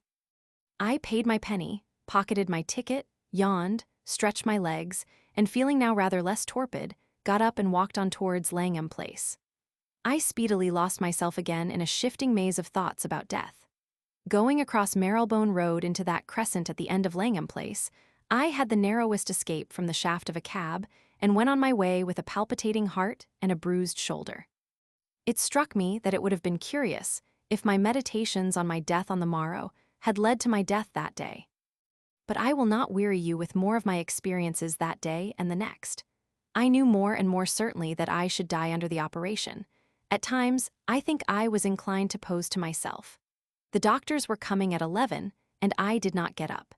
It seemed scarce worth while to trouble about washing and dressing, and though I read my newspapers and the letters that came by the first post, I did not find them very interesting. There was a friendly note from Addison, my old school friend, calling my attention to 2 discrepancies and a printer's error in my new book, with one from Langridge venting some vexation over Minton. The rest were business communications. I breakfasted in bed. The glow of pain at my side seemed more massive. I knew it was pain, and yet, if you can understand, I did not find it very painful. I had been awake and hot and thirsty in the night, but in the morning bed felt comfortable. In the nighttime, I had lain thinking of things that were past. In the morning, I dozed over the question of immortality. Haddon came, punctual to the minute, with a neat black bag, and Mowbray soon followed. Their arrival stirred me up a little. I began to take a more personal interest in the proceedings. Haddon moved the little octagonal table close to the bedside, and, with his broad back to me, began taking things out of his bag. I heard the light click of steel upon steel. My imagination, I found, was not altogether stagnant. "Will you hurt me much?" I said in an offhand tone. "Not a bit," Haddon answered over his shoulder. "We shall chloroform you, your heart's as sound as a bell." And as he spoke, I had a whiff of the pungent sweetness of the anesthetic. They stretched me out, with a convenient exposure of my side, and almost before I realized what was happening, the chloroform was being administered. It stings the nostrils, and there is a suffocating sensation at first. I knew I should die, that this was the end of consciousness for me. And suddenly, I felt that I was not prepared for death. I had a vague sense of a duty overlooked, I knew not what. What was it I had not done? I could think of nothing more to do, nothing desirable left in life, and yet I had the strangest disinclination to death, and the physical sensation was painfully oppressive. Of course, the doctors did not know they were going to kill me. Possibly I struggled. Then I fell motionless, and a great silence, a monstrous silence, and an impenetrable blackness came upon me. There must have been an interval of absolute unconsciousness, seconds or minutes. Then, with a chilly, unemotional clearness, I perceived that I was not yet dead. I was still in my body, but all the multitudinous sensations that come sweeping from it to make up the background of consciousness had gone, leaving me free of it all. No, not free of it all, for as yet something still held me to the poor stark flesh upon the bed held me, yet not so closely that I did not feel myself external to it, independent of it, straining away from it. I do not think I saw, I do not think I heard, but I perceived all that was going on, and it was as if I both heard and saw. Haddon was bending over me, Mowbray behind me. The scalpelet was a large scalpel was cutting my flesh at the side under the flying ribs. It was interesting to see myself cut like cheese, without a pang, without even a qualm. The interest was much of a quality with that one might feel in a game of chess between strangers. Haddon's face was firm and his hand steady, but I was surprised to perceive, how I know not, that he was feeling the gravest doubt as to his own wisdom in the conduct of the operation. Mowbray's thoughts, too, I could see. He was thinking that Haddon's manner showed too much of the specialist. New suggestions came up like bubbles through a stream of frothing meditation and burst one after another in the little bright spot of his consciousness. He could not help noticing and admiring Haddon's swift dexterity, in spite of his envious quality and his disposition to detract. I saw my liver exposed. I was puzzled at my own condition. I did not feel that I was dead, but I was different in some way from my living self. The gray depression that had weighed on me for a year or more and colored all my thoughts was gone. I perceived and thought without any emotional tint at all. I wondered if everyone perceived things in this way under chloroform and forgot it again when he came out of it. It would be inconvenient to look into some heads and not forget. Although I did not think that I was dead, I still perceived quite clearly that I was soon to die. This brought me back to the consideration of Haddon's proceedings. I looked into his mind and saw that he was afraid of cutting a branch of the portal vein. My attention was distracted from details by the curious changes going on in his mind. His consciousness was like the quivering little spot of light which is thrown by the mirror of a galvanometer. His thoughts ran under it like a stream, some through the focus bright and distinct, some shadowy in the half-light of the edge. Just now the little glow was steady. But the least movement on Mowbray's part, the slightest sound from outside, even a faint difference in the slow movement of the living flesh he was cutting, set the light spot shivering and spinning. A nuisance impression came rushing up through the flow of thoughts, and lo, the light spot jerked away towards it, swifter than a frightened fish. It was wonderful to think that upon that unstable, fitful thing depended all the complex motions of the man, that for the next 5 minutes, therefore, my life hung upon its movements. And he was growing more and more nervous in his work. It was as if a little picture of a cut vein grew brighter and struggled to oust from his brain another picture of a cut falling short of the mark. He was afraid. His dread of cutting too little was battling with his dread of cutting too far. Then suddenly, like an escape of water from under a lock gate, a great uprush of horrible realization set all his thoughts swirling, and simultaneously I perceived that the vein was cut. He started back with a hoarse exclamation, and I saw the brown-purple blood gather in a swift bead and run trickling. He was horrified. He pitched the red-stained scalpel onto the octagonal table, and instantly both doctors flung themselves upon me, making hasty and ill-conceived efforts to remedy the disaster. "Ice," said Mowbray, gasping, but I knew that I was killed, though my body still clung to me. I will not describe their belated endeavors to save me, though I perceived every detail. My perceptions were sharper and swifter than they had ever been in life. My thoughts rushed through my mind with incredible swiftness, but with perfect definition. I can only compare their crowded clarity to the effects of a reasonable dose of opium. In a moment, it would all be over, and I should be free. I knew I was immortal, but what would happen I did not know. Should I drift off presently, like a puff of smoke from a gun in some kind of half-material body, an attenuated version of my material self? Should I find myself suddenly among the innumerable hosts of the dead, and know the world about me for the phantasmagoria it had always seemed? Should I drift to some spiritualistic seance, and there make foolish, incomprehensible attempts to effect a purblind medium? It was a state of unemotional curiosity, of colorless expectation. And then I realized a growing stress upon me, a feeling as though some huge human magnet was drawing me upward out of my body. The stress grew and grew. I seemed an atom for which monstrous forces were fighting. For one brief, terrible moment sensation came back to me. That feeling of falling headlong which comes in nightmares, that feeling 1,000 times intensified, that, and a black horror swept across my thoughts in a torrent. Then the two doctors, the naked body with its cut side, the little room, swept away from under me and vanished, as a speck of foam vanishes down an eddy. I was in midair. Far below was the West End of London, receding rapidly, for I seemed to be flying swiftly upward end as it receded, passing westward like a panorama. I could see, through the faint haze of smoke, the innumerable roofs chimney-set, the narrow roadways, stippled with people and conveyances, the little specks of squares, and the church steeples like thorns sticking out of the fabric. But it spun away as the earth rotated on its axis, and in a few seconds, as it seemed, I was over the scattered clumps of town about Ealing, the little Thames a thread of blue to the south, and the Chiltern Hills and the North Downs coming up like the rim of a basin, far away and faint with haze. Up I rushed, and at first I had not the faintest conception what this headlong rush upward could mean. Every moment the circle of scenery beneath me grew wider and wider, and the details of town and field, of hill and valley, got more and more hazy and pale and indistinct. A luminous gray was mingled more and more with the blue of the hills and the green of the open meadows, and a little patch of cloud, low and far to the west, shone ever more dazzlingly white.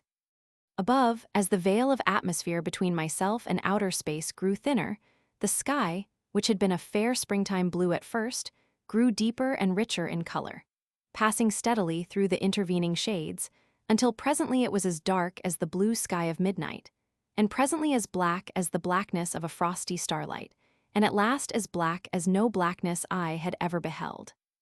And first one star, and then many, and at last an innumerable host broke out upon the sky, more stars than anyone has ever seen from the face of the earth. For the blueness of the sky and the light of the sun and stars sifted and spread abroad blindingly, there is diffused light even in the darkest skies of winter, and we do not see the stars by day only because of the dazzling irradiation of the sun. But now I saw things I know not how. Assuredly, with no mortal eyes in, that defect of bedazzlement blinded me no longer. The sun was incredibly strange and wonderful. The body of it was a disk of blinding white light, not yellowish, as it seems to those who live upon the earth, but livid white, all streaked with scarlet streaks and rimmed about with a fringe of writhing tongues of red fire. And shooting halfway across the heavens from either side of it, and brighter than the Milky Way, were two pinions of silver white, making it look more like those winged globes I have seen in Egyptian sculpture than anything else I can remember upon earth. These I knew for the solar corona, though I had never seen anything of it but a picture during the days of my earthly life. When my attention came back to the earth again, I saw that it had fallen very far away from me. Field and town were long since indistinguishable, and all the varied hues of the country were merging into a uniform bright gray, broken only by the brilliant white of the clouds that lay scattered in flocculent masses over Ireland and the west of England. For now I could see the outlines of the north of France and Ireland, and all this island of Britain, save where Scotland passed over the horizon to the north, or where the coast was blurred or obliterated by cloud. The sea was a dull gray and darker than the land, and the whole panorama was rotating slowly towards the east.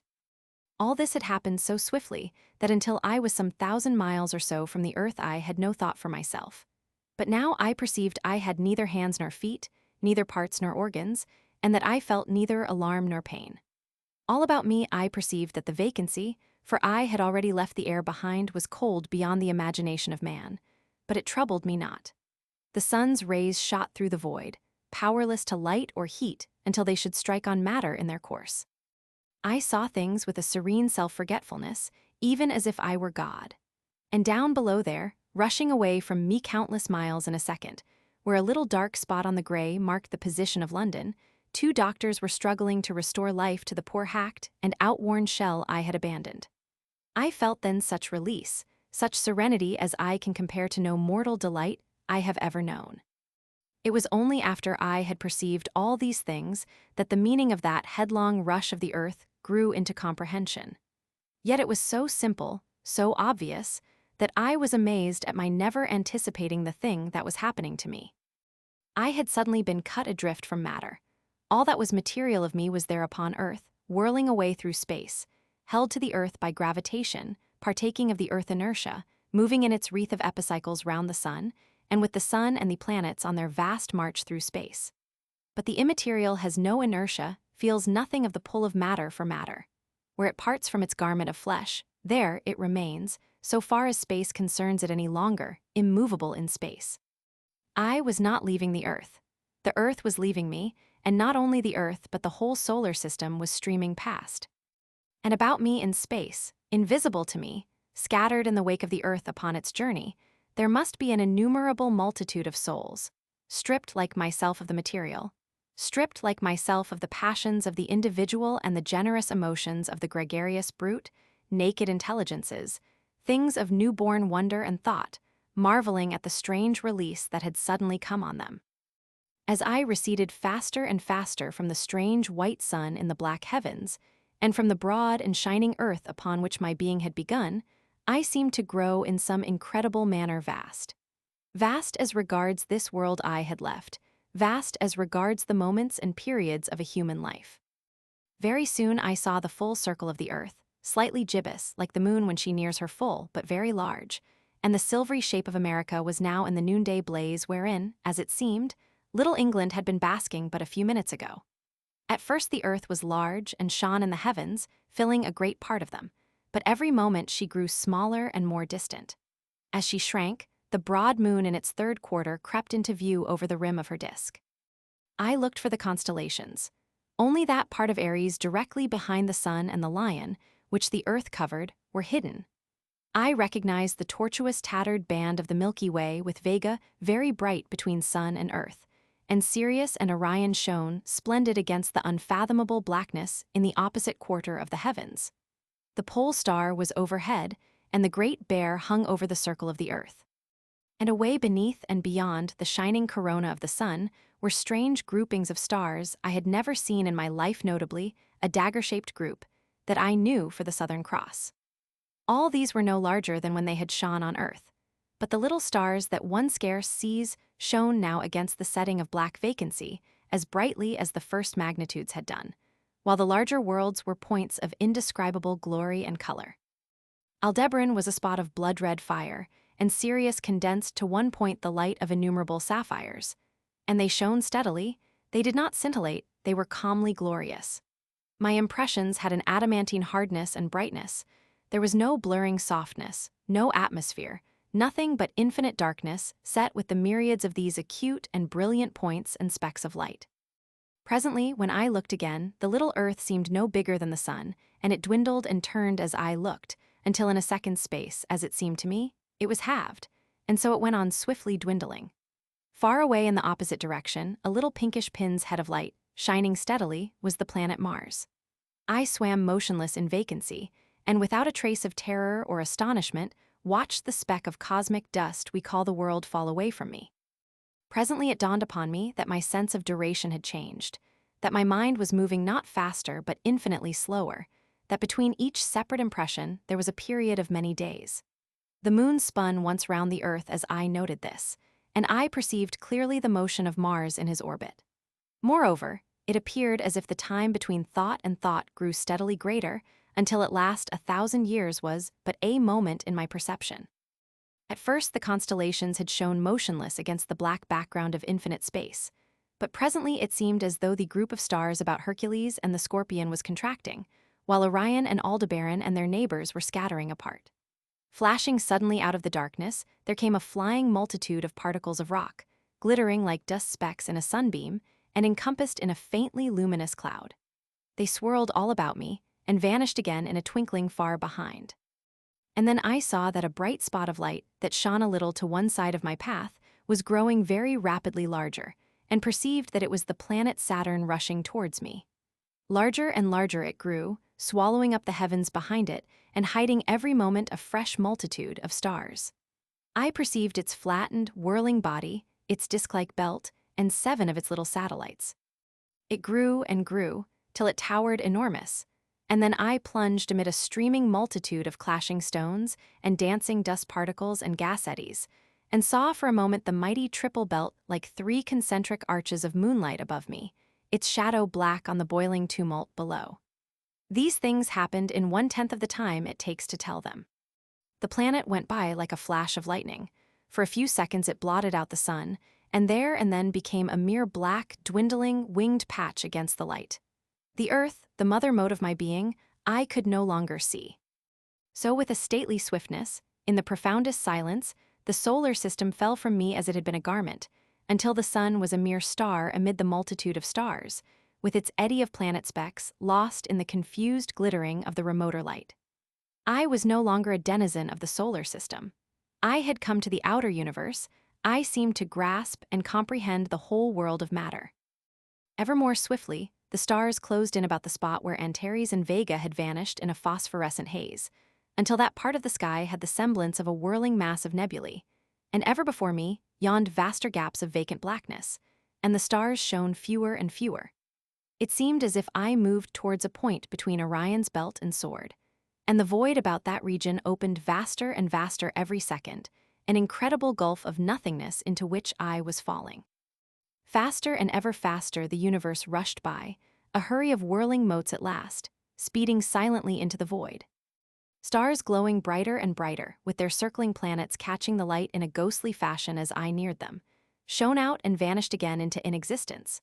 Faint comets, clusters of meteorites, winking specks of matter, eddying light points, whizzed past, some perhaps 100 millions of miles or so from me at most, few nearer, traveling with unimaginable rapidity, shooting constellations, momentary darts of fire, through that black, enormous night. More than anything else, it was like a dusty draft, sunbeam-lit. Broader and wider and deeper grew the starless space, the vacant beyond, into which I was being drawn. At last, a quarter of the heavens was black and blank, and the whole headlong rush of stellar universe closed in behind me like a veil of light that is gathered together. It drove away from me like a monstrous jack-o'-lantern driven by the wind. I had come out into the wilderness of space. Ever the vacant blackness grew broader, until the hosts of the stars seemed only like a swarm of fiery specks hurrying away from me, inconceivably remote, and the darkness, the nothingness and emptiness was about me on every side. Soon the little universe of matter, the cage of points in which I had begun to be, was dwindling, now to a whirling disk of luminous glittering, and now to 1-minute disk of hazy light. In a little while it would shrink to a point, and at last would vanish altogether. Suddenly feeling came back to me, feeling in the shape of overwhelming terror. Such a dread of those dark vastitudes as no words can describe, a passionate resurgence of sympathy and social desire. Were there other souls, invisible to me as I to them, about me in the blackness? Or was I indeed, even as I felt, alone? Had I passed out of being into something that was neither being nor not being? The covering of the body, the covering of matter, had been torn from me, and the hallucinations of companionship and security. Everything was black and silent. I had ceased to be. I was nothing. There was nothing, save only that infinitesimal dot of light that dwindled in the gulf. I strained myself to hear and see, and for a while there was naught but infinite silence, intolerable darkness, horror, and despair. Then I saw that about the spot of light into which the whole world of matter had shrunk there was a faint glow, and in a band on either side of that the darkness was not absolute.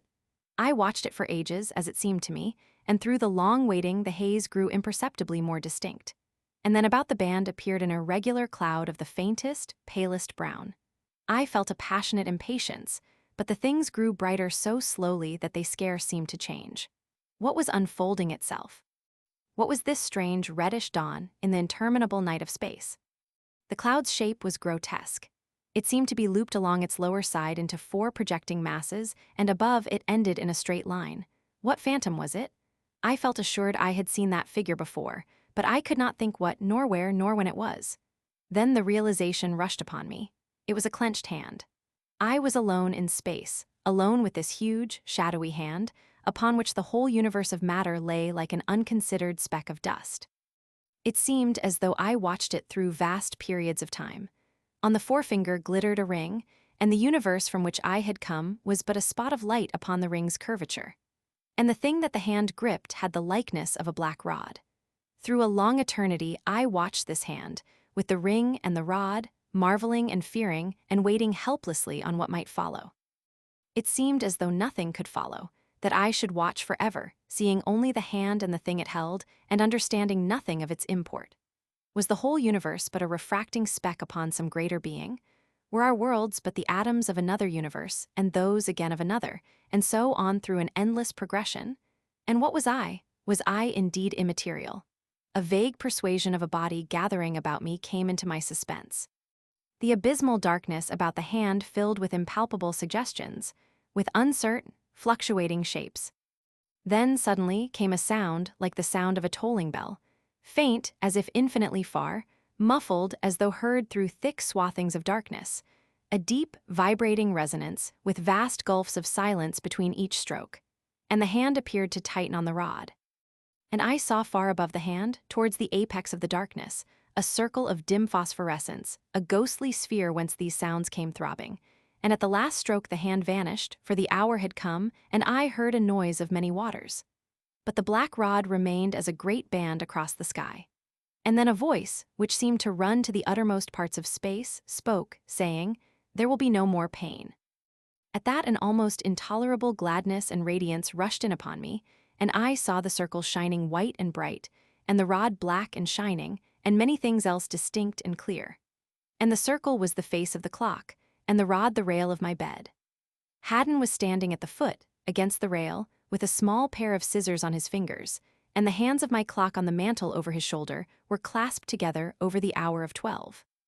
Mowbray was washing something in a basin at the octagonal table, and at my side I felt a subdued feeling that could scarce be spoken of as pain. The operation had not killed me, and I perceived, suddenly, that the dull melancholy of half a year was lifted from my mind. 13. The Sea Raiders. 1. Until the extraordinary affair at Sidmouth, the peculiar species Haploteuthis ferox was known to science only generically, on the strength of a half-digested tentacle obtained near the Azores, and a decaying body pecked by birds and nibbled by fish, found early in 1896 by Mr. Jennings, near Land's End. In no department of zoological science, indeed, are we quite so much in the dark as with regard to the deep-sea cephalopods. A mere accident, for instance, it was that led to the Prince of Monaco's discovery of nearly a dozen new forms in the summer of 1895, a discovery in which the before-mentioned tentacle was included. It chanced that a cachalot was killed off Terceira by some sperm whalers, and in its last struggles charged almost to the prince's yacht, missed it, rolled under and died within 20 yards of his rudder.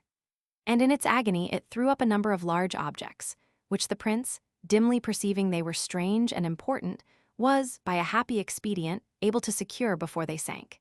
He set his screws in motion, and kept them circling in the vortices thus created until a boat could be lowered. And these specimens were whole cephalopods and fragments of cephalopods, some of gigantic proportions, and almost all of them unknown to science.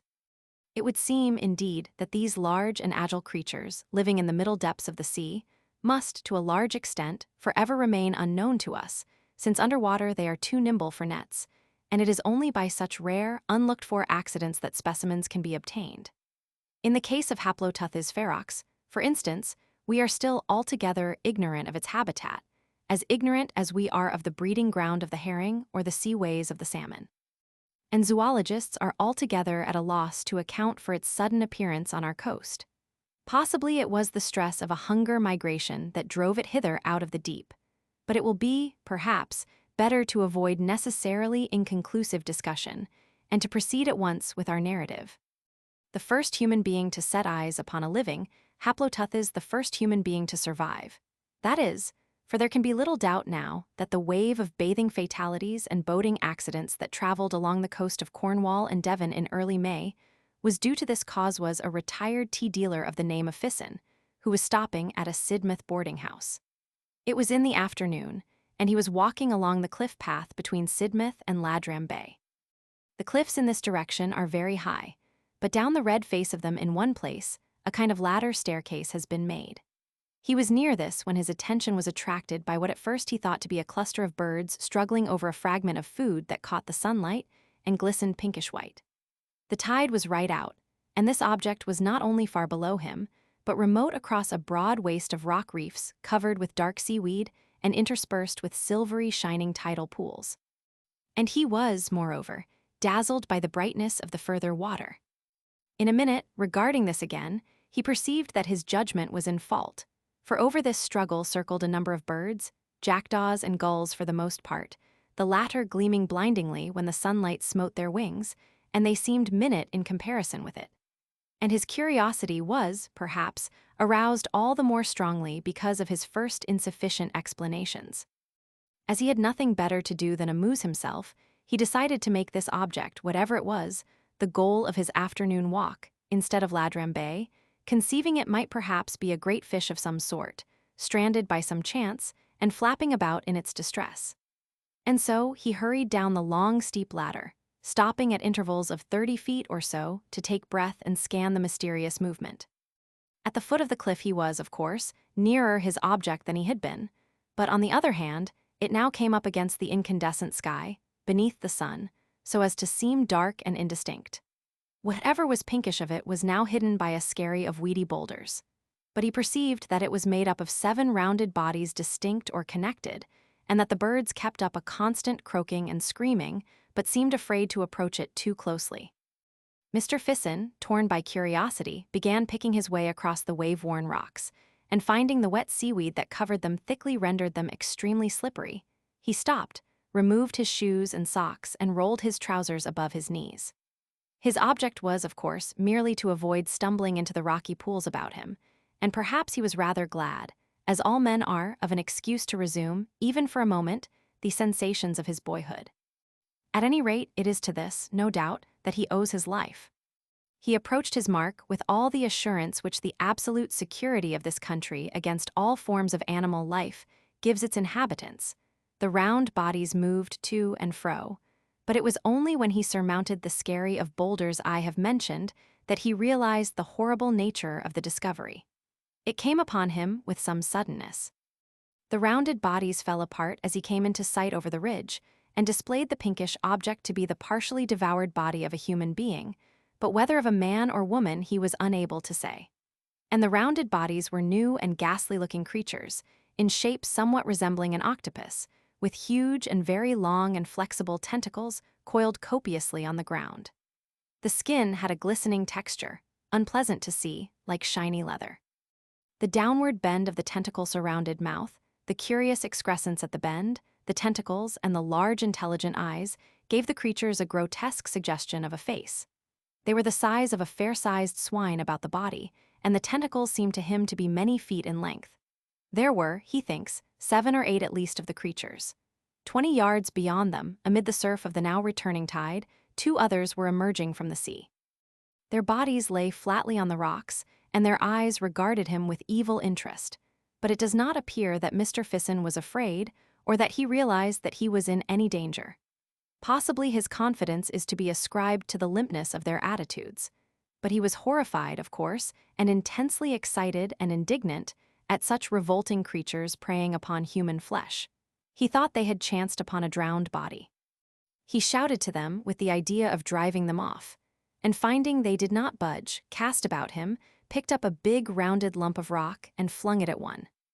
And then, slowly uncoiling their tentacles, they all began moving towards him, creeping at first deliberately, and making a soft purring sound to each other. In a moment Mr. Fisson realized that he was in danger. He shouted again, threw both his boots, and started off with a leap forthwith. 20 yards off he stopped and faced about, judging them slow, and behold, the tentacles of their leader were already pouring over the rocky ridge on which he had just been standing. At that he shouted again, but this time not threatening, but a cry of dismay, and began jumping, striding, slipping, wading across the uneven expanse between him and the beach. The tall red cliffs seemed suddenly at a vast distance, and he saw, as though they were creatures in another world, 2-minute workmen engaged in the repair of the ladderway, and little suspecting the race for life that was beginning below them. At one time he could hear the creatures splashing in the pools not a dozen feet behind him, and once he slipped and almost fell. They chased him to the very foot of the cliffs, and desisted only when he had been joined by the workmen at the foot of the ladderway up the cliff. All 3 of the men pelted them with stones for a time, and then hurried to the cliff top and along the path towards Sidmouth to secure assistance and a boat, and to rescue the desecrated body from the clutches of these abominable creatures. 2. And, as if he had not already been in sufficient peril that day, Mr. Fisson went with the boat to point out the exact spot of his adventure. As the tide was down, it required a considerable detour to reach the spot, and when at last they came off the ladderway, the mangled body had disappeared. The water was now running in, submerging first one slab of slimy rock and then another, and the 4 men in the boat, the workmen, that is, the boatman, and Mr. Fisson now turned their attention from the bearings offshore to the water beneath the keel. At first they could see little below them, save a dark jungle of laminaria with an occasional darting fish. Their minds were set on adventure, and they expressed their disappointment freely. But presently they saw one of the monsters swimming through the water seaward, with a curious rolling motion that suggested to Mr. Fisson the spinning roll of a captive balloon. Almost immediately after, the waving streamers of laminaria were extraordinarily perturbed, parted for a moment, and 3 of these beasts became darkly visible, struggling for what was probably some fragment of the drowned man. In a moment, the copious olive-green ribbons had poured again over this writhing group. At that, all 4 men, greatly excited, began beating the water with oars and shouting, and immediately they saw a tumultuous movement among the weeds. They desisted to see more clearly, and as soon as the water was smooth, they saw, as it seemed to them, the whole sea bottom among the weeds set with eyes. "Ugly swine," cried one of the men, "why, there's dozens." And forthwith, the things began to rise through the water about them. Mr. Fisson has since described to the writer this startling eruption out of the waving laminaria meadows. To him, it seemed to occupy a considerable time, but it is probable that really it was an affair of a few seconds only. For a time, nothing but eyes, and then he speaks of tentacles streaming out and parting the weed fronds this way and that. Then these things, growing larger, until at last the bottom was hidden by their intercoiling forms, and the tips of tentacles rose darkly here and there into the air above the swell of the waters. One came up boldly to the side of the boat, and clinging to this with 3 of its sucker-set tentacles, threw 4 others over the gunwale, as if with an intention either of oversetting the boat or of clambering into it. Mr. Fisson at once caught up the boat hook, and, jabbing furiously at the soft tentacles, forced it to desist. He was struck in the back and almost pitched overboard by the boatman, who was using his oar to resist a similar attack on the other side of the boat.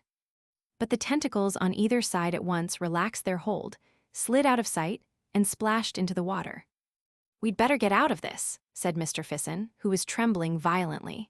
He went to the tiller, while the boatman and one of the workmen seated themselves and began rowing.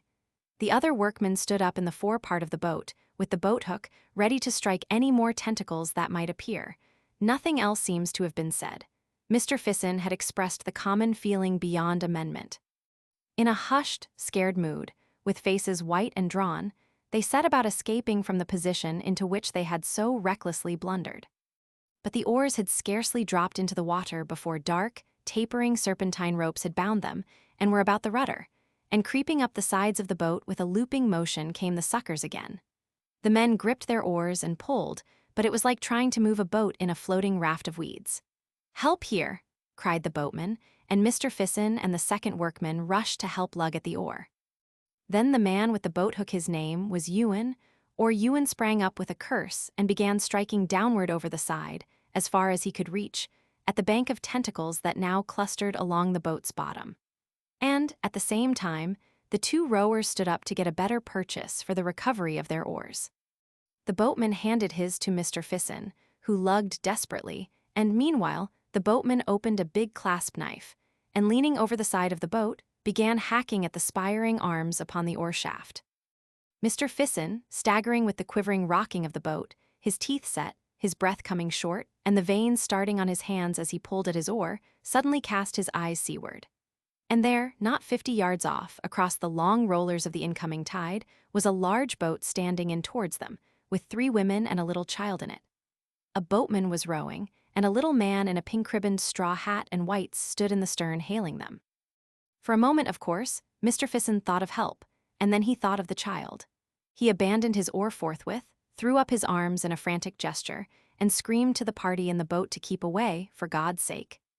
It says much for the modesty and courage of Mr. Fisson that he does not seem to be aware that there was any quality of heroism in his action at this juncture. The oar he had abandoned was at once drawn under, and presently reappeared floating about 20 yards away. At the same moment Mr. Fisson felt the boat under him lurch violently, and a hoarse scream, a prolonged cry of terror from Hill the boatman, caused him to forget the party of excursionists altogether. He turned and saw Hill crouching by the forward rowlock, his face convulsed with terror, and his right arm over the side and drawn tightly down. He gave now a succession of short, sharp cries, "Oh, oh, oh, oh." Mr. Fisson believes that he must have been hacking at the tentacles below the waterline and have been grasped by them, but of course, it is quite impossible to say now certainly what had happened. The boat was heeling over, so that the gunwale was within 10 inches of the water, and both Ewan and the other laborer were striking down into the water, with oar and boat hook, on either side of Hill's arm. Mr. Fisson instinctively placed himself to counterpoise them. Then Hill, who was a burly, powerful man, made a strenuous effort and rose almost to a standing position. He lifted his arm, indeed, clean out of the water. Hanging to it was a complicated tangle of brown ropes, and the eyes of one of the brutes that had hold of him, glaring straight and resolute, showed momentarily above the surface. The boat heeled more and more, and the green-brown water came pouring in a cascade over the side. Then Hill slipped and fell with his ribs across the side, and his arm and the massive tentacles about it splashed back into the water. He rolled over. His boot kicked Mr. Fissen's knee as that gentleman rushed forward to seize him, and in another moment fresh tentacles had whipped about his waist and neck, and after a brief, convulsive struggle, in which the boat was nearly capsized, Hill was lugged overboard. The boat righted with a violent jerk that all but sent Mr. Fissen over the other side, and hid the struggle in the water from his eyes. He stood staggering to recover his balance for a moment, and as he did so, he became aware that the struggle and the inflowing tide had carried them close upon the weedy rocks again. Not 4 yards off, a table of rock still rose in rhythmic movements above the inwash of the tide. In a moment, Mr. Fissen seized the oar from Ewan, gave one vigorous stroke, then dropping it, ran to the bows and leapt. He felt his feet slide over the rock, and by a frantic effort, leapt again towards a further mass. He stumbled over this, came to his knees, and rose again. "Look out!" cried someone, and a large drab body struck him. He was knocked flat into a tidal pool by one of the workmen, and as he went down he heard smothered, choking cries that he believed at the time came from Hill. Then he found himself marveling at the shrillness and variety of Hill's voice.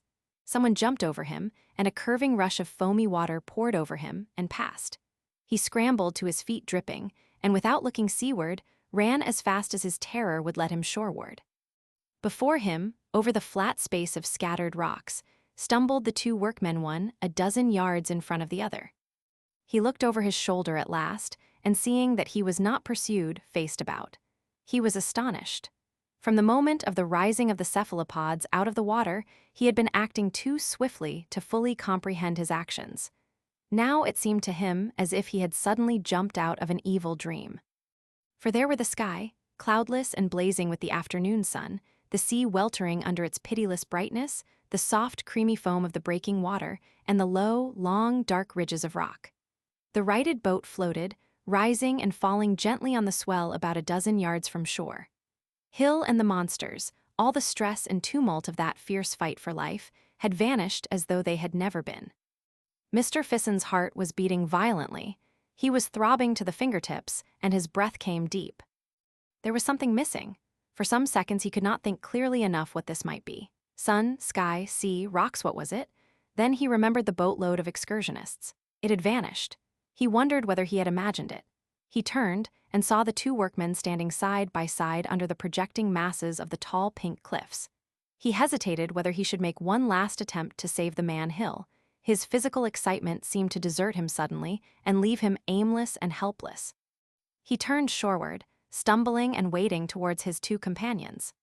He looked back again, and there were now 2 boats floating, and the one farthest out at sea pitched clumsily, bottom upward. 3.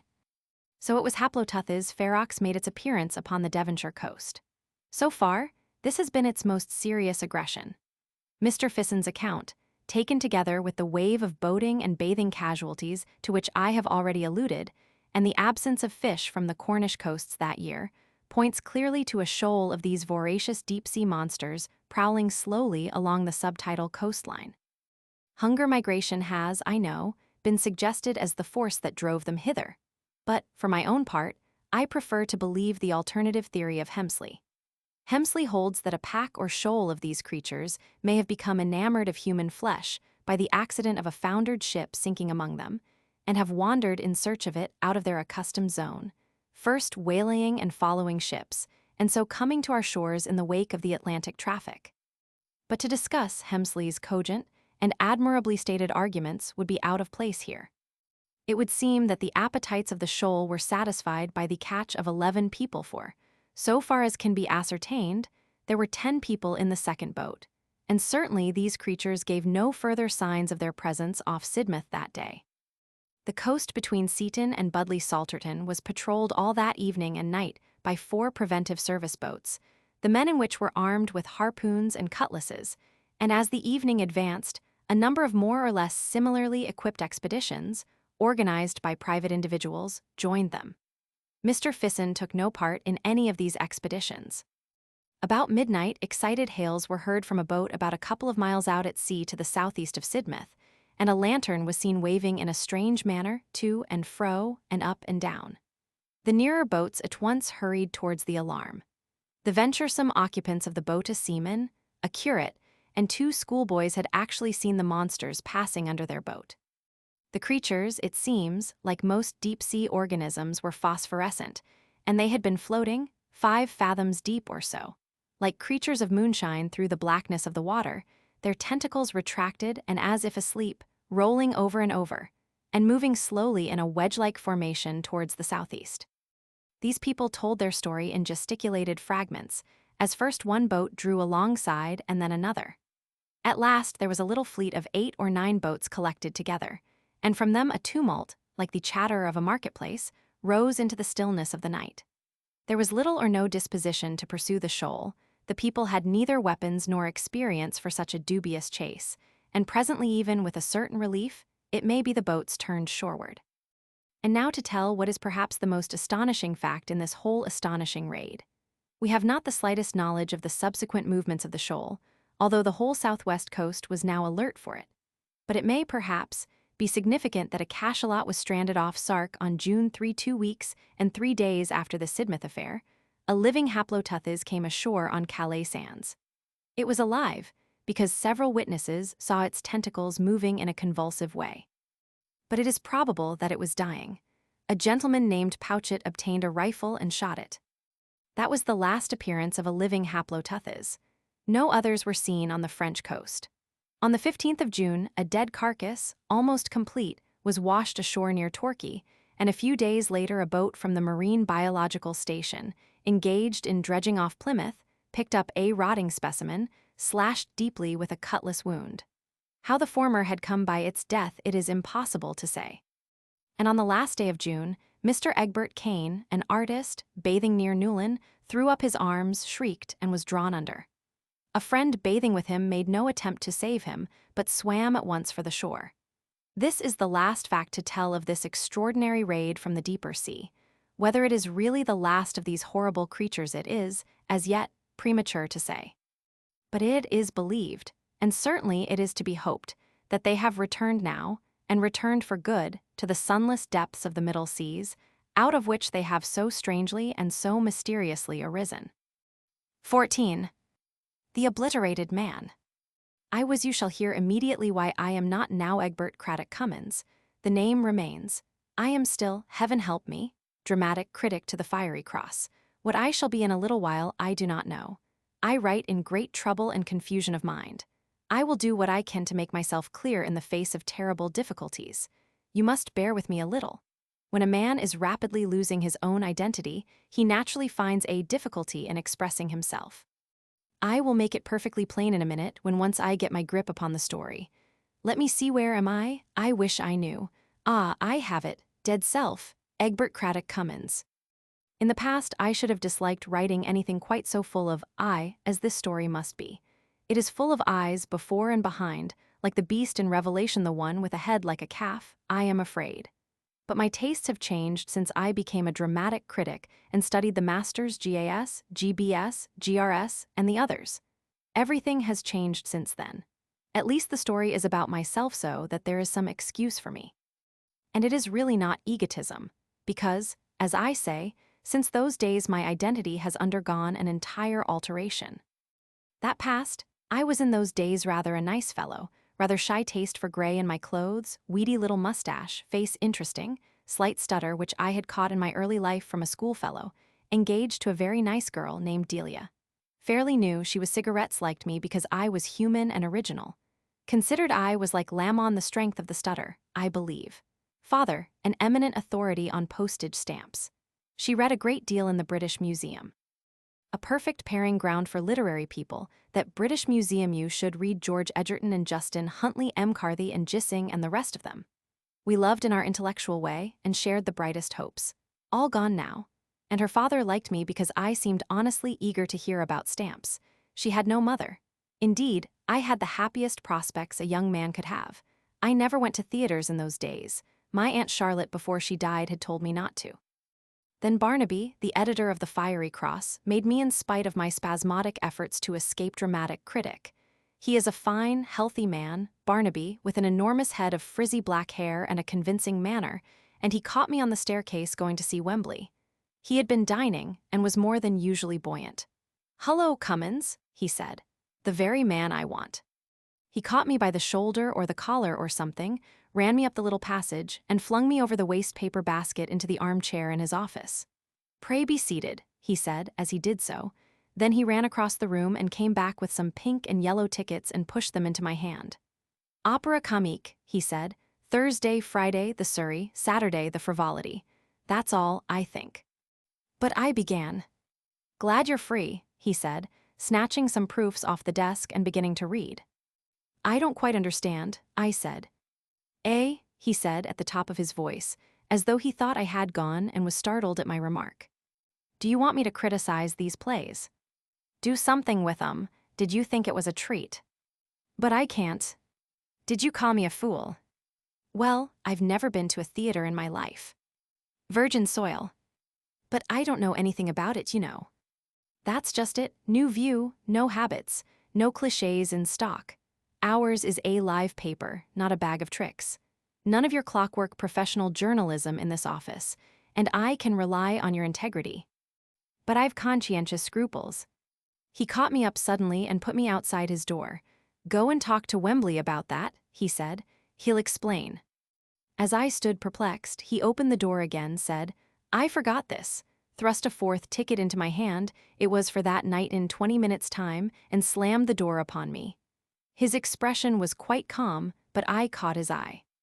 I hate arguments. I decided that I would take his hint and become, to my own destruction, a dramatic critic. I walked slowly down the passage to Wembley. That Barnaby has a remarkable persuasive way. He has made few suggestions during our very pleasant intercourse of 4 years that he has not ultimately won me round to adopting. It may be, of course, that I am of a yielding disposition. Certainly I am too apt to take my color from my circumstances. It is, indeed, to my unfortunate susceptibility to vivid impressions that all my misfortunes are due. I have already alluded to the slight stammer I had acquired from a schoolfellow in my youth. However, this is a digression. I went home in a cab to dress. I will not trouble the reader with my thoughts about the first night audience, strange assembly as it is those I reserve for my memoirs, nor the humiliating story of how I got lost during the entr'acte in a lot of red plush passages, and saw the third act from the gallery. The only point upon which I wish to lay stress was the remarkable effect of the acting upon me. You must remember I had lived a quiet and retired life, and had never been to the theater before, and that I am extremely sensitive to vivid impressions. At the risk of repetition, I must insist upon these points. The first effect was a profound amazement, not untinctured by alarm. The phenomenal unnaturalness of acting is a thing discounted in the minds of most people by early visits to the theater. They get used to the fantastic gestures, the flamboyant emotions, the weird mouthings, melodious snortings, agonizing yelps, lip gnawings, glaring horrors, and other emotional symbolism of the stage. It becomes at last a mere deaf and dumb language to them, which they read intelligently pari passu with the hearing of the dialogue. But all this was new to me. The thing was called a modern comedy. The people were supposed to be English and were dressed like fashionable Americans of the current epoch, and I fell into the natural error of supposing that the actors were trying to represent human beings. I looked round on my first night audience with a kind of wonder, discovered as all new dramatic critics do that it rested with me to reform the drama, and, after a supper choked with emotion, went off to the office to write a column, piebald with new paragraphs, as all my stuff is it fills out so, and purple with indignation. Barnaby was delighted. But I could not sleep that night. I dreamt of actors glaring, actors smiting their chests, actors flinging out a handful of extended fingers, actors smiling bitterly, laughing despairingly, falling hopelessly, dying idiotically. I got up at 11 with a slight headache, read my notice in the Fiery Cross, breakfasted, and went back to my room to shave. It's my habit to do so. Then an odd thing happened. I could not find my razor. Suddenly it occurred to me that I had not unpacked it the day before. "Ah," said I in front of the looking-glass, then hello. Quite involuntarily, when I had thought of my portmanteau, I had flung up the left arm, fingers fully extended, and clutched at my diaphragm with my right hand. I am an acutely self-conscious man at all times. The gesture struck me as absolutely novel for me. I repeated it for my own satisfaction. Odd. Then, rather puzzled, I turned to my portmanteau. After shaving, my mind reverted to the acting I had seen, and I entertained myself before the cheval glass with some imitations of Jaffaray's more exaggerated gestures. Really, one might think it a disease, I said, stage-walkitis. There's many a truth spoken in jest. Then, if I remember rightly, I went off to see Wembley, and afterwards lunched at the British Museum with Delia. We actually spoke about our prospects, in the light of my new appointment. But that appointment was the beginning of my downfall. From that day, I necessarily became a persistent theater-goer, and almost insensibly, I began to change. The next thing I noticed after the gesture about the razor was to catch myself bowing ineffably when I met Delia and stooping in an old-fashioned, courtly way over her hand. Directly I caught myself, I straightened myself up and became very uncomfortable. I remember she looked at me curiously. Then, in the office, I found myself doing nervous business, fingers on teeth, when Barnaby asked me a question I could not very well answer. Then, in some trifling difference with Delia, I clasped my hand to my brow, and I pranced through my social transactions at times singularly like an actor. I tried not to know one could be more keenly alive to the errant absurdity of the histrionic bearing. And I did. It began to dawn on me what it all meant. The acting, I saw, was too much for my delicately strung nervous system. I have always, I know, been too amenable to the suggestions of my circumstances. Night after night of concentrated attention to the conventional attitudes and intonation of the English stage was gradually affecting my speech and carriage. I was giving way to the infection of sympathetic imitation. Night after night, my plastic nervous system took the print of some new amazing gesture, some new emotional exaggeration, and retained it. A kind of theatrical veneer threatened to plate over and obliterate my private individuality altogether. I saw myself in a kind of vision. Sitting by myself one night, my new self seemed to me to glide, posing and gesticulating across the room. He clutched his throat, he opened his fingers, he opened his legs in walking like a high-class marionette. He went from attitude to attitude. He might have been clockwork. Directly after this, I made an ineffectual attempt to resign my theatrical work. But Barnaby persisted in talking about the pollywhiddle divorce all the time I was with him, and I could get no opportunity of saying what I wished. And then Delia's manner began to change towards me. The ease of our intercourse vanished. I felt she was learning to dislike me. I grinned and capered and scowled and posed at her in 1,000 ways and knew with what a voiceless agony that I did it all the time. I tried to resign again, and Barnaby talked about X and Z and Y in the new review and gave me a strong cigar to smoke, and so rooted me. And then I walked up the Assyrian gallery in the manner of Irving to meet Delia, and so precipitated the crisis. "Ah, dear," I said, with more sprightliness and emotion in my voice than had ever been in all my life before I became, to my own undoing, a dramatic critic. She held out her hand rather coldly, scrutinizing my face as she did so. I prepared with a new won grace to walk by her side. "Egbert," she said, standing still in thought. Then she looked at me. I said nothing. I felt what was coming. I tried to be the old Egbert Craddock Cummins of shambling gait and stammering sincerity, whom she loved, but I felt even as I did so that I was a new thing, a thing of surging emotions and mysterious fixity like no human being that ever lived, except upon the stage. "Egbert," she said, "you are not yourself." Ah, involuntarily I clutched my diaphragm and averted my head, as is the way with them. "There," she said. "What do you mean?" I said, whispering in vocal italics. You know how they do it, turning on her, perplexity on face, right hand down, left on brow. I knew quite well what she meant. I knew quite well the dramatic unreality of my behavior, but I struggled against it in vain. "What do you mean?" I said, and in a kind of hoarse whisper, "I don't understand."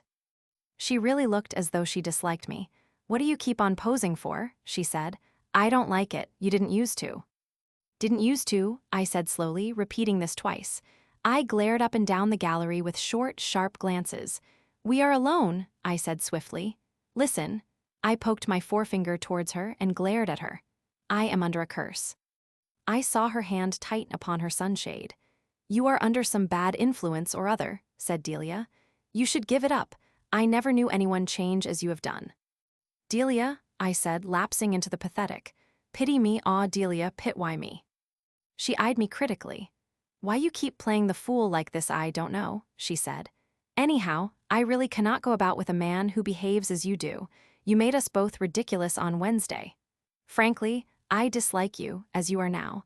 I met you here to tell you so as it's about the only place where we can be sure of being alone together. Delia, said I with intensity, knuckles of clenched hands white. You don't mean. I do, said Delia.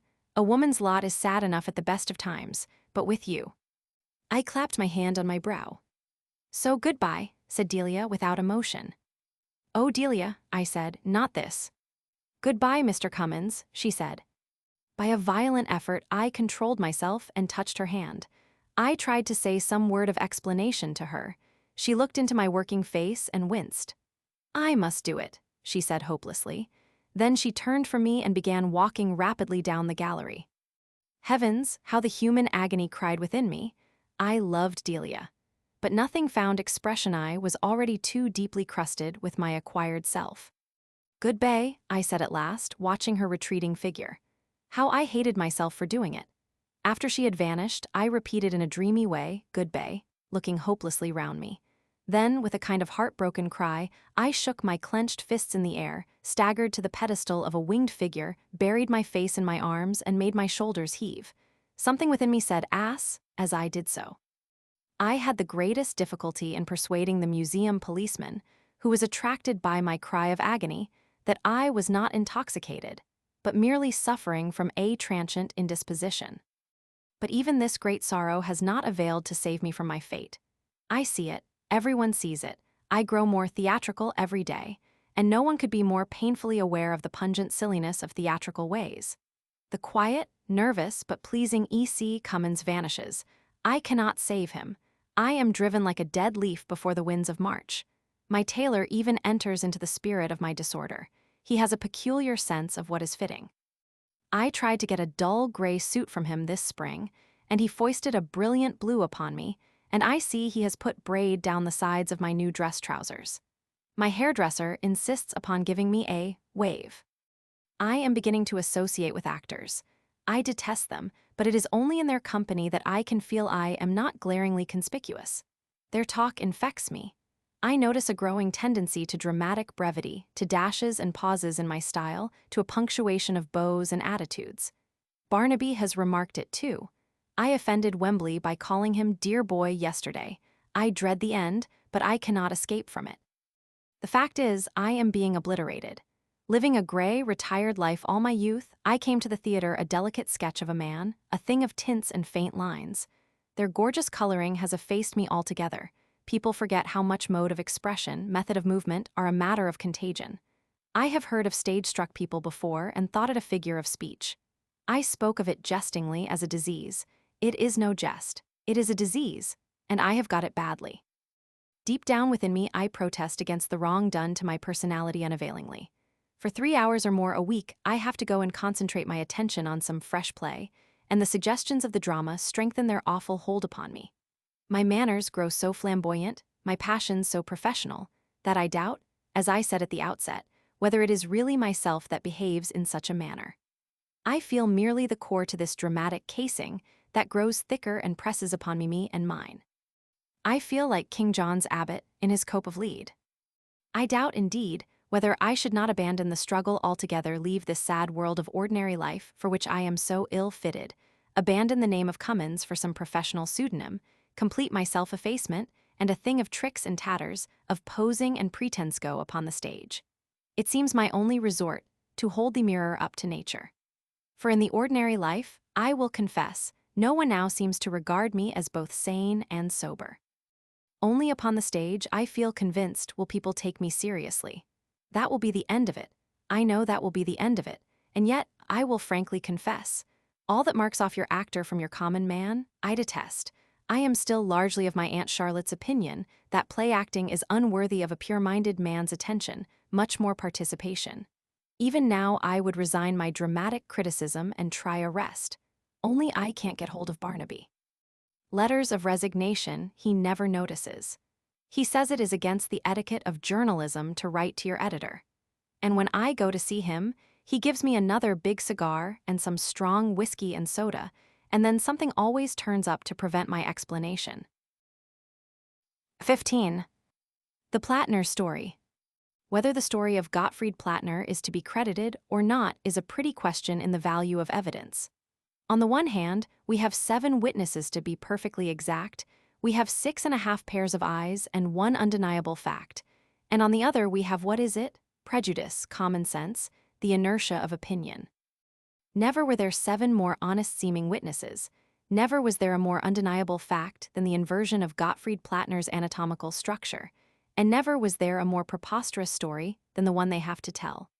The most preposterous part of the story is the worthy Gottfried's contribution, for I count him as one of the 7. Heaven forbid that I should be led into giving countenance to superstition by a passion for impartiality, and so come to share the fate of Eusapia's patrons. Frankly, I believe there is something crooked about this business of Gottfried Plattner, but what that crooked factor is, I will admit as frankly, I do not know. I have been surprised at the credit accorded to the story in the most unexpected and authoritative quarters. The fairest way to the reader, however, will be for me to tell it without further comment. Gottfried Plattner is, in spite of his name, a free-born Englishman. His father was an Alsatian who came to England in the 60s, married a respectable English girl of unexceptionable antecedents, and died, after a wholesome and uneventful life, devoted, I understand, chiefly to the laying of parquet flooring, in 1887. Gottfried's age is 27.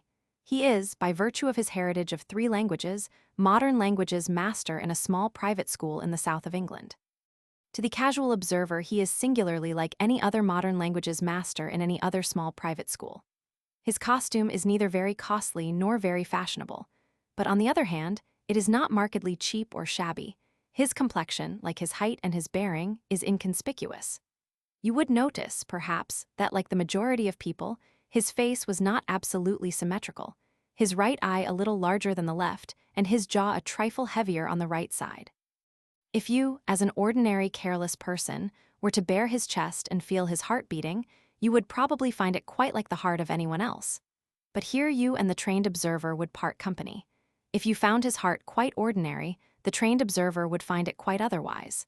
And once the thing was pointed out to you, you too would perceive the peculiarity easily enough.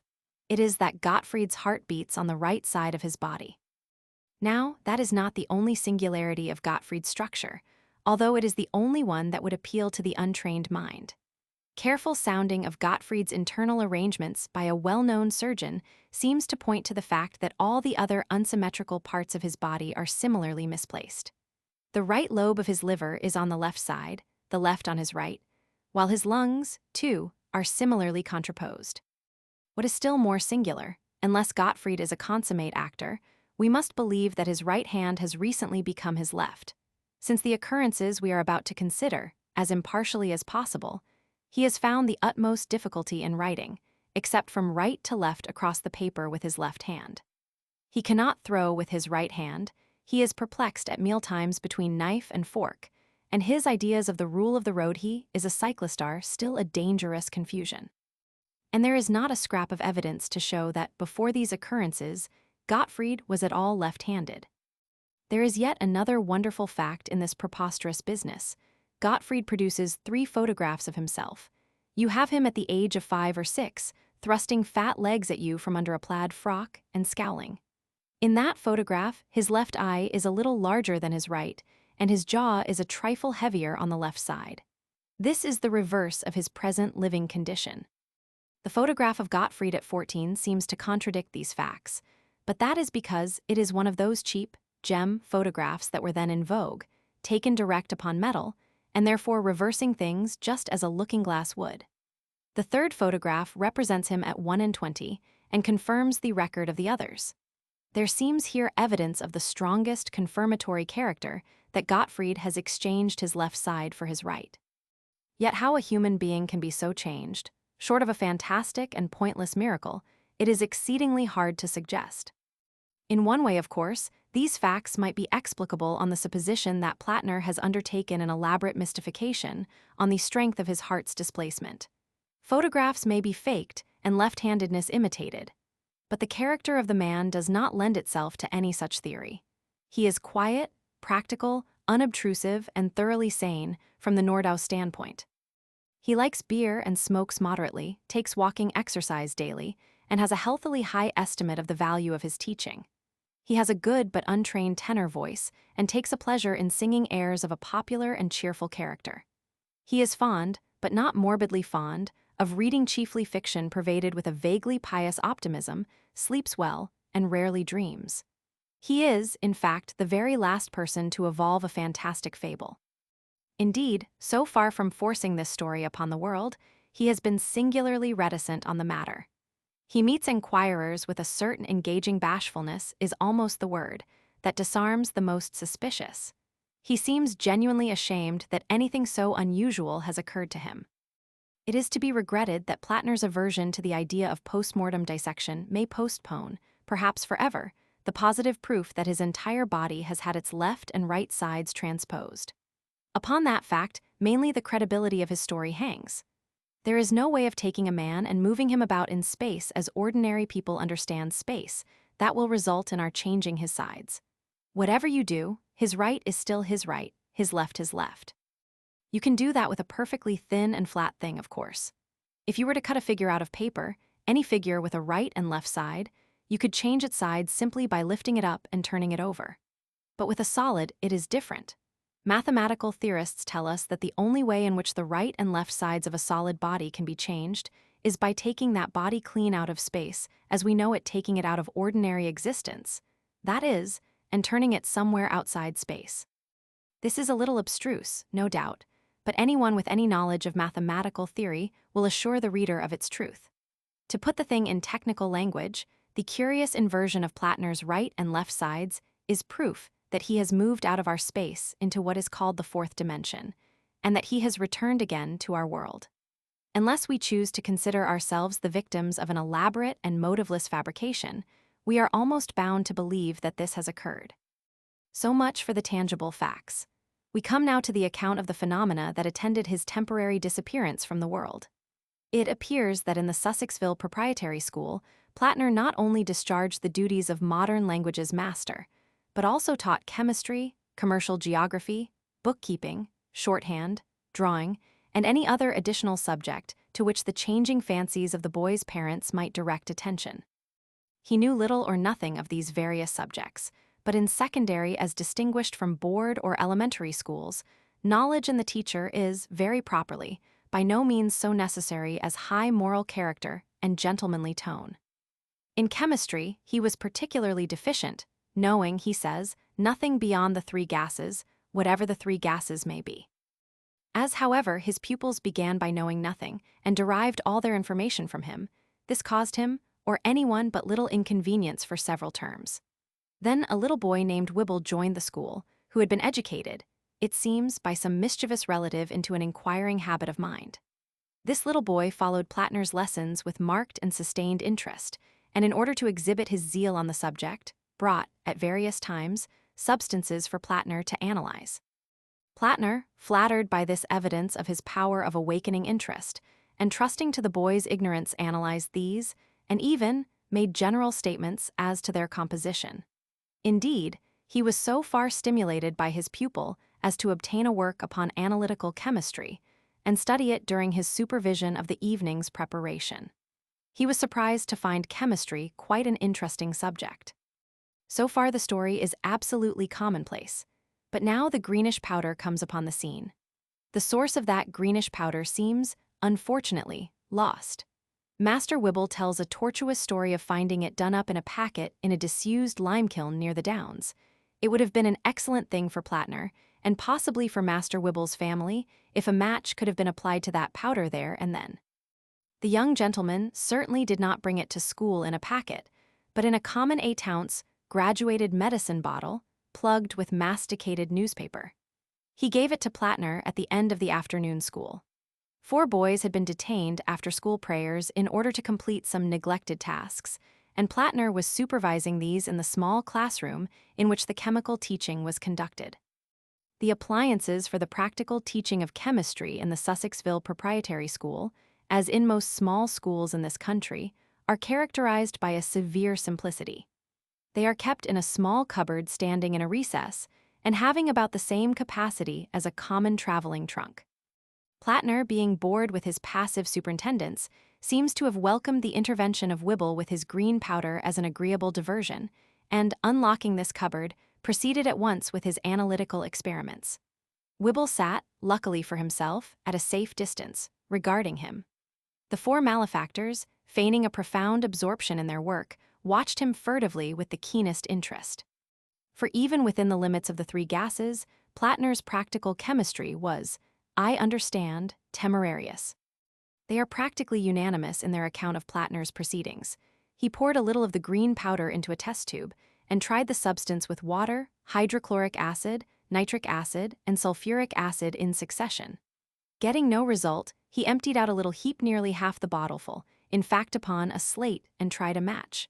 He held the medicine bottle in his left hand.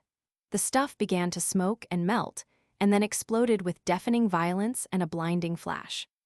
The five boys, seeing the flash and being prepared for catastrophes, ducked below their desks and were none of them seriously hurt.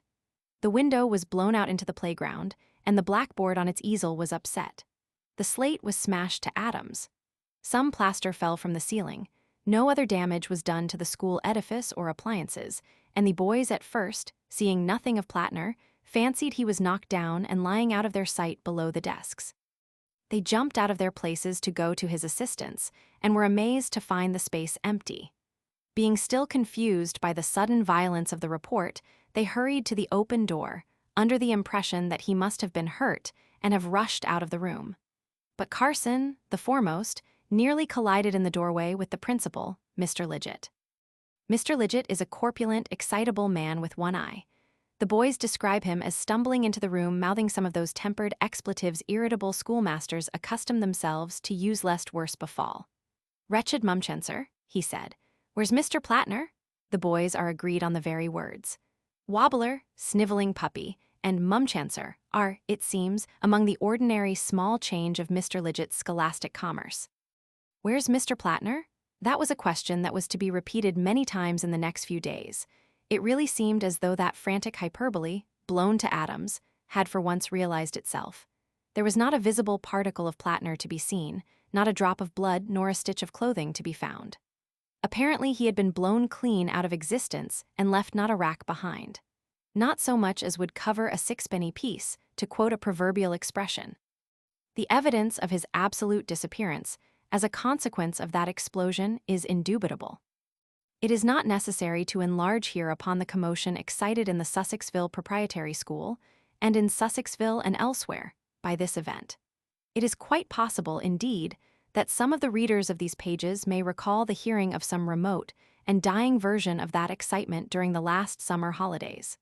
Lidgett, it would seem, did everything in his power to suppress and minimize the story.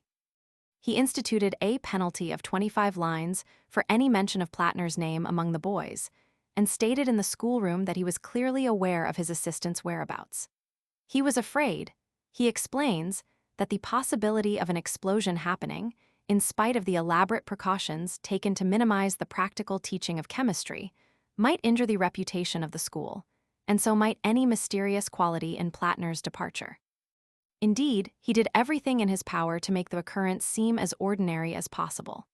In particular, he cross-examined the 5 eyewitnesses of the occurrence so searchingly that they began to doubt the plain evidence of their senses. But in spite of these efforts, the tale, in a magnified and distorted state, made a 9 days' wonder in the district, and several parents withdrew their sons on colorable pretexts. Not the least remarkable point in the matter is the fact that a large number of people in the neighborhood dreamed singularly vivid dreams of Plattner during the period of excitement before his return, and that these dreams had a curious uniformity. In almost all of them Plattner was seen, sometimes singly, sometimes in company, wandering about through a coruscating iridescence. In all cases his face was pale and distressed, and in some he gesticulated towards the dreamer. One or two of the boys, evidently under the influence of nightmare, fancied that Plattner approached them with remarkable swiftness and seemed to look closely into their very eyes. Others fled with Plattner from the pursuit of vague and extraordinary creatures of a globular shape. But all these fancies were forgotten in inquiries and speculations when on the Wednesday next, but one after the Monday of the explosion, Plattner returned. The circumstances of his return were as singular as those of his departure. So far as Mr. Lidgett's somewhat choleric outline can be filled in from Plattner's hesitating statements, it would appear that on Wednesday evening, towards the hour of sunset, the former gentleman, having dismissed evening preparation, was engaged in his garden, picking and eating strawberries, a fruit of which he is inordinately fond. It is a large, old-fashioned garden, secured from observation, fortunately, by a high and ivy-covered red brick wall. Just as he was stooping over a particularly prolific plant, there was a flash in the air and a heavy thud, and before he could look round, some heavy body struck him violently from behind. He was pitched forward, crushing the strawberries he held in his hand, and that so roughly that his silk hat, Mr. Lidgett adheres to the older ideas of scholastic costume, was driven violently down upon his forehead and almost over one eye. This heavy missile, which slid over him sideways and collapsed into a sitting posture among the strawberry plants, proved to be our long-lost Mr. Gottfried Plattner in an extremely disheveled condition. He was collarless and hatless, his linen was dirty, and there was blood upon his hands. Mr. Lidgett was so indignant and surprised that he remained on all fours, and with his hat jammed down on his eye, while he expostulated vehemently with Plattner for his disrespectful and unaccountable conduct. This scarcely idyllic scene completes what I may call the exterior version of the Plattner story's exoteric aspect. It is quite unnecessary to enter here into all the details of his dismissal by Mr. Lidgett. Such details, with the full names and dates and references, will be found in the larger report of these occurrences that was laid before the Society for the Investigation of Abnormal Phenomena. The singular transposition of Plattner's right and left sides was scarcely observed for the first day or so, and then first in connection with his disposition to write from right to left across the blackboard. He concealed, rather than ostended, this curious confirmatory circumstance, as he considered it would unfavorably affect his prospects in a new situation. The displacement of his heart was discovered some months after, when he was having a tooth extracted under anesthetics. He then, very unwillingly, allowed a cursory surgical examination to be made of himself, with a view to a brief account in the Journal of Anatomy. That exhausts the statement of the material facts, and we may now go on to consider Plattner's account of the matter. But first let us clearly differentiate between the preceding portion of this story and what is to follow. All I have told thus far is established by such evidence as even a criminal lawyer would approve. Every one of the witnesses is still alive. The reader, if he have the leisure, may hunt the lads out tomorrow, or even brave the terrors of the redoubtable Lidgett, and cross-examine and trap and test to his heart's content. Gottfried Plattner himself, and his twisted heart and his 3 photographs, are producible. It may be taken as proved that he did disappear for 9 days as the consequence of an explosion, that he returned almost as violently under circumstances in their nature annoying to Mr. Lidgett, whatever the details of those circumstances may be, and that he returned inverted, just as a reflection returns from a mirror. From the last fact, as I have already stated, it follows almost inevitably that Plattner, during those 9 days, must have been in some state of existence altogether out of space. The evidence to these statements is, indeed, far stronger than that upon which most murderers are hanged. But for his own particular account of where he had been, with its confused explanations and well-nigh self-contradictory details, we have only Mr. Gottfried Plattner's word. I do not wish to discredit that, but I must point out what so many writers upon obscure psychic phenomena fail to do, that we are passing here from the practically undeniable to that kind of matter, which any reasonable man is entitled to believe or reject as he thinks proper. The previous statements render it plausible. Its discordance with common experience tilts it towards the incredible. I would prefer not to sway the beam of the reader's judgment either way, but simply to tell the story as Plattner told it me. He gave me his narrative, I may state, at my house at Chisleyhurst, and so soon as he had left me that evening, I went into my study and wrote down everything as I remembered it. Subsequently, he was good enough to read over a typewritten copy so that its substantial correctness is undeniable. He states that at the moment of the explosion, he distinctly thought he was killed. He felt lifted off his feet and driven forcibly backward. It is a curious fact for psychologists that he thought clearly during his backward flight and wondered whether he should hit the chemistry cupboard or the blackboard easel.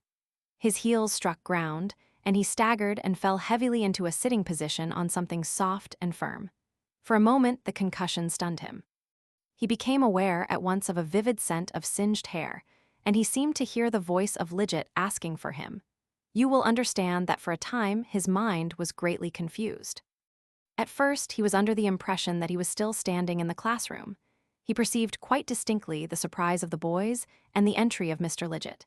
He is quite positive upon that score. He did not hear their remarks, but that he ascribed to the deafening effect of the experiment. Things about him seemed curiously dark and faint, but his mind explained that, on the obvious but mistaken idea that the explosion had engendered a huge volume of dark smoke. Through the dimness, the figures of Lidget and the boys moved, as faint and silent as ghosts. Plattner's face still tingled with the stinging heat of the flash. He was, he says, all muddled. His first definite thought seemed to have been of his personal safety. He thought he was perhaps blinded and deafened.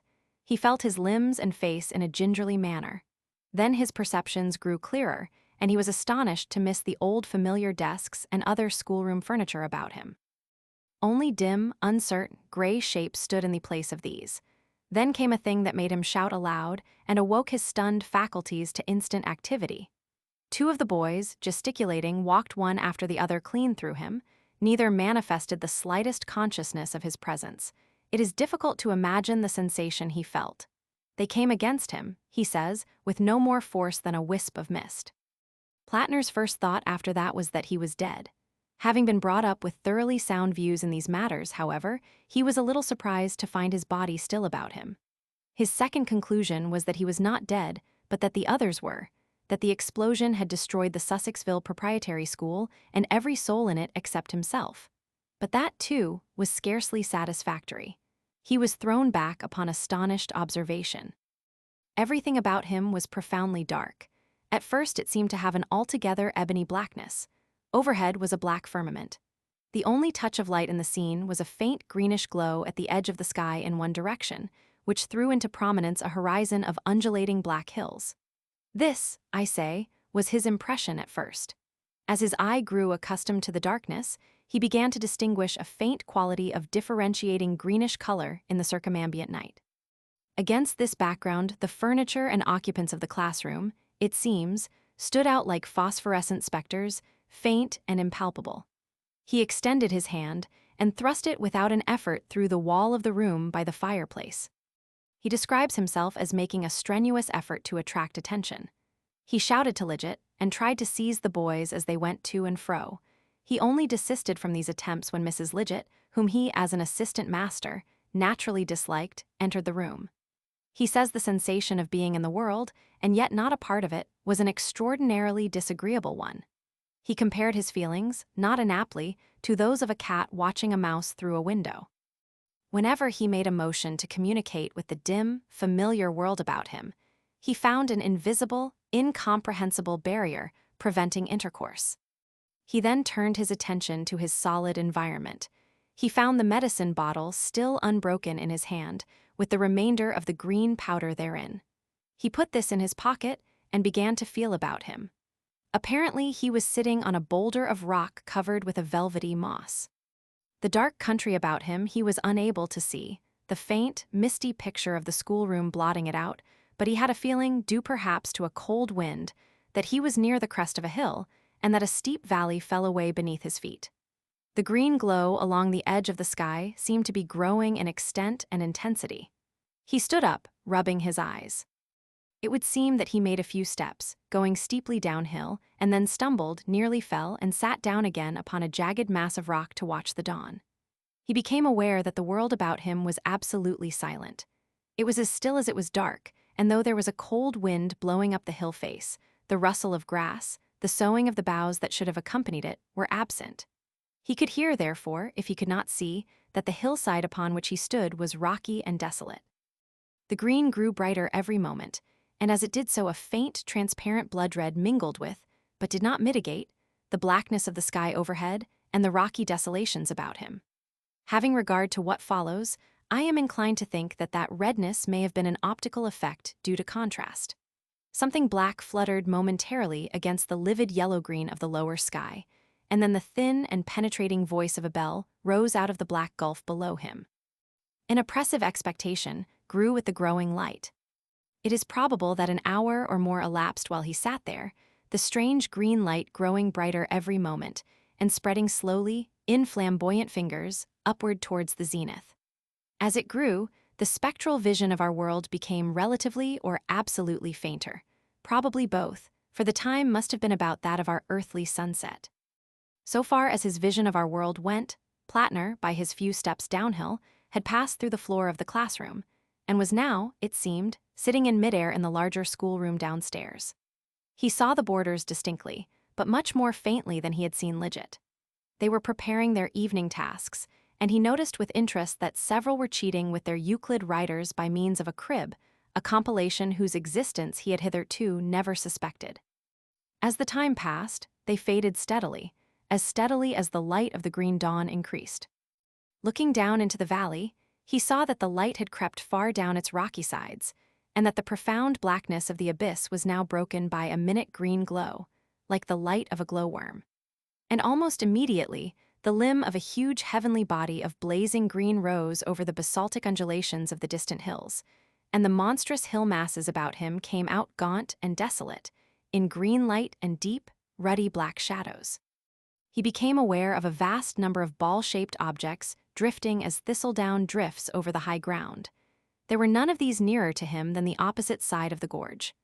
The bell below twanged quicker and quicker, with something like impatient insistence, and several lights moved hither and thither. The boys at work at their desks were now almost imperceptibly faint. This extinction of our world, when the green sun of this other universe rose, is a curious point upon which Plattner insists. During the otherworld night it is difficult to move about, on account of the vividness with which the things of this world are visible. It becomes a riddle to explain why, if this is the case, we in this world catch no glimpse of the other world. It is due, perhaps, to the comparatively vivid illumination of this world of ours. Plattner describes the midday of the other world, at its brightest, as not being nearly so bright as this world at full moon, while its night is profoundly black. Consequently, the amount of light, even in an ordinary dark room, is sufficient to render the things of the other world invisible, on the same principle that faint phosphorescence is only visible in the profoundest darkness. I have tried, since he told me his story, to see something of the other world by sitting for a long space in a photographer's darkroom at night. I have certainly seen indistinctly the form of greenish slopes and rocks, but only, I must admit, very indistinctly indeed. The reader may possibly be more successful. Plattner tells me that since his return he has dreamt and seen and recognized places in the other world, but this is probably due to his memory of these scenes. It seems quite possible that people with unusually keen eyesight may occasionally catch a glimpse of this strange other world about us. However, this is a digression. As the green sun rose, a long street of black buildings became perceptible, though only darkly and indistinctly, in the gorge, and after some hesitation, Plattner began to clamber down the precipitous descent towards them. The descent was long and exceedingly tedious, being so not only by the extraordinary steepness, but also by reason of the looseness of the boulders with which the whole face of the hill was strewn. The noise of his descent now, and then his heels struck fire from the rock seemed now the only sound in the universe, for the beating of the bell had ceased. As he drew nearer, he perceived that the various edifices had a singular resemblance to tombs and mausoleums and monuments, saving only that they were all uniformly black instead of being white, as most sepulchres are. And then he saw, crowding out of the largest building, very much as people disperse from church, a number of pallid, rounded, pale green figures. These dispersed in several directions about the broad street of the place, some going through side alleys and reappearing upon the steepness of the hill, others entering some of the small black buildings which line the way. At the sight of these things drifting up towards him, Plattner stopped, staring. They were not walking, they were indeed limbless, and they had the appearance of human heads, beneath which a tadpole-like body swung. He was too astonished at their strangeness, too full indeed of strangeness, to be seriously alarmed by them. They drove towards him, in front of the chill wind that was blowing uphill, much as soap bubbles drive before a draft. And as he looked at the nearest of those approaching, he saw it was indeed a human head, albeit with singularly large eyes, and wearing such an expression of distress and anguish as he had never seen before upon mortal countenance. He was surprised to find that it did not turn to regard him, but seemed to be watching and following some unseen moving thing. For a moment he was puzzled, and then it occurred to him that this creature was watching with its enormous eyes something that was happening in the world he had just left. Nearer it came, and he was too astonished to cry out. It made a very faint fretting sound as it came close to him. Then it struck his face with a gentle pat. Its touch was very cold and drove past him, and upward towards the crest of the hill. An extraordinary conviction flashed across Plattner's mind that this head had a strong likeness to Lidget. Then he turned his attention to the other heads that were now swarming thickly up the hillside. None made the slightest sign of recognition. One or two, indeed, came close to his head and almost followed the example of the first, but he dodged convulsively out of the way. Upon most of them he saw the same expression of unavailing regret he had seen upon the first, and heard the same faint sounds of wretchedness from them. One or two wept, and one rolling swiftly uphill wore an expression of diabolical rage. But others were cold, and several had a look of gratified interest in their eyes. One, at least, was almost in an ecstasy of happiness. Plattner does not remember that he recognized any more likenesses in those he saw at this time. For several hours, perhaps, Plattner watched these strange things dispersing themselves over the hills, and not till long after they had ceased to issue from the clustering black buildings in the gorge did he resume his downward climb. The darkness about him increased so much that he had a difficulty in stepping true. Overhead the sky was now a bright, pale green. He felt neither hunger nor thirst. Later, when he did, he found a chilly stream running down the center of the gorge, and the rare moss upon the boulders, when he tried it at last in desperation, was good to eat. He groped about among the tombs that ran down the gorge, seeking vaguely for some clue to these inexplicable things. After a long time, he came to the entrance of the big mausoleum-like building from which the heads had issued. In this, he found a group of green lights burning upon a kind of basaltic altar, and a bell rope from a belfry overhead hanging down into the center of the place. Round the wall ran a lettering of fire in a character unknown to him. While he was still wondering at the purport of these things, he heard the receding tramp of heavy feet echoing far down the street. He ran out into the darkness again, but he could see nothing. He had a mind to pull the bell rope, and finally decided to follow the footsteps. But although he ran far, he never overtook them, and his shouting was of no avail. The gorge seemed to extend an interminable distance. It was as dark as earthly starlight throughout its length, while the ghastly green day lay along the upper edge of its precipices. There were none of the heads now below. They were all, it seemed, busily occupied along the upper slopes. Looking up, he saw them drifting hither and thither, some hovering stationary, some flying swiftly through the air. It reminded him, he said, of big snowflakes, only these were black and pale green. In pursuing the firm, undeviating footsteps that he never overtook, in groping into new regions of this endless devil's dyke, in clambering up and down the pitiless heights, in wandering about the summits, and in watching the drifting faces, Plattner states that he spent the better part of 7 or 8 days. He did not keep count, he says. Though once or twice he found eyes watching him, he had word with no living soul.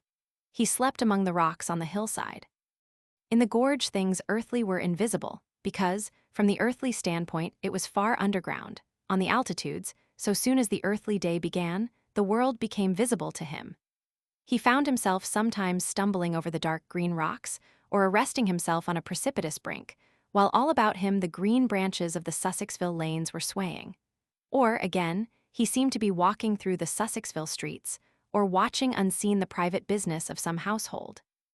And then it was he discovered that to almost every human being in our world there pertained some of these drifting heads, that everyone in the world is watched intermittently by these helpless disembodiments.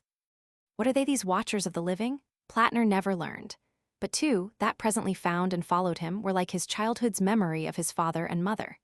Now and then other faces turned their eyes upon him, eyes like those of dead people who had swayed him, or injured him, or helped him in his youth and manhood. Whenever they looked at him, Plattner was overcome with a strange sense of responsibility. To his mother he ventured to speak, but she made no answer.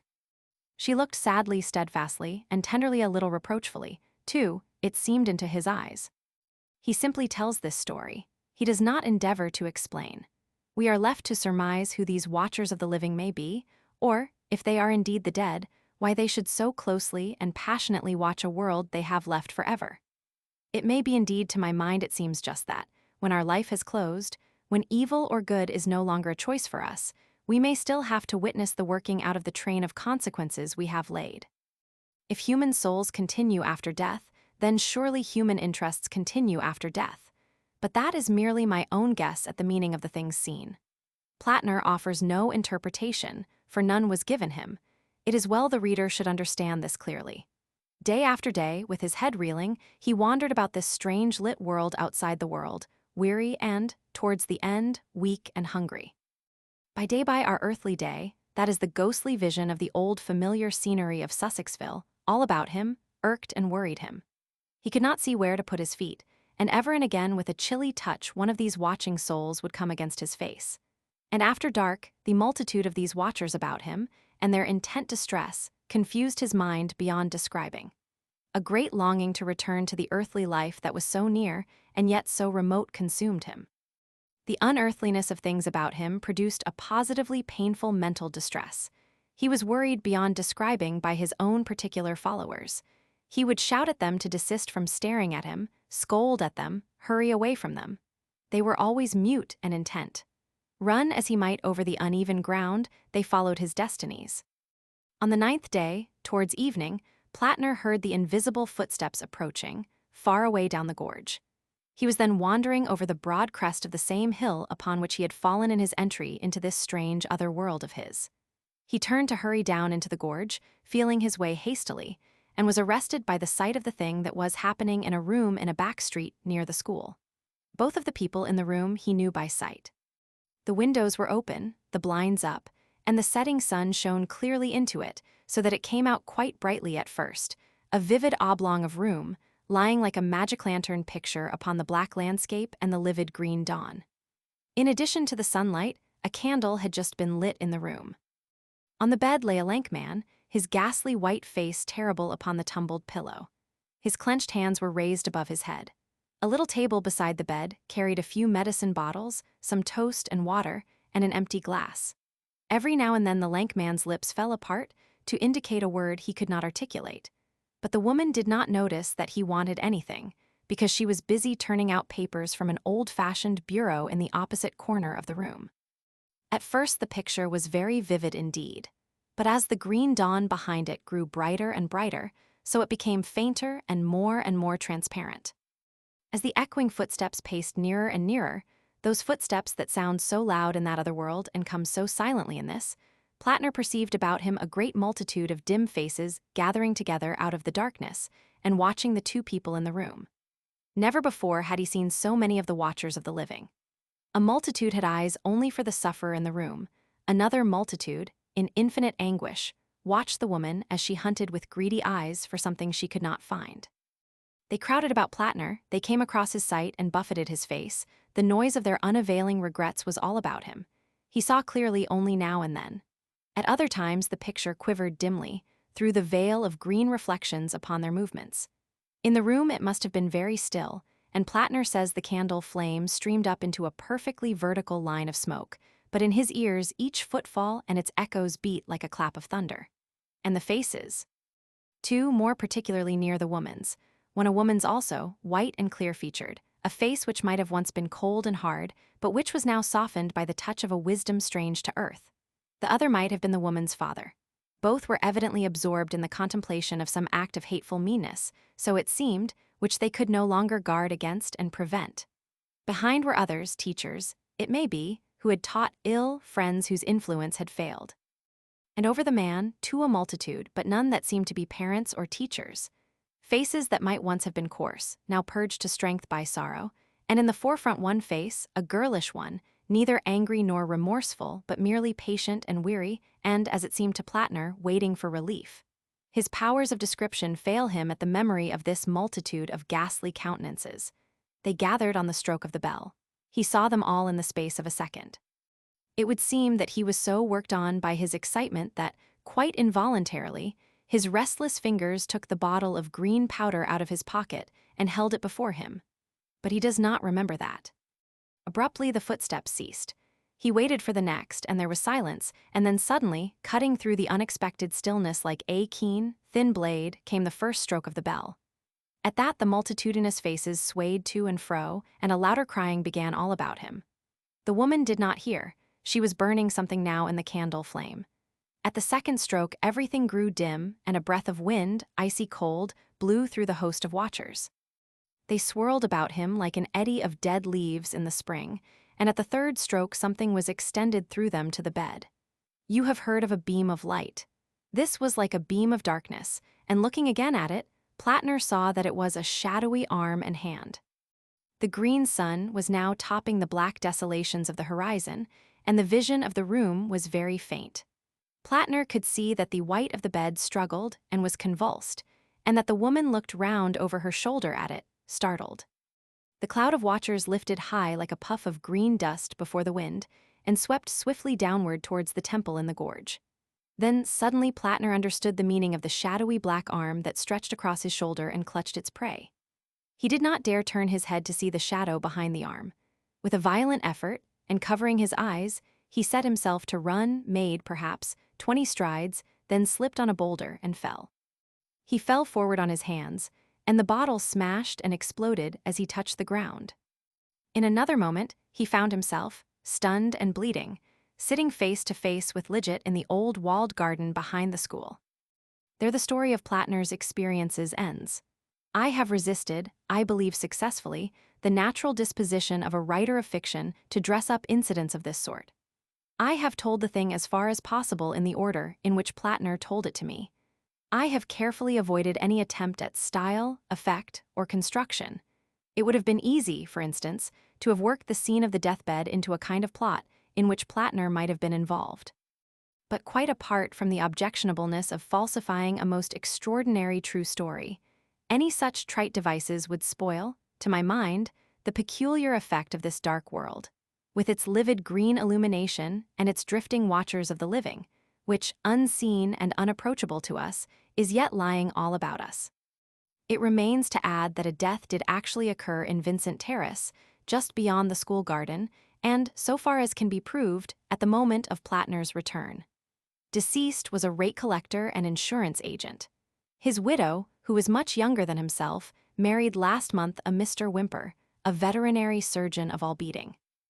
As the portion of this story given here has in various forms circulated orally in Sussexville, she has consented to my use of her name, on condition that I make it distinctly known that she emphatically contradicts every detail of Plattner's account of her husband's last moments.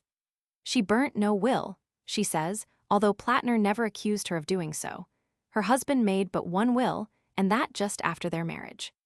Certainly, from a man who had never seen it, Plattner's account of the furniture of the room was curiously accurate. One other thing, even at the risk of an irksome repetition, I must insist upon, lest I seem to favor the credulous, superstitious view.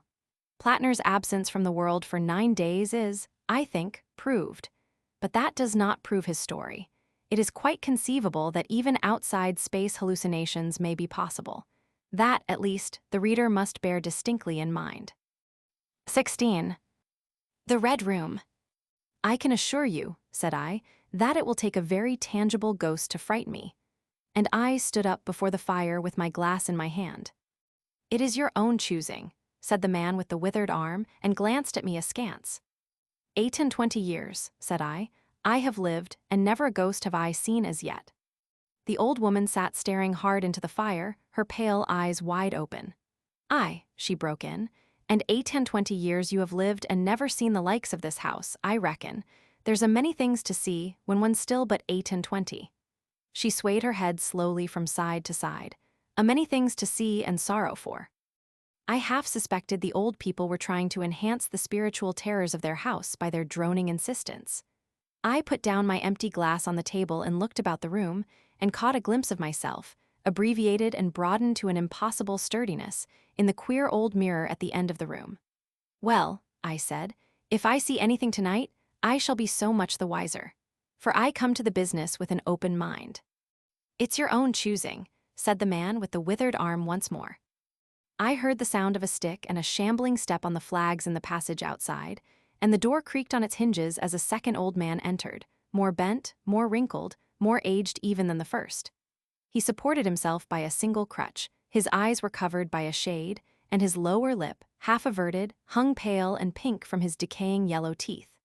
He made straight for an armchair on the opposite side of the table, sat down clumsily, and began to cough. The man with the withered arm gave this newcomer a short glance of positive dislike. The old woman took no notice of his arrival, but remained with her eyes fixed steadily on the fire. "I said it's your own choosing," said the man with the withered arm when the coughing had ceased for a while. "It's my own choosing," I answered.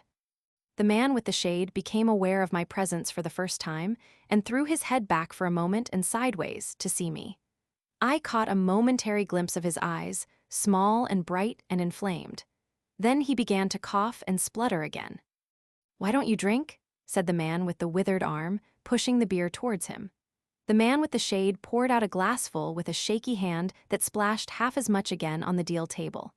A monstrous shadow of him crouched upon the wall and mocked his action as he poured and drank. I must confess I had scarce expected these grotesque custodians.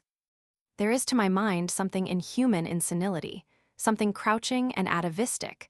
The human qualities seem to drop from old people insensibly day by day. The three of them made me feel uncomfortable with their gaunt silences, their bent carriage, their evident unfriendliness to me and to one another. "If," said I, "you will show me to this haunted room of yours, I will make myself comfortable there." The old man with the cough jerked his head back so suddenly that it startled me and shot another glance of his red eyes at me from under the shade, but no one answered me. I waited a minute, glancing from one to the other. "If," I said a little louder, "if you will show me to this haunted room of yours, I will relieve you from the task of entertaining me." "There's a candle on the slab outside the door," said the man with the withered arm, looking at my feet as he addressed me.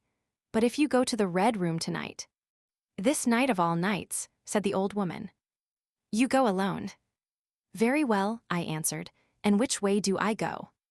"You go along the passage for a bit," said he, "until you come to a door, and through that is a spiral staircase, and halfway up that is a landing and another door covered with baize. Go through that and down the long corridor to the end, and the red room is on your left up the steps." "Have I got that right?" I said, and repeated his directions. He corrected me in one particular. "And are you really going?" said the man with the shade, looking at me again for the third time, with that queer, unnatural tilting of the face.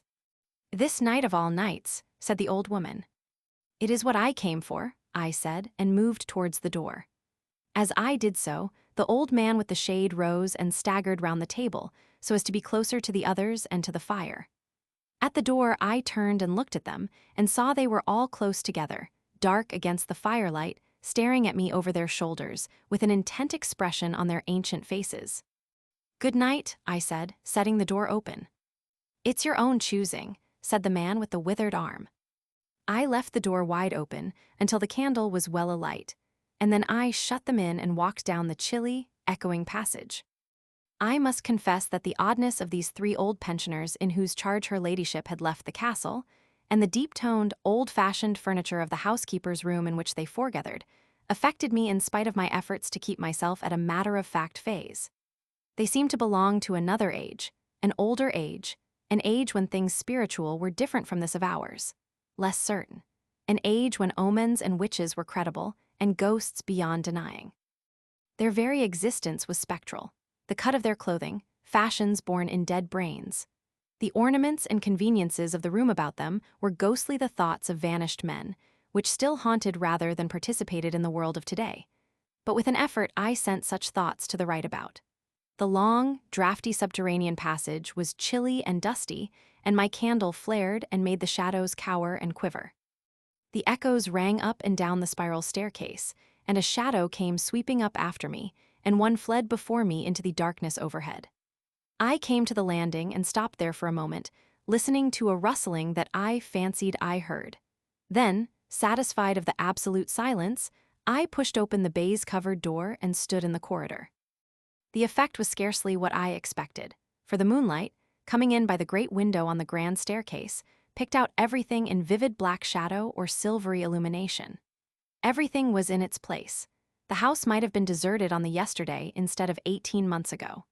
There were candles in the sockets of the sconces, and whatever dust had gathered on the carpets or upon the polished flooring was distributed so evenly as to be invisible in the moonlight. I was about to advance and stopped abruptly. A bronze group stood upon the landing, hidden from me by the corner of the wall, but its shadow fell with marvelous distinctness upon the white paneling and gave me the impression of someone crouching to waylay me. I stood rigid for half a minute perhaps. Then, with my hand in the pocket that held my revolver, I advanced, only to discover a Ganymede and eagle glistening in the moonlight. That incident for a time restored my nerve, and a porcelain Chinaman on a buhl table, whose head rocked silently as I passed him, scarcely startled me. The door to the red room and the steps up to it were in a shadowy corner. I moved my candle from side to side, in order to see clearly the nature of the recess in which I stood before opening the door. Here it was, thought I, that my predecessor was found, and the memory of that story gave me a sudden twinge of apprehension.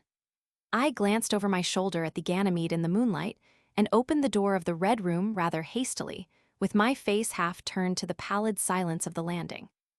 I entered, closed the door behind me at once, turned the key I found in the lock within, and stood with the candle held aloft, surveying the scene of my vigil, the great red room of Lorraine Castle, in which the young Duke had died.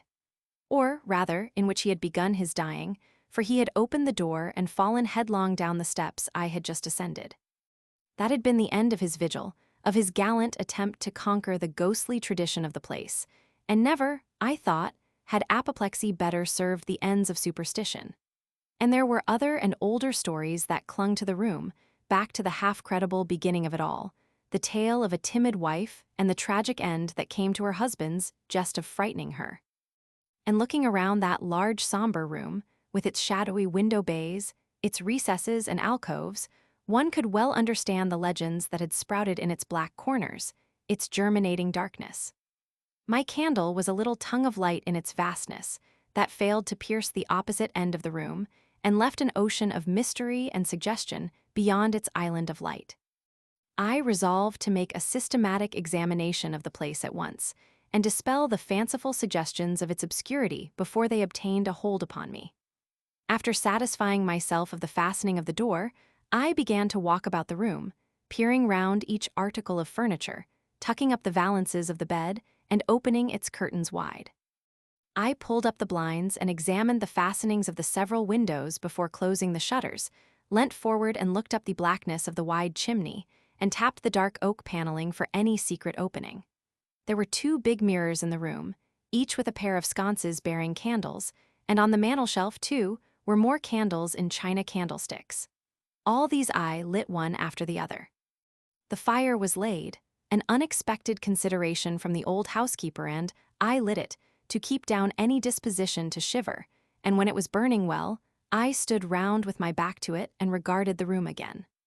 I had pulled up a chintz-covered armchair and a table to form a kind of barricade before me, and on this lay my revolver ready to hand. My precise examination had done me good, but I still found the remoter darkness of the place, and its perfect stillness, too stimulating for the imagination. The echoing of the stir and crackling of the fire was no sort of comfort to me. The shadow in the alcove at the end in particular had that undefinable quality of a presence, that odd suggestion of a lurking, living thing that comes so easily in silence and solitude. At last, to reassure myself, I walked with a candle into it and satisfied myself that there was nothing tangible there. I stood that candle upon the floor of the alcove and left it in that position. By this time, I was in a state of considerable nervous tension, although to my reason there was no adequate cause for the condition. My mind, however, was perfectly clear. I postulated quite unreservedly that nothing supernatural could happen, and to pass the time I began to string some rhymes together, in Goldsby fashion, of the original legend of the place. A few I spoke aloud, but the echoes were not pleasant. For the same reason I also abandoned, after a time, a conversation with myself upon the impossibility of ghosts and haunting. My mind reverted to the three old and distorted people downstairs, and I tried to keep it upon that topic. The somber reds and blacks of the room troubled me. Even with 7 candles, the place was merely dim. The one in the alcove flared in a draught, and the fire flickering kept the shadows and penumbra perpetually shifting and stirring. Casting about for a remedy, I recalled the candles I had seen in the passage, and, with a slight effort, walked out into the moonlight, carrying a candle and leaving the door open, and presently returned with as many as 10. These I put in various knickknacks of china with which the room was sparsely adorned, lit and placed where the shadows had lain deepest, some on the floor, some in the window recesses, until at last my 17 candles were so arranged that not an inch of the room but had the direct light of at least one of them. It occurred to me that when the ghost came, I could warn him not to trip over them. The room was now quite brightly illuminated. There was something very cheery and reassuring in these little streaming flames, and snuffing them gave me an occupation and afforded a helpful sense of the passage of time. Even with that, however, the brooding expectation of the vigil weighed heavily upon me. It was after midnight that the candle in the alcove suddenly went out, and the black shadow sprang back to its place there. I did not see the candle go out. I simply turned and saw that the darkness was there, as one might start and see the unexpected presence of a stranger. "By Jove," said I aloud, "that draft's a strong one." And taking the matches from the table, I walked across the room in a leisurely manner to relight the corner again. My first match would not strike, and as I succeeded with the second, something seemed to blink on the wall before me. I turned my head involuntarily and saw that the 2 candles on the little table by the fireplace were extinguished. I rose at once to my feet. "Odd," I said, "did I do that myself in a flash of absent-mindedness?" I walked back, relit one, and as I did so, I saw the candle in the right sconce of one of the mirrors wink and go right out, and almost immediately its companion followed it. There was no mistake about it. The flame vanished, as if the wicks had been suddenly nipped between a finger and a thumb, leaving the wick neither glowing nor smoking, but black. While I stood gaping, the candle at the foot of the bed went out, and the shadows seemed to take another step towards me. "This won't do," said I, and first one and then another candle on the mantel-shelf followed. "What's up?" I cried, with a queer high note getting into my voice somehow. At that the candle on the wardrobe went out, and the one I had relit in the alcove followed. "Steady on," I said. "These candles are wanted," speaking with a half-hysterical facetiousness, and scratching away at a match the while for the mantel candlesticks. My hands trembled so much that twice I missed the rough paper of the matchbox. As the mantel emerged from darkness again, 2 candles in the remoter end of the window were eclipsed. But with the same match I also relit the larger mirror candles and those on the floor near the doorway, so that for the moment I seemed to gain on the extinctions. But then in a volley, there vanished 4 lights at once in different corners of the room, and I struck another match in quivering haste, and stood hesitating whither to take it. As I stood undecided, an invisible hand seemed to sweep out the 2 candles on the table. With a cry of terror, I dashed at the alcove, then into the corner, and then into the window, relighting 3, as 2 more vanished by the fireplace. Then, perceiving a better way, I dropped the matches on the iron-bound deed-box in the corner and caught up the bedroom candlestick. With this I avoided the delay of striking matches, but for all that the steady process of extinction went on, and the shadows I feared and fought against returned, and crept in upon me, first a step gained on this side of me, and then on that. It was like a ragged storm cloud sweeping out the stars. Now and then one returned for a minute and was lost again. I was now almost frantic with the horror of the coming darkness, and my self-possession deserted me. I leaped panting and disheveled from candle to candle, in a vain struggle against that remorseless advance. I bruised myself on the thigh against the table, I sent a chair headlong, I stumbled and fell and whisked the cloth from the table in my fall. My candle rolled away from me, and I snatched another as I rose.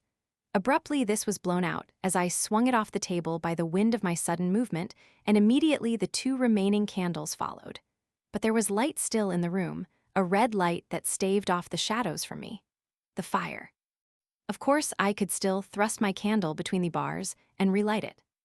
I turned to where the flames were still dancing between the glowing coals and splashing red reflections upon the furniture, made 2 steps towards the grate, and incontinently the flames dwindled and vanished, the glow vanished, the reflections rushed together and vanished.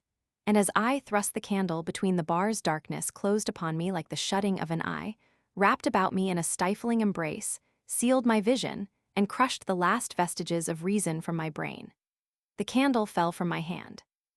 I flung out my arms in a vain effort to thrust that ponderous blackness away from me, and, lifting up my voice, screamed with all my might once, twice, thrice. Then I think I must have staggered to my feet. I know I thought suddenly of the moonlit corridor, and with my head bowed and my arms over my face, made a run for the door. But I had forgotten the exact position of the door, and struck myself heavily against the corner of the bed. I staggered back, turned, and was either struck or struck myself against some other bulky furniture. I have a vague memory of battering myself thus, to and fro in the darkness, of a cramped struggle, and of my own wild crying as I darted to and fro, of a heavy blow at last upon my forehead, a horrible sensation of falling that lasted an age, of my last frantic effort to keep my footing, and then I remember no more. I opened my eyes in daylight. My head was roughly bandaged, and the man with the withered arm was watching my face. I looked about me, trying to remember what had happened, and for a space I could not recollect. I rolled my eyes into the corner and saw the old woman, no longer abstracted, pouring out some drops of medicine from a little blue phial into a glass. "Where am I?" I asked. "I seem to remember you, and yet I cannot remember who you are." They told me then, and I heard of the haunted red room as one who hears a tale. "We found you at dawn," said he, "and there was blood on your forehead and lips." It was very slowly I recovered my memory of my experience. "You believe now," said the old man, "that the room is haunted." He spoke no longer as one who greets an intruder, but as one who grieves for a broken friend. "Yes," said I, "the room is haunted." "And you have seen it, and we, who have lived here all our lives, have never set eyes upon it, because we have never dared? Tell us, is it truly the old Earl who—" "No," said I, "it is not."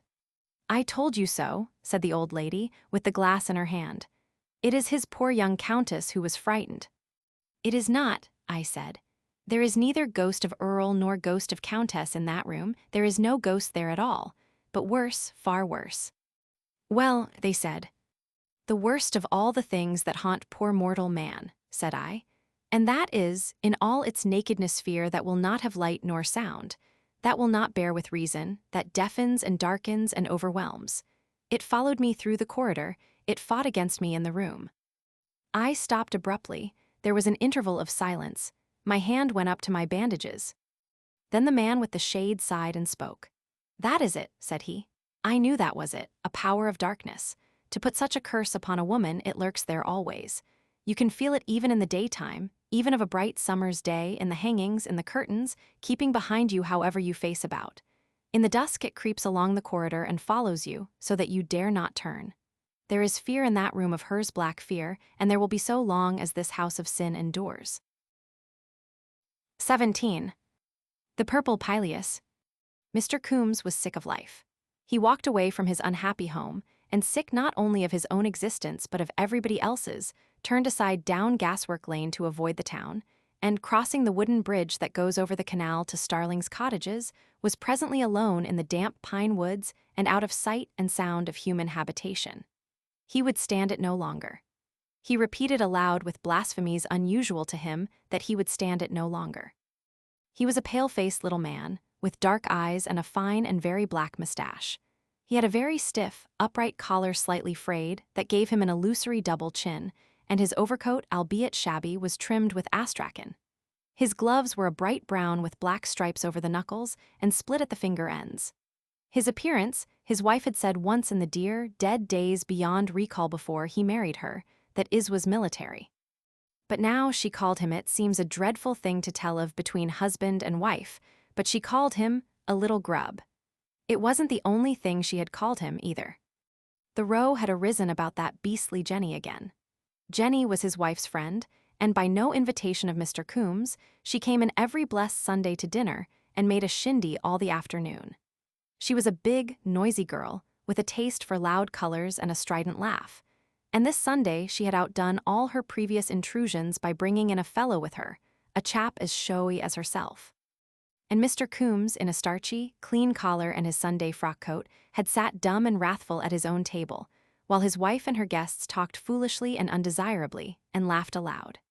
Well, he stood that, and after dinner, which, as usual, was late, what must Miss Jenny do but go to the piano and play banjo tunes, for all the world as if it were a weekday?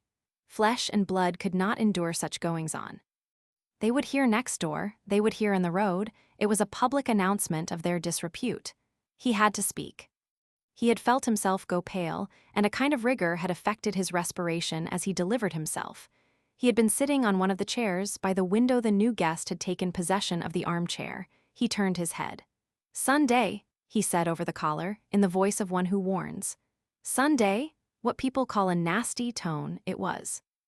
Jenny had kept on playing, but his wife, who was looking through some music that was piled on the top of the piano, had stared at him. "What's wrong now?" she said. "Can't people enjoy themselves?" "I don't mind rational enjoyment at all," said little Coombs, "but I ain't going to have weekday tunes playing on a Sunday in this house." "What's wrong with my playing now?" said Jenny, stopping and twirling round on the music stool with a monstrous rustle of flounces. Coombs saw it was going to be a row and opened too vigorously, as is common with your timid, nervous men all the world over. "Steady on with that music stool," said he. "It ain't made for Evie weights."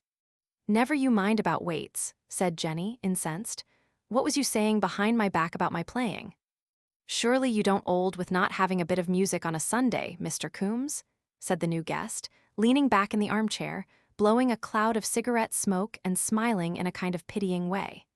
And simultaneously, his wife said something to Jenny about, "Never mind, you go on, Jenny." "I do," said Mr. Coombs, addressing the new guest. "May I arst why?" said the new guest, evidently enjoying both his cigarette and the prospect of an argument. He was, by the by, a lank young man, very stylishly dressed in bright drab, with a white cravat and a pearl and silver pin. It had been better taste to come in a black coat, Mr. Coombs thought. "Because," began Mr. Coombs, "it don't suit me, I'm a businessman. I ave to study my connection, rational enjoyment." "His connection," said Mrs. Coombs scornfully. "That's what he's always saying. We got to do this and we got to do that." "If you don't mean to study my connection," said Mr. Coombs, "what did you marry me for?" "I wonder," said Jenny, and turned back to the piano. "I never saw such a man as you," said Mrs. Coombs. "You've altered all round since we were married, before." Then Jenny began at the turn again. "Look here," said Mr. Coombs, driven at last to revolt, standing up and raising his voice. "I tell you I won't have that." The frock coat heaved with his indignation. "No violence now," said the long young man in drab, sitting up. "Who the juice are you?" said Mr. Coombs fiercely.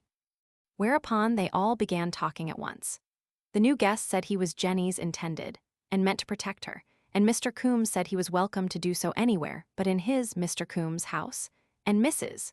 Coombs said he ought to be ashamed of insulting his guests, and as I have already mentioned, that he was getting a regular little grub, and the end was that Mr. Coombs ordered his visitors out of the house, and they wouldn't go, and so he said he would go himself.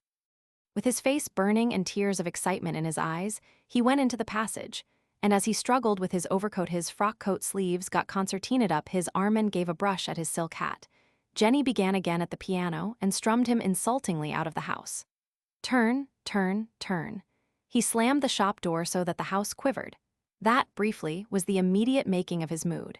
You will perhaps begin to understand his disgust with existence. As he walked along the muddy path under the firs, it was late October, and the ditches and heaps of fir needles were gorgeous with clumps of fungi. He recapitulated the melancholy history of his marriage. It was brief and commonplace enough.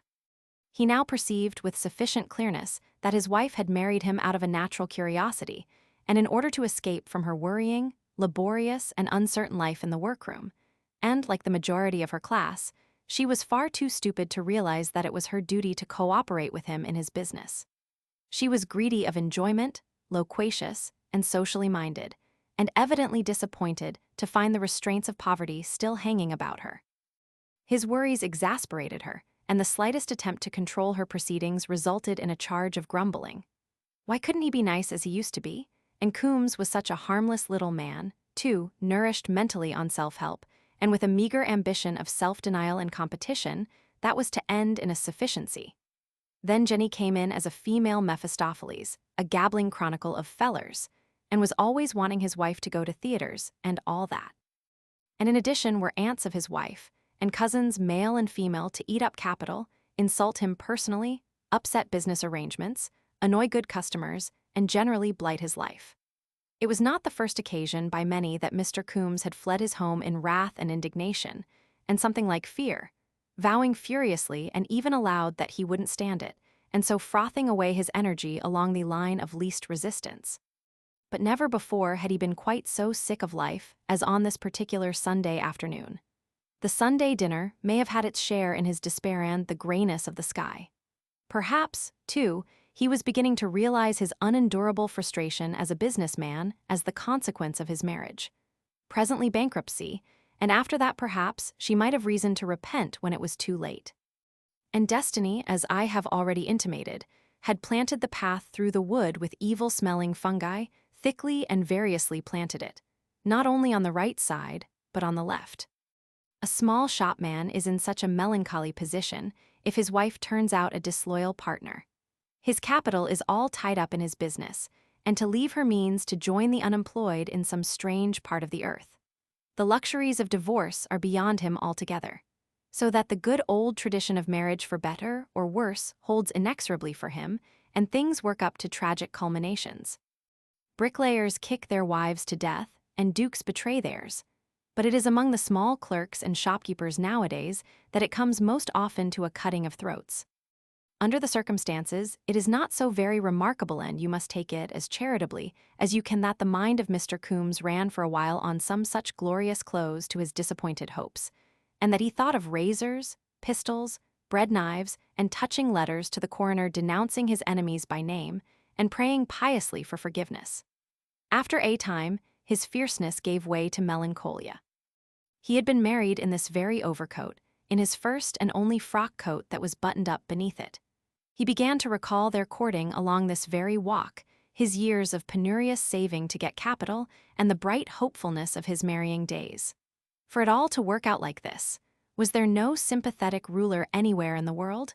He reverted to death as a topic. He thought of the canal he had just crossed, and doubted whether he shouldn't stand with his head out, even in the middle, and it was while drowning was in his mind that the purple pileus caught his eye. He looked at it mechanically for a moment, and stopped and stooped towards it to pick it up, under the impression that it was some such small leather object as a purse. Then he saw that it was the purple top of a fungus, a peculiarly poisonous-looking purple, slimy, shiny, and emitting a sour odor. He hesitated with his hand an inch or so from it, and the thought of poison crossed his mind. With that, he picked the thing, and stood up again with it in his hand. The odor was certainly strong acrid, but by no means disgusting. He broke off a piece, and the fresh surface was a creamy white that changed like magic in the space of 10 seconds to a yellowish-green color. It was even an inviting-looking change. He broke off 2 other pieces to see it repeated. They were wonderful things, these fungi, thought Mr. Coombs, and all of them the deadliest poisons, as his father had often told him, deadly poisons. There is no time like the present for a rash resolve. Why not here and now? Thought Mr. Coombs. He tasted a little piece, a very little piece indeed, a mere crumb. It was so pungent that he almost spat it out again, then merely hot and full-flavored, a kind of German mustard with a touch of horseradish and, well, mushroom. He swallowed it in the excitement of the moment. Did he like it or did he not? His mind was curiously careless. He would try another bit. It really wasn't bad, it was good. He forgot his troubles in the interest of the immediate moment. Playing with death it was. He took another bite and then deliberately finished a mouthful. A curious, tingling sensation began in his fingertips and toes. His pulse began to move faster. The blood in his ears sounded like a mill race. "Try buy more," said Mr. Coombs. He turned and looked about him and found his feet unsteady. He saw, and struggled towards, a little patch of purple a dozen yards away. "Jol goo stuff," said Mr. Coombs. "Elam or ye." He pitched forward and fell on his face, his hands outstretched towards the cluster of pilei, but he did not eat any more of them. He forgot forthwith. He rolled over and sat up with a look of astonishment on his face. His carefully brushed silk hat had rolled away towards the ditch. He pressed his hand to his brow. Something had happened, but he could not rightly determine what it was. Anyhow, he was no longer dull. He felt bright, cheerful, and his throat was afire. He laughed in the sudden gaiety of his heart. Had he been dull? He did not know, but at any rate he would be dull no longer. He got up and stood unsteadily, regarding the universe with an agreeable smile. He began to remember. He could not remember very well because of a steam roundabout that was beginning in his head. And he knew he had been disagreeable at home just because they wanted to be happy. They were quite right. Life should be as gay as possible. He would go home and make it up and reassure them. And why not take some of this delightful toadstool with him for them to eat? A hatful, no less. Some of those red ones with white spots as well, and a few yellow. He had been a dull dog, an enemy to merriment. He would make up for it. It would be gay to turn his coat sleeves inside out and stick some yellow gorse into his waistcoat pockets. Then home singing for a jolly evening. After the departure of Mr. Coombs, Jenny discontinued playing and turned round on the music stool again. "What a fuss about nothing," said Jenny.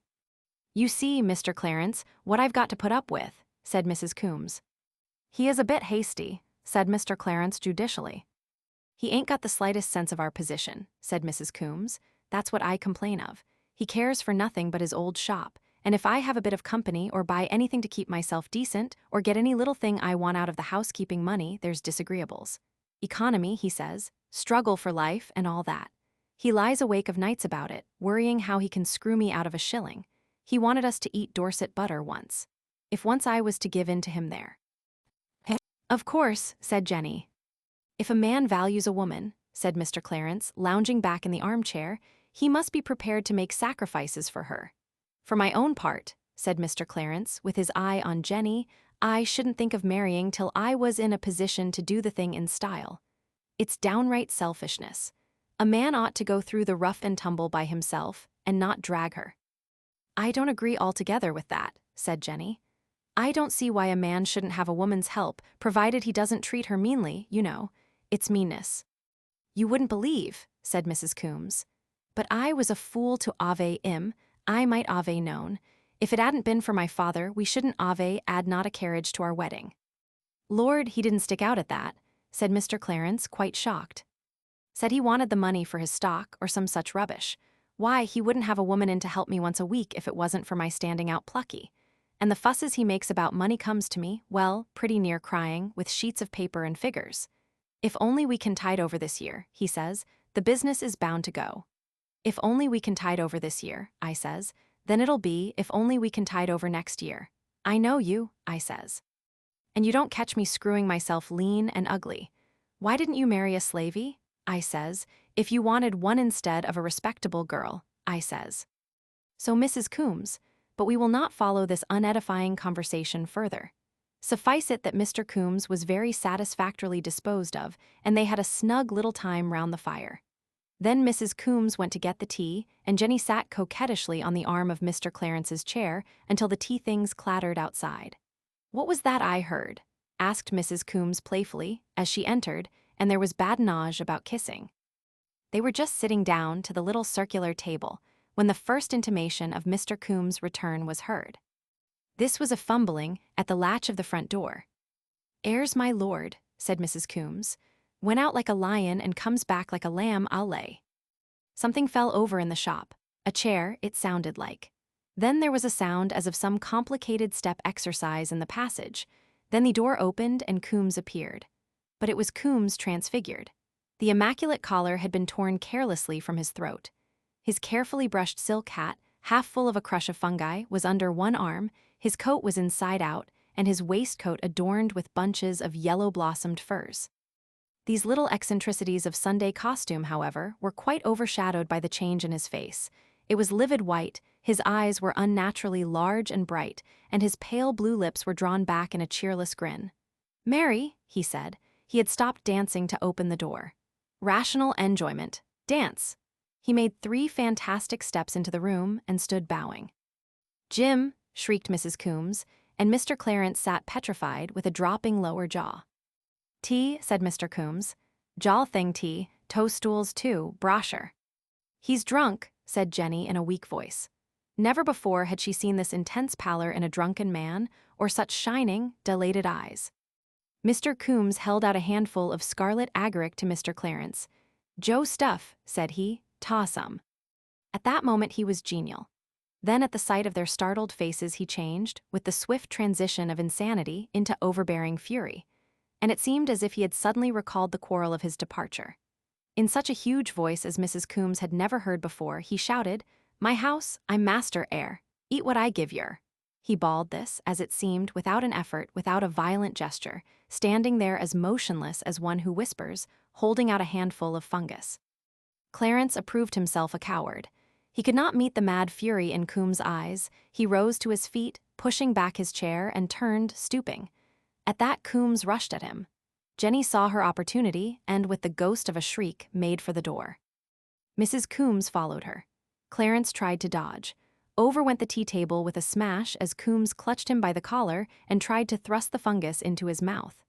Clarence was content to leave his collar behind him and shot out into the passage with red patches of fly agaric still adherent to his face.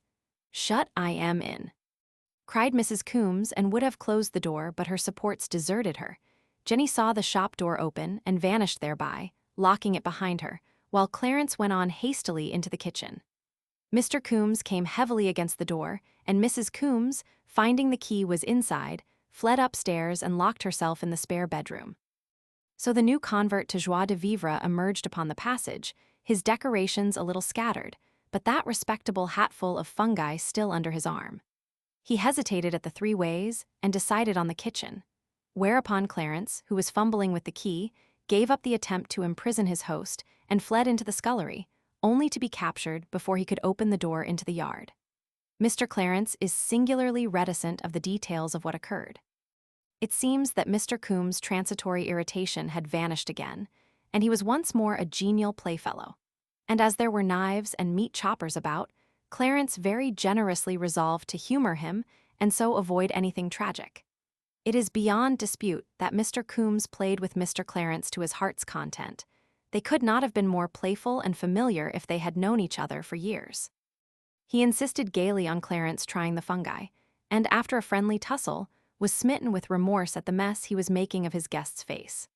It also appears that Clarence was dragged under the sink, and his face scrubbed with the blacking brush, he being still resolved to humor the lunatic at any cost, and that finally, in a somewhat disheveled, chipped, and discolored condition, he was assisted to his coat and shown out by the back door, the shopway being barred by Jenny. Mr. Coombs' wandering thoughts then turned to Jenny. Jenny had been unable to unfasten the shop door, but she shot the bolts against Mr. Coombs' latchkey and remained in possession of the shop for the rest of the evening.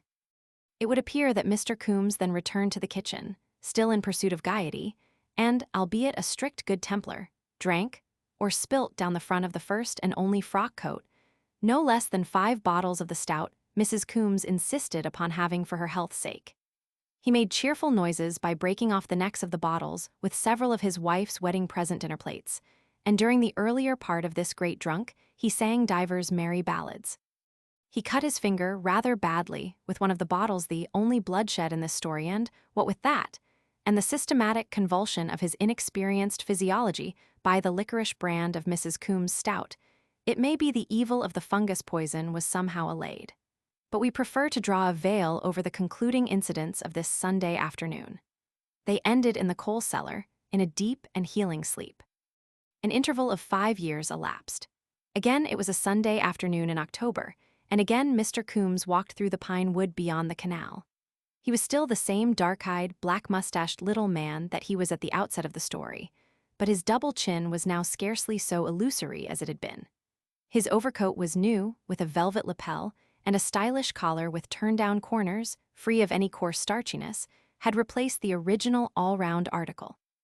His hat was glossy, his gloves newish, though one finger had split and been carefully mended, and a casual observer would have noticed about him a certain rectitude of bearing, a certain erectness of head that marks the man who thinks well of himself. He was a master now, with 3 assistants. Beside him walked a larger sunburnt parody of himself, his brother Tom, just back from Australia. They were recapitulating their early struggles, and Mr. Coombs had just been making a financial statement. "It's a very nice little business, Jim," said brother Tom. "In these days of competition, you're jolly lucky to have worked it up so. And you're jolly lucky, too, to have a wife who's willing to help like yours does." "Between ourselves," said Mr. Coombs, "it wasn't always so, it wasn't always like this. To begin with, the missus was a bit giddy. Girls are funny creatures." "Dear me." "Yes, you'd hardly think it, but she was downright extravagant and always having slaps at me. I was a bit too easy and loving and all that, and she thought the whole blessed show was run for her. Turned the ooze into a regular caravansary, always having her relations and girls from business in and their chaps. Comic songs a Sunday, it was getting to and driving trade away.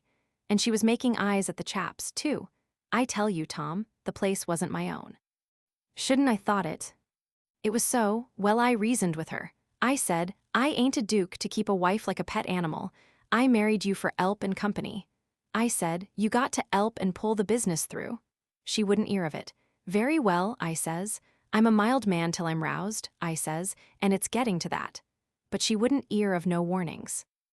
Well, it's the way with women. She didn't think I added in me to be roused. Women of her sort between ourselves, Tom, don't respect a man until they're a bit afraid of him. So I just broke out to show her. In comes a girl named Jenny, that used to work with her, and her chapter we 'ad a bit of a row, and I came out, ere it was just such another day as this, and I thought it all out. Then I went back and pitched into them." "You did?" "I did. I was mad, I can tell you. I wasn't going to if I could 'elp it, so I went back and licked into this chap, just to show what I could do. He was a big chap, too. Well, I chucked him and smashed things about and gave her a scaring, and she ran up and locked herself into the spare room. Well, that's all, I says to the next morning. Now you know, I says, what I'm like when I'm roused. And I didn't have to say anything more. And you've been happy ever after, eh? So to speak. There's nothing like putting your foot down with them. If it hadn't been for that afternoon, I should have been tramping the roads now, and she'd have been grumbling at me, and all her family grumbling for bringing her to poverty. I know their little ways. But we're all right now. And it's a very decent little business, as you say." They proceeded on their way meditatively. "Women are funny creatures," said brother Tom. "They want a firm hand," says Coombs. "What a lot of these funguses there are about here," remarked brother Tom presently. "I can't see what use they are in the world." Mr. Coombs looked. "I just say they're sent for some wise purpose," said Mr. Coombs. And that was as much thanks as the purple pileus ever got for maddening this absurd little man to the pitch of decisive action, and so altering the whole course of his life. 18. A slip under the microscope. Outside the laboratory windows was a watery gray fog, and within a close warmth and the yellow light of the green-shaded gas lamps that stood 2 to each table down its narrow length.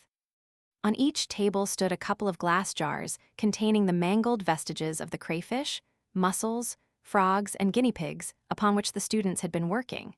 And down the side of the room, facing the windows, were shelves bearing bleached dissections in spirits, surmounted by a row of beautifully executed anatomical drawings in whitewood frames and overhanging a row of cubical lockers. All the doors of the laboratory were paneled with blackboard, and on these were the half-erased diagrams of the previous day's work. The laboratory was empty, save for the demonstrator, who sat near the preparation room door, and silent, save for a low, continuous murmur and the clicking of the rocker microtome at which he was working. But scattered about the room were traces of numerous students, handbags, polished boxes of instruments, in one place a large drawing covered by newspaper, and in another a prettily bound copy of News from Nowhere, a book oddly at variance with its surroundings. These things had been put down hastily as the students had arrived and hurried at once to secure their seats in the adjacent lecture theater.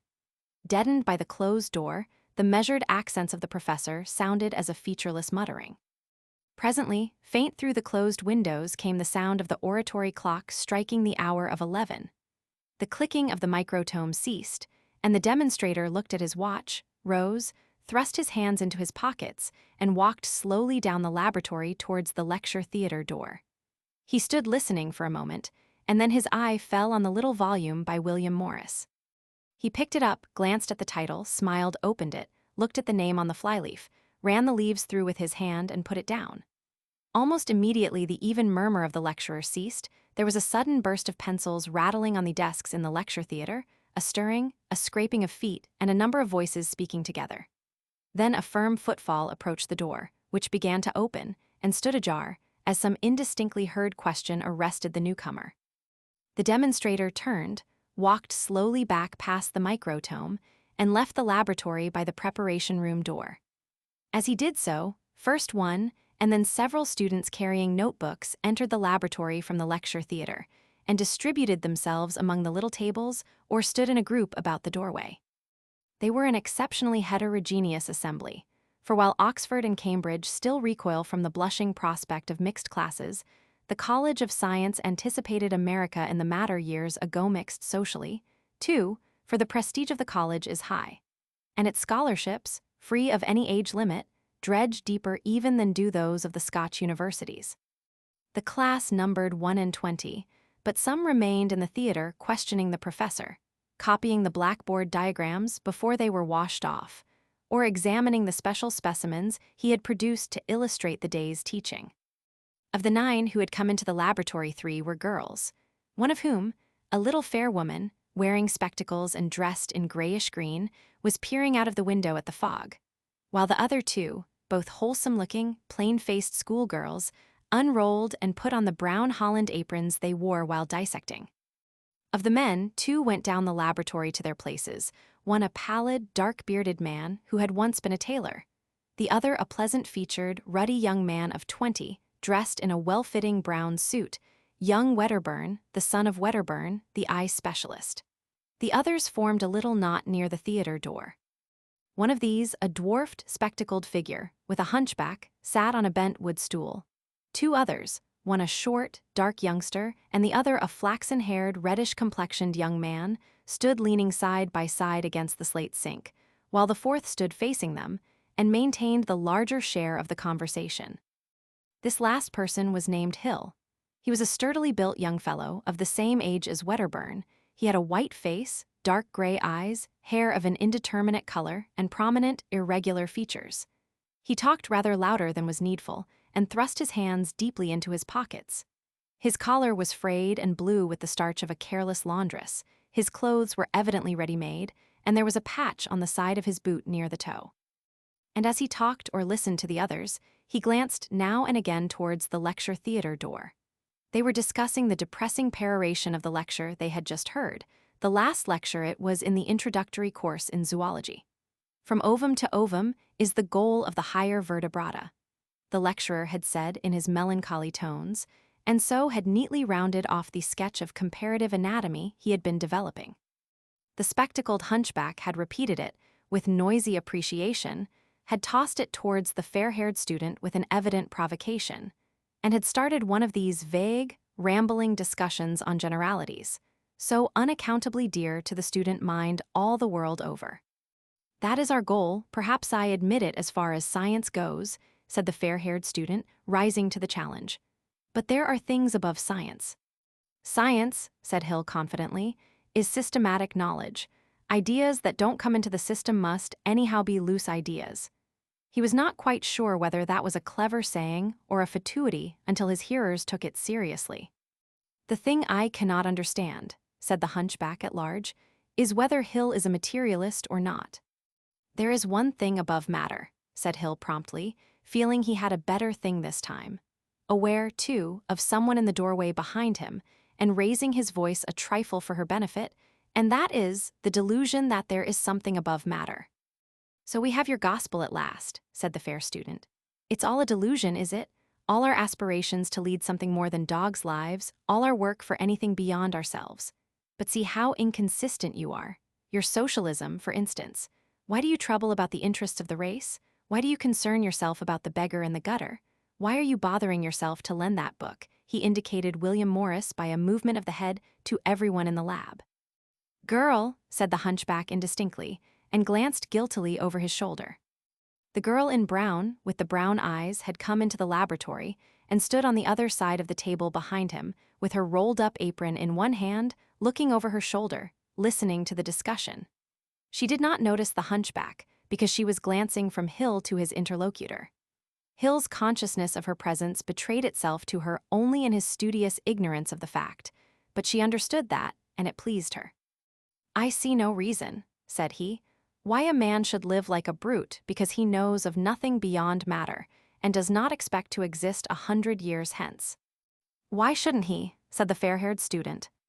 "Why should he?" said Hill. "What inducement has he?" "That's the way with all you religious people. It's all a business of inducements. Cannot a man seek after righteousness for righteousness' sake?" There was a pause. The fair man answered with a kind of vocal patting, "But you see inducement when I said inducement, to gain time." And then the hunchback came to his rescue and inserted a question. He was a terrible person in the debating society with his questions, and they invariably took one forma demand for a definition. "What's your definition of righteousness?" said the hunchback at this stage. Hill experienced a sudden loss of complacency at this question, but even as it was asked, relief came in the person of Brooks, the laboratory attendant, who entered by the preparation room door, carrying a number of freshly killed guinea pigs by their hind legs.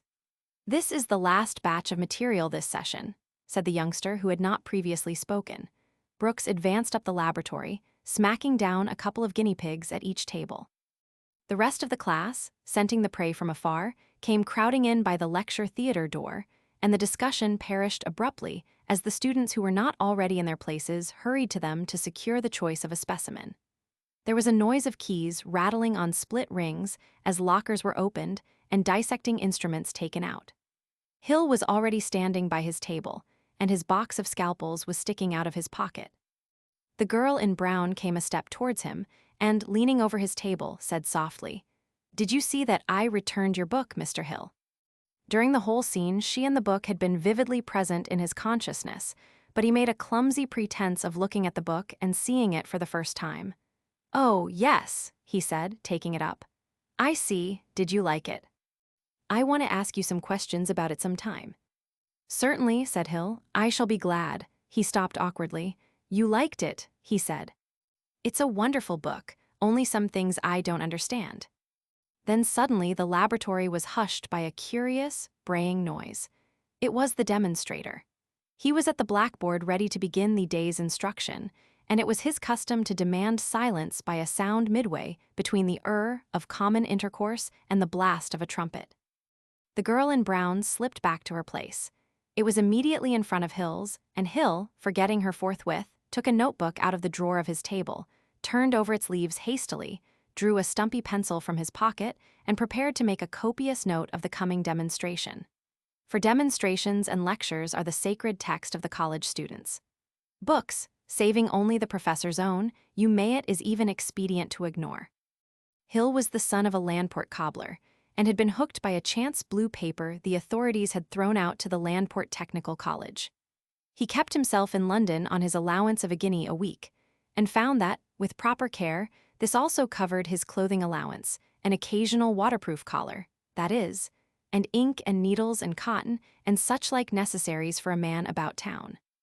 This was his first year and his first session, but the brown old man in Landport had already got himself detested in many public houses by boasting of his son, the professor. Hill was a vigorous youngster, with a serene contempt for the clergy of all denominations and a fine ambition to reconstruct the world. He regarded his scholarship as a brilliant opportunity. He had begun to read at 7 and had read steadily whatever came in his way, good or bad, since then. His worldly experience had been limited to the island of Portsea, and acquired chiefly in the wholesale boot factory in which he had worked by day, after passing the 7th standard of the board school. He had a considerable gift of speech, as the college debating society, which met amidst the crushing machines and mine models in the metallurgical theater downstairs, already recognized by a violent battering of desks whenever he rose. And he was just at that fine emotional age when life opens at the end of a narrow pass like a broad valley at one's feet, full of the promise of wonderful discoveries and tremendous achievements. And his own limitations, save that he knew neither Latin nor French, were all unknown to him. At first, his interest had been divided pretty equally between his biological work at the college and social and theological theorizing, an employment which he took in deadly earnest. Of a night, when the big museum library was not open, he would sit on the bed of his room in Chelsea with his coat and a muffler on and write out the lecture notes and revise his dissection memoranda, until Thorpe called him out by a whistle. The landlady objected to open the door to attic visitors, and then the two would go prowling about the shadowy, shiny, gaslit streets, talking, very much in the fashion of the sample just given, of the God idea, and righteousness, and Carlyle, and the reorganization of society. And in the midst of it all, Hill, arguing not only for Thorpe, but for the casual passerby, would lose the thread of his argument glancing at some pretty painted face that looked meaningly at him as he passed. Science and righteousness. But once or twice, lately, there had been signs that a third interest was creeping into his life, and he had found his attention wandering from the fate of the mesoblastic somites or the probable meaning of the blastopore, to the thought of the girl with the brown eyes who sat at the table before him. She was a paying student. She descended inconceivable social altitudes to speak to him. At the thought of the education she must have had and the accomplishments she must possess, the soul of Hill became abject within him. She had spoken to him first over a difficulty about the alisphenate of a rabbit's skull, and he had found that, in biology at least, he had no reason for self-abasement. And from that, after the manner of young people starting from any starting point, they got to generalities, and while Hill attacked her upon the question of socialism, some instinct told him to spare her a direct assault upon her religion. She was gathering resolution to undertake what she told herself was his aesthetic education. She was a year or two older than he, though the thought never occurred to him. The loan of news from nowhere was the beginning of a series of cross loans. Upon some absurd first principle of his, Hill had never wasted time upon poetry, and it seemed an appalling deficiency to her. One day in the lunch hour, when she chanced upon him alone in the little museum where the skeletons were arranged, shamefully eating the bun that constituted his midday meal, she retreated and returned to lend him, with a slightly furtive air, a volume of Browning. He stood sideways towards her and took the book rather clumsily, because he was holding the bun in the other hand. And in the retrospect, his voice lacked the cheerful clearness he could have wished. That occurred after the examination in comparative anatomy, on the day before the college turned out its students, and was carefully locked up by the officials for the Christmas holidays. The excitement of cramming for the first trial of strength had for a little while dominated Hill, to the exclusion of his other interests. In the forecasts of the result in which everyone indulged, he was surprised to find that no one regarded him as a possible competitor for the Harvey Commemoration Medal, of which this and the two subsequent examinations disposed. It was about this time that Wedderburn, who so far had lived inconspicuously on the uttermost margin of Hill's perceptions, began to take on the appearance of an obstacle. By a mutual agreement, the nocturnal prowlings with Thorpe ceased for the 3 weeks before the examination, and his landlady pointed out that she really could not supply so much lamp oil at the price. He walked to and fro from the college with little slips of mnemonics in his hand, lists of crayfish appendages, rabbit skull bones, and vertebrate nerves, for example, and became a positive nuisance to foot passengers in the opposite direction. But by a natural reaction, poetry and the girl with the brown eyes ruled the Christmas holiday. The pending results of the examination became such a secondary consideration that Hill marveled at his father's excitement. Even had he wished it, there was no comparative anatomy to read in Landport, and he was too poor to buy books. But the stock of poets in the library was extensive, and Hill's attack was magnificently sustained. He saturated himself with the fluent numbers of Longfellow and Tennyson, and fortified himself with Shakespeare, found a kindred soul in Pope and a master in Shelley, and heard and fled the siren voices of Eliza Cook and Mrs. Hemans. But he read no more Browning, because he hoped for the loan of other volumes from Miss Haseman when he returned to London. He walked from his lodgings to the college with that volume of Browning in his shiny black bag, and his mind teeming with the finest general propositions about poetry. Indeed, he framed first this little speech, and then that with which to grace the return. The morning was an exceptionally pleasant one for London. there was a clear, hard frost and undeniable blue in the sky. A thin haze softened every outline, and warm shafts of sunlight struck between the house blocks and turned the sunny side of the street to amber and gold. In the hall of the college, he pulled off his glove and signed his name with fingers so stiff with cold that the characteristic dash under the signature he cultivated became a quivering line. He imagined Miss Haseman about him everywhere. He turned at the staircase, and there below he saw a crowd struggling at the foot of the notice board. This, possibly, was the biology list. He forgot Browning and Miss Haseman for the moment and joined the scrimmage. And at last, with his cheek flattened against the sleeve of the man on the step above him, he read the list. Class IH, J. Summers, Wedderburn, William Hill. And thereafter followed a second class that is outside our present sympathies. It was characteristic that he did not trouble to look for Thorpe on the physics list, but backed out of the struggle at once, and in a curious emotional state between pride over common second-class humanity and acute disappointment at Wedderburn's success, went on his way upstairs. At the top, as he was hanging up his coat in the passage, the zoological demonstrator, a young man from Oxford, who secretly regarded him as a blatant mugger of the very worst type, offered his heartiest congratulations. At the laboratory door, Hill stopped for a second to get his breath, and then entered. He looked straight up the laboratory and saw all 5 girl students grouped in their places, and Wedderburn, the once retiring Wedderburn, leaning rather gracefully against the window, playing with the blind tassel and talking, apparently, to the 5 of them. Now Hill could talk bravely enough and even overbearingly to one girl, and he could have made a speech to a room full of girls. But this business of standing at ease and appreciating, fencing, and returning quick remarks round a group was, he knew, altogether beyond him.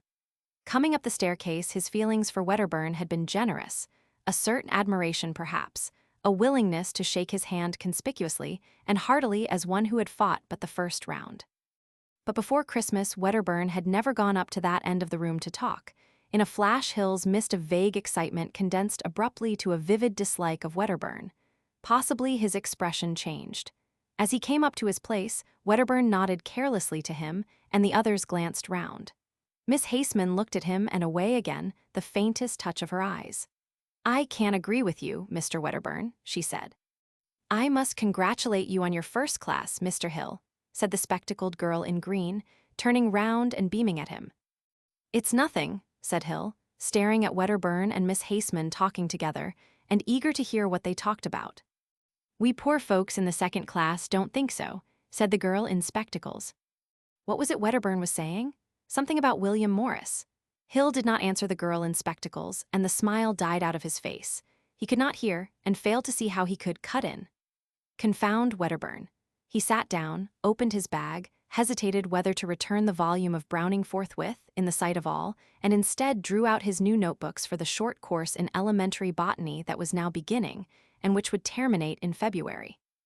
As he did so, a fat, heavy man with a white face and pale gray eyes binden, the professor of botany, who came up from queue for January and February, came in by the lecture theater door, and passed, rubbing his hands together and smiling, in silent affability down the laboratory. In the subsequent 6 weeks, Hill experienced some very rapid and curiously complex emotional developments. For the most part, he had Wedderburn in focus, a fact that Miss Haseman never suspected. She told Hill, for in the comparative privacy of the museum she talked a good deal to him of socialism and Browning and general propositions, that she had met Wedderburn at the house of some people she knew, and he's inherited his cleverness. For his father, you know, is the great eye specialist. "My father is a cobbler," said Hill, quite irrelevantly, and perceived the want of dignity even as he said it. But the gleam of jealousy did not offend her. She conceived herself the fundamental source of it. He suffered bitterly from a sense of Wedderburn's unfairness and a realization of his own handicap. Here was this Wedderburn had picked up a prominent man for a father, and instead of his losing so many marks on the score of that advantage, it was counted to him for righteousness. And while Hill had to introduce himself and talk to Miss Haseman clumsily over mangled guinea pigs in the laboratory, this Wedderburn, in some backstairs way, had access to her social altitudes, and could converse in a polished argot that Hill understood perhaps, but felt incapable of speaking. Not, of course, that he wanted to. Then it seemed to Hill that for Wedderburn to come there day after day with cuffs unfrayed, neatly tailored, precisely barbered, quietly perfect, was in itself an ill-bred, sneering sort of proceeding. Moreover, it was a stealthy thing for Wedderburn to behave insignificantly for a space, to mock modesty, to lead Hill to fancy that he himself was beyond dispute the man of the year, and then suddenly to dart in front of him, and incontinently to swell up in this fashion. In addition to these things, Wedderburn displayed an increasing disposition to join in any conversational grouping that included Miss Haseman, and would venture, and indeed seek occasion, to pass opinions derogatory to socialism and atheism. He goaded Hill to incivilities by neat, shallow, and exceedingly effective personalities about the socialist leaders, until Hill hated Bernard Shaw's graceful egotisms, William Morris's limited editions and luxurious wallpapers, and Walter Crane's charmingly absurd ideal working men about as much as he hated Wedderburn. The dissertations in the laboratory, that had been his glory in the previous term, became a danger, degenerated into inglorious tussles with Wedderburn, and Hill kept to them only out of an obscure perception that his honor was involved. In the debating society, Hill knew quite clearly that, to a thunderous accompaniment of banged desks, he could have pulverized Wedderburn. Only Wedderburn never attended the debating society to be pulverized because nauseous affectation. He dined late. You must not imagine that these things presented themselves in quite such a crude form to Hill's perception. Hill was a born generalizer. Wedderburn to him was not so much an individual obstacle as a type, the salient angle of a class. The economic theories that, after infinite ferment, had shaped themselves in Hill's mind became abruptly concrete at the contact. The world became full of easy-mannered, graceful, gracefully dressed, conversationally dexterous, finally shallow Wedderburns, Bishops Wedderburn, Wedderburn MPs, Professors Wedderburn, Wedderburn landlords, all with finger-bowl shibboleths and epigrammatic cities of refuge from a sturdy debater. And everyone ill-clothed or ill-dressed, from the cobbler to the cab-runner, was a man and a brother, a fellow-sufferer, to Hill's imagination. So that he became, as it were, a champion of the fallen and oppressed, albeit to outward seeming only a self-assertive, ill-mannered young man, and an unsuccessful champion at that. Again and again, a skirmish over the afternoon tea that the girl students had inaugurated left Hill with flushed cheeks and a tattered temper, and the debating society noticed a new quality of sarcastic bitterness in his speeches. You will understand now how it was necessary, if only in the interests of humanity, that Hill should demolish Wedderburn in the forthcoming examination and outshine him in the eyes of Miss Haseman. And you will perceive, too, how Miss Haseman fell into some common feminine misconceptions. The Hill-Wedderburn quarrel, for in his unostentatious way Wedderburn reciprocated Hill's ill-veiled rivalry, became a tribute to her indefinable charm. She was the queen of beauty in a tournament of scalpels and stumpy pencils. To her confidential friend's secret annoyance, it even troubled her conscience, for she was a good girl, and painfully aware, from Ruskin and contemporary fiction, how entirely men's activities are determined by women's attitudes. And if Hill never by any chance mentioned the topic of love to her, she only credited him with the finer modesty for that omission. So the time came on for the second examination, and Hill's increasing pallor confirmed the general rumor that he was working hard. In the aerated bread shop near South Kensington Station, you would see him, breaking his bun and sipping his milk, with his eyes intent upon a paper of closely written notes. In his bedroom there were propositions about buds and stems round his looking-glass, a diagram to catch his eye, if soap should chance to spare it, above his washing basin. He missed several meetings of the debating society, but he found the chance encounters with Miss Haseman in the spacious ways of the adjacent art museum, or in the little museum at the top of the college, or in the college corridors, more frequent and very restful. In particular, they used to meet in a little gallery full of wrought-iron chests and gates, near the art library, and there Hill used to talk, under the gentle stimulus of her flattering attention, of Browning and his personal ambitions. A characteristic she found remarkable in him was his freedom from avarice. He contemplated quite calmly the prospect of living all his life on an income below £100 a year. But he was determined to be famous, to make, recognizably in his own proper person, the world a better place to live in. He took Bradlaugh and John Burns for his leaders and models, poor, even impecunious great men. But Miss Haseman thought that such lives were deficient on the aesthetic side, by which, though she did not know it, she meant good wallpaper and upholstery, pretty books, tasteful clothes, concerts, and meals nicely cooked and respectfully served. At last came the day of the second examination, and the professor of botany, a fussy, conscientious man, rearranged all the tables in a long, narrow laboratory to prevent copying, and put his demonstrator on a chair on a table, where he felt, he said like a Hindu god, to see all the cheating, and stuck a notice outside the door. Door closed, for no earthly reason that any human being could discover.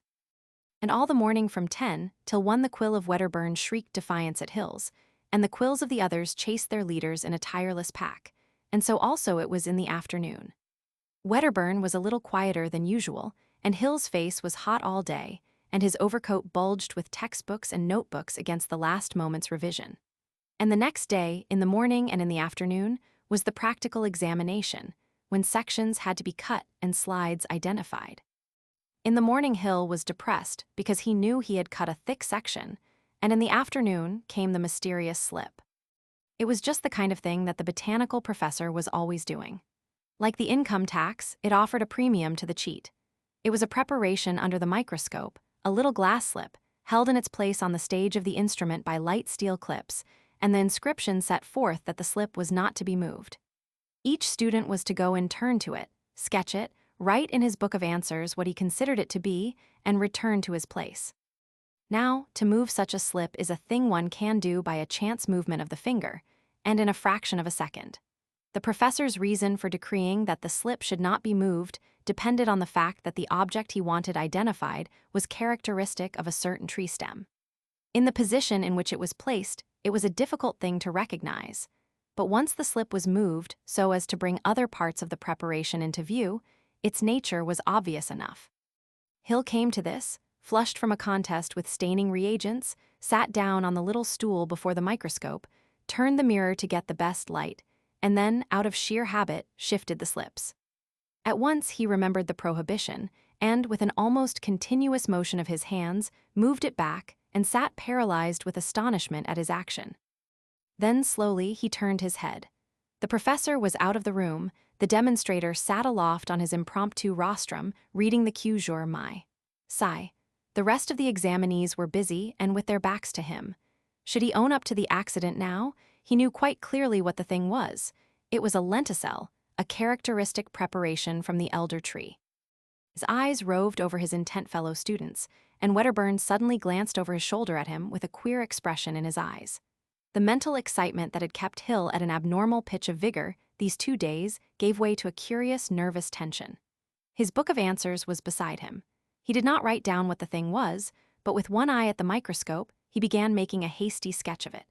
His mind was full of this grotesque puzzle in ethics that had suddenly been sprung upon him. Should he identify it, or should he leave this question unanswered? In that case, Wedderburn would probably come out first in the second result. How could he tell now whether he might not have identified the thing without shifting it? It was possible that Wedderburn had failed to recognize it, of course. Suppose Wedderburn, too, had shifted the slide? He looked up at the clock. There were 15 minutes in which to make up his mind. He gathered up his book of answers, and the colored pencils he used in illustrating his replies, and walked back to his seat. He read through his manuscript and then sat thinking and gnawing his knuckle. It would look queer now if he owned up. He must beat Wedderburn. He forgot the examples of those starry gentlemen, John Burns and Bradleff. Besides, he reflected, the glimpse of the rest of the slip he had had was, after all, quite accidental, forced upon him by chance, a kind of providential revelation rather than an unfair advantage. It was not nearly so dishonest to avail himself of that as it was of Broom, who believed in the efficacy of prayer, to pray daily for a first class. 5 minutes more, said the demonstrator, folding up his paper and becoming observant. Hill watched the clock hands until 2 minutes remained. Then he opened the book of answers, and, with hot ears and an affectation of ease, gave his drawing of the lenticel its name. When the second pass list appeared, the previous positions of Wedderburn and Hill were reversed, and the spectacled girl in green, who knew the demonstrator in private life, where he was practically human, said that in the result of the two examinations taken together, Hill had the advantage of a mark 167 to 166 out of a possible 200. Everyone admired Hill in a way, though the suspicion of mugging clung to him. But Hill was to find congratulations and Miss Haseman's enhanced opinion of him, and even the decided decline in the crest of Wedderburn, tainted by an unhappy memory. He felt a remarkable access of energy at first, and the note of a democracy marching to triumph returned to his debating society speeches. He worked at his comparative anatomy with tremendous zeal and effect, and he went on with his aesthetic education. But through it all, a vivid little picture was continually coming before his mind's eye of a sneakish person manipulating a slide. No human being had witnessed the act, and he was cocksure that no higher power existed to see it, but for all that it worried him. Memories are not dead things, but alive. They dwindle in disuse, but they harden and develop in all sorts of queer ways if they are being continually fretted. Curiously enough, though at the time he perceived clearly that the shifting was accidental, as the days wore on, his memory became confused about it. Until at last he was not sure, although he assured himself that he was sure whether the movement had been absolutely involuntary. Then it is possible that Hill's dietary was conducive to morbid conscientiousness.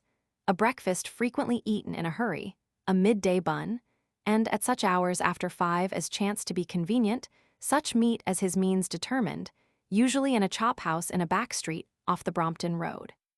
Occasionally he treated himself to 3-penny or 9-penny classics, and they usually represented a suppression of potatoes or chops. It is indisputable that outbreaks of self-abasement and emotional revival have a distinct relation to periods of scarcity. But apart from this influence on the feelings, there was in Hill a distinct aversion to falsity that the blasphemous Landport cobbler had inculcated by strap and tongue from his earliest years. Of one fact about professed atheists I am convinced: they usually are fools, void of subtlety, revilers of holy institutions, brutal speakers and mischievous knaves, but they lie with difficulty.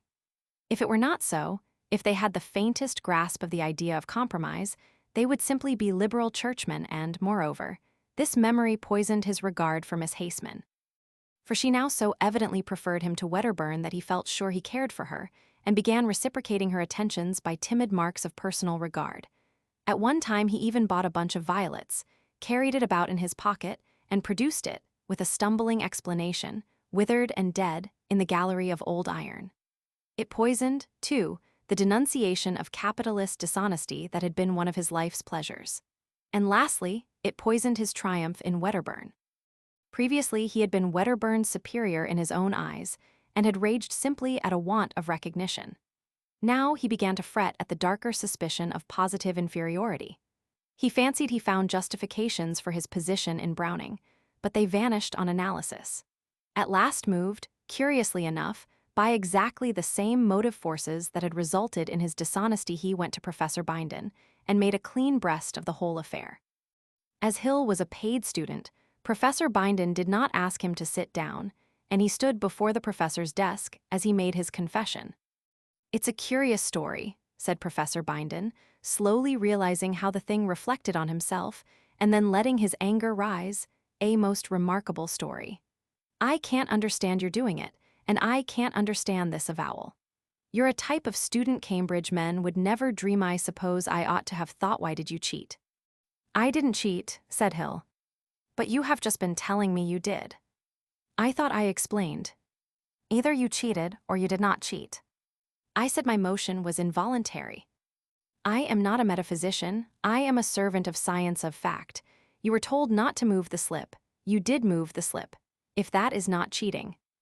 "If I was a cheat," said Hill, with the note of hysterics in his voice, "should I come here and tell you?"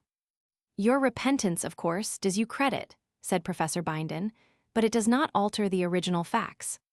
"No, sir," said Hill, giving in an utter self-abasement. "Even now you cause an enormous amount of trouble. The examination list will have to be revised."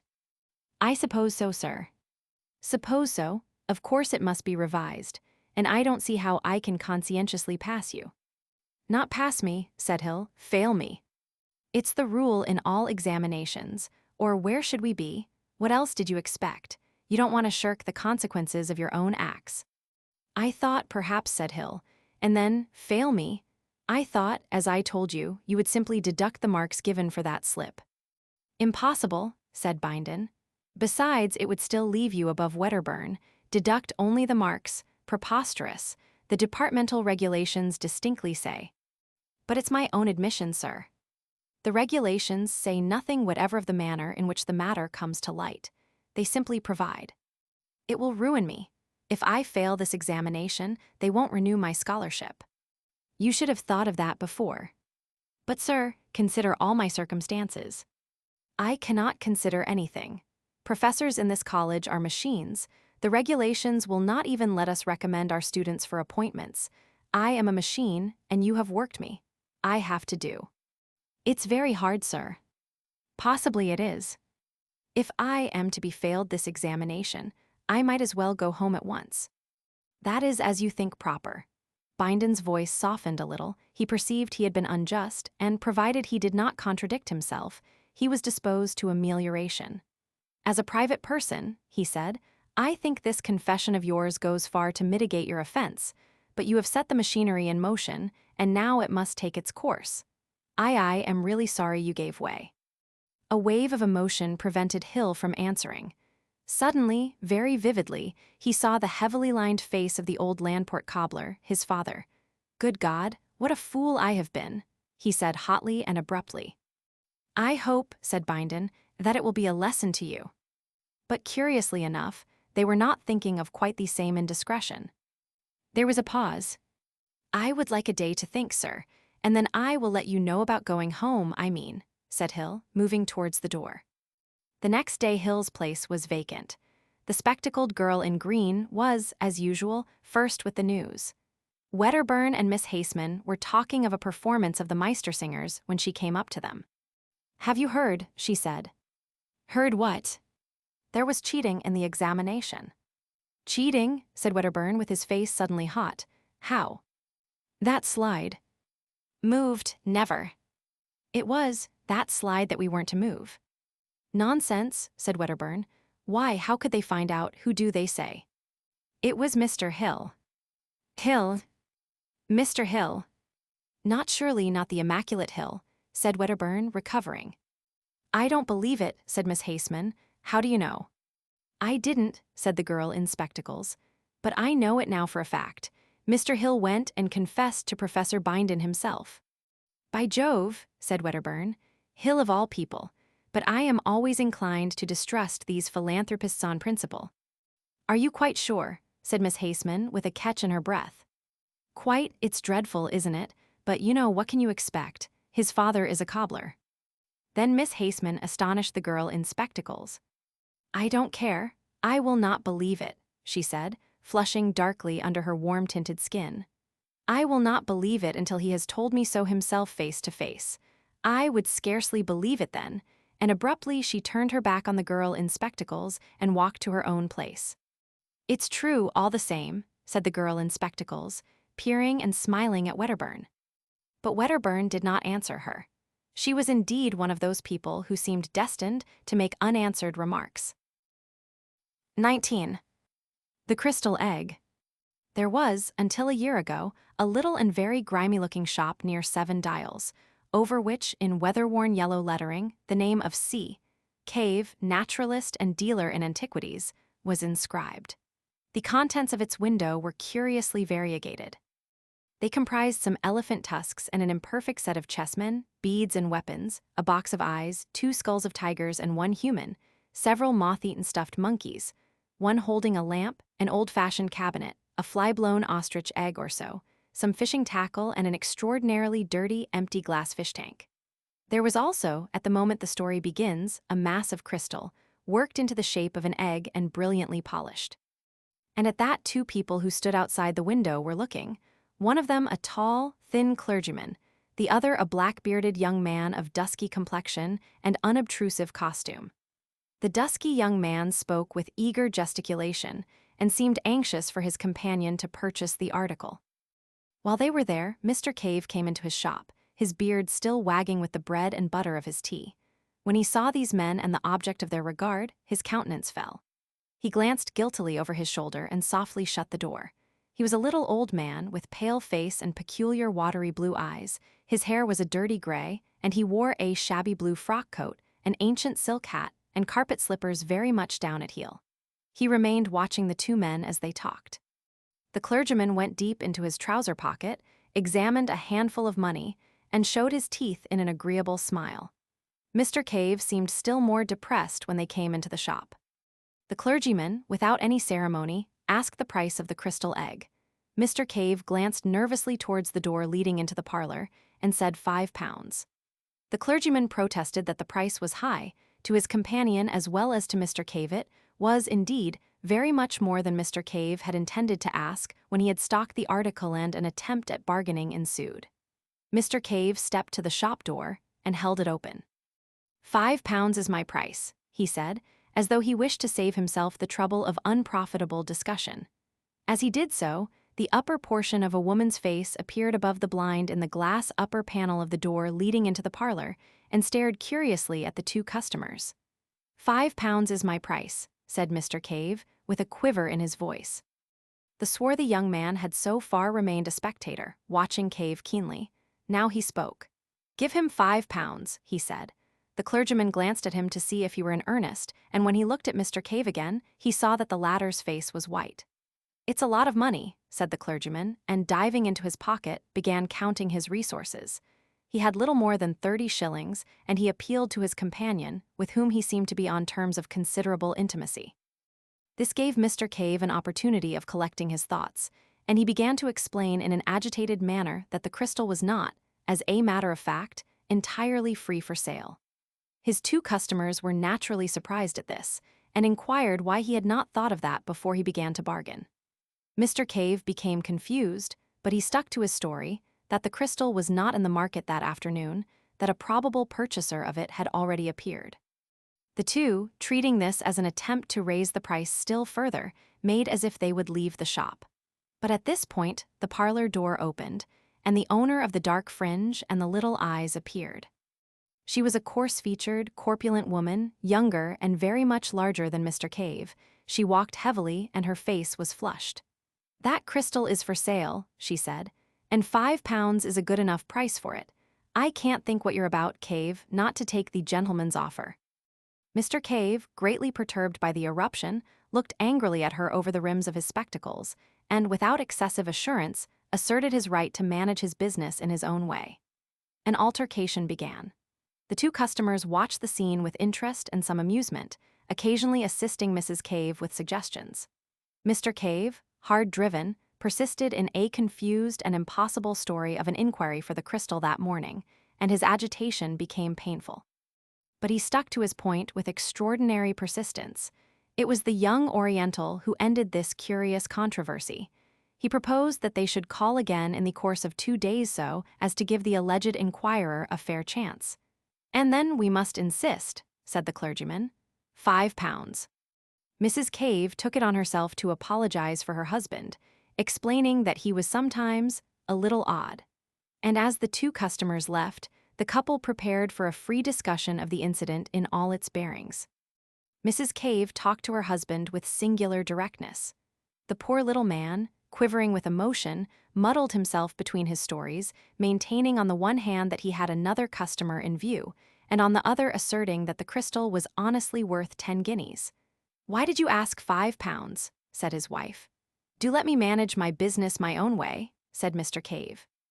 Mr. Cave had living with him a stepdaughter and a stepson, and at supper that night the transaction was rediscussed. None of them had a high opinion of Mr. Cave's business methods, and this action seemed a culminating folly.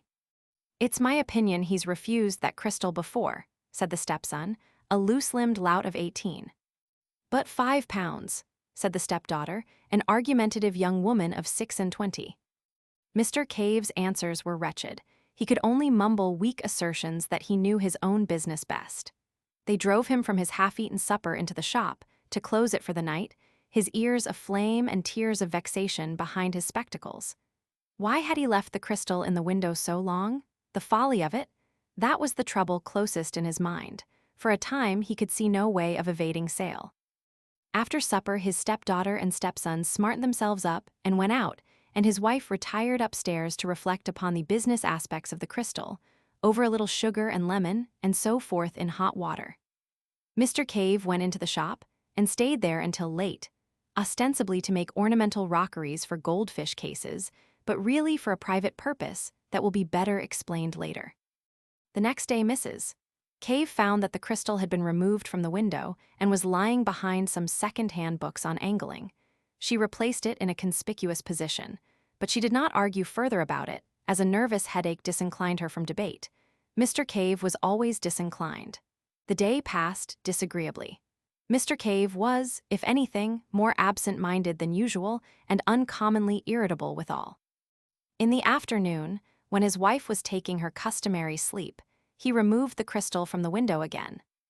The next day, Mr. Cave had to deliver a consignment of dogfish at one of the hospital schools, where they were needed for dissection. In his absence, Mrs. Cave's mind reverted to the topic of the crystal and the methods of expenditure suitable to a windfall of £5. She had already devised some very agreeable expedients, among others a dress of green silk for herself and a trip to Richmond, when a jangling of the front door bell summoned her into the shop. The customer was an examination coach who came to complain of the non-delivery of certain frogs asked for the previous day. Mrs. Cave did not approve of this particular branch of Mr. Cave's business, and the gentleman, who had called in a somewhat aggressive mood, retired after a brief exchange of words entirely civil, so far as he was concerned. Mrs. Cave's eye then naturally turned to the window, for the sight of the crystal was an assurance of the £5 and of her dreams. What was her surprise to find it gone? She went to the place behind the locker on the counter where she had discovered it the day before. It was not there, and she immediately began an eager search about the shop.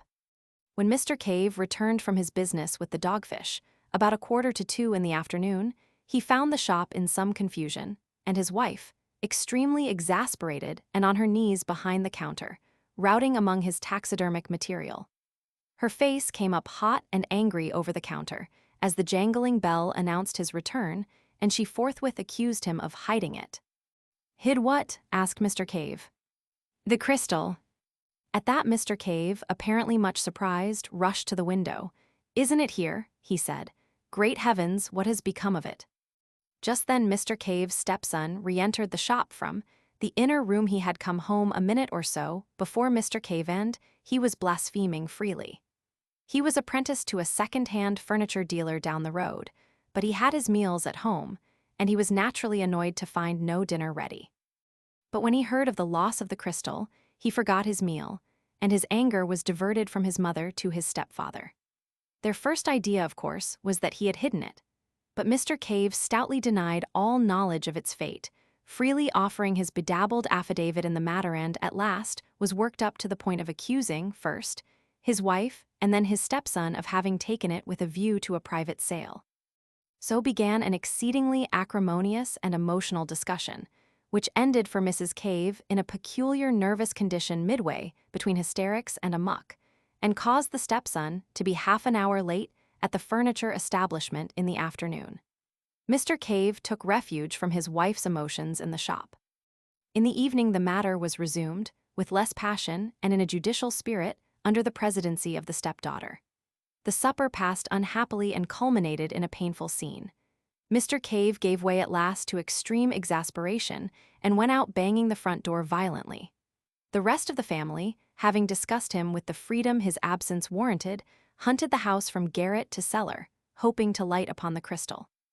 The next day the two customers called again. They were received by Mrs. Cave almost in tears. It transpired that no one could imagine all that she had stood from Cave at various times in her married pilgrimage. She also gave a garbled account of the disappearance. The clergyman and the Oriental laughed silently at one another and said it was very extraordinary. As Mrs. Cave seemed disposed to give them the complete history of her life, they made to leave the shop. Thereupon Mrs. Cave, still clinging to hope, asked for the clergyman's address so that, if she could get anything out of Cave, she might communicate it. The address was duly given, but apparently was afterwards mislaid. Mrs. Cave can remember nothing about it.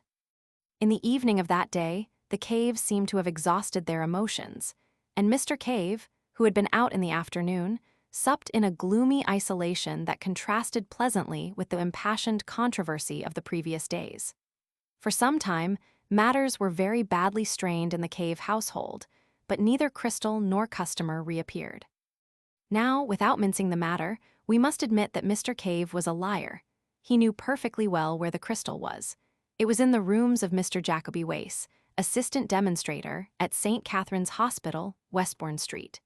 It stood on the sideboard partially covered by a black velvet cloth and beside a decanter of American whiskey. It is from Mr. Wace, indeed, that the particulars upon which this narrative is based were derived. Cave had taken off the thing to the hospital hidden in the dogfish sack, and there had pressed the young investigator to keep it for him. Mr. Wace was a little dubious at first. His relationship to Cave was peculiar. He had a taste for singular characters, and he had more than once invited the old man to smoke and drink in his rooms, and to unfold his rather amusing views of life in general and of his wife in particular. Mr. Wace had encountered Mrs. Cave, too, on occasions when Mr. Cave was not at home to attend to him. He knew the constant interference to which Cave was subjected, and having weighed the story judicially, he decided to give the crystal a refuge. Mr. Cave promised to explain the reasons for his remarkable affection for the crystal more fully on a later occasion, but he spoke distinctly of seeing visions therein. He called on Mr. Wace the same evening. He told a complicated story. The crystal, he said, had come into his possession with other oddments at the forced sale of another curiosity dealer's effects, and not knowing what its value might be, he had ticketed it at 10 shillings. It had hung upon his hands at that price for some months, and he was thinking of reducing the figure when he made a singular discovery. At that time his health was very bad, and it must be borne in mind that, throughout all this experience, his physical condition was one of ebb, and he was in considerable distress by reason of the negligence, the positive ill-treatment even, he received from his wife and stepchildren. His wife was vain, extravagant, unfeeling, and had a growing taste for private drinking. His stepdaughter was mean and overreaching, and his stepson had conceived a violent dislike for him and lost no chance of showing it. The requirements of his business pressed heavily upon him, and Mr. Wace does not think that he was altogether free from occasional intemperance. He had begun life in a comfortable position. He was a man of fair education, and he suffered, for weeks at a stretch, from melancholia and insomnia. Afraid to disturb his family, he would slip quietly from his wife's side when his thoughts became intolerable and wander about the house. And about 3 o'clock one morning, late in August, chance directed him into the shop. The dirty little place was impenetrably black except in one spot where he perceived an unusual glow of light. Approaching this, he discovered it to be the crystal egg, which was standing on the corner of the counter towards the window. A thin ray smote through a crack in the shutters, impinged upon the object, and seemed as it were to fill its entire interior. It occurred to Mr. Cave that this was not in accordance with the laws of optics as he had known them in his younger days. He could understand the rays being refracted by the crystal and coming to a focus in its interior, but this diffusion jarred with his physical conceptions. He approached the crystal nearly, peering into it and round it, with a transient revival of the scientific curiosity that in his youth had determined his choice of a calling. He was surprised to find the light not steady, but writhing within the substance of the egg, as though that object was a hollow sphere of some luminous vapor. In moving about to get different points of view, he suddenly found that he had come between it and the ray, and that the crystal none the less remained luminous. Greatly astonished, he lifted it out of the light ray and carried it to the darkest part of the shop. It remained bright for some 4 or 5 minutes when it slowly faded and went out. He placed it in the thin streak of daylight, and its luminousness was almost immediately restored. So far, at least, Mr. Wace was able to verify the remarkable story of Mr. Cave. He has himself repeatedly held this crystal in a ray of light, which had to be of a less diameter than 1 millimeter. And in a perfect darkness, such as could be produced by velvet wrapping, the crystal did undoubtedly appear very faintly phosphorescent. It would seem, however, that the luminousness was of some exceptional sort, and not equally visible to all eyes, for Mr. Harbinger, whose name will be familiar to the scientific reader, in connection with the Pasteur Institute was quite unable to see any light whatever. and Mr. Wace's own capacity for its appreciation was out of comparison inferior to that of Mr. Cave's. Even with Mr. Cave, the power varied very considerably. His vision was most vivid during states of extreme weakness and fatigue. Now, from the outset, this light in the crystal exercised a curious fascination upon Mr. Cave, and it says more for his loneliness of soul than a volume of pathetic writing could do, that he told no human being of his curious observations. He seems to have been living in such an atmosphere of petty spite that to admit the existence of a pleasure would have been to risk the loss of it.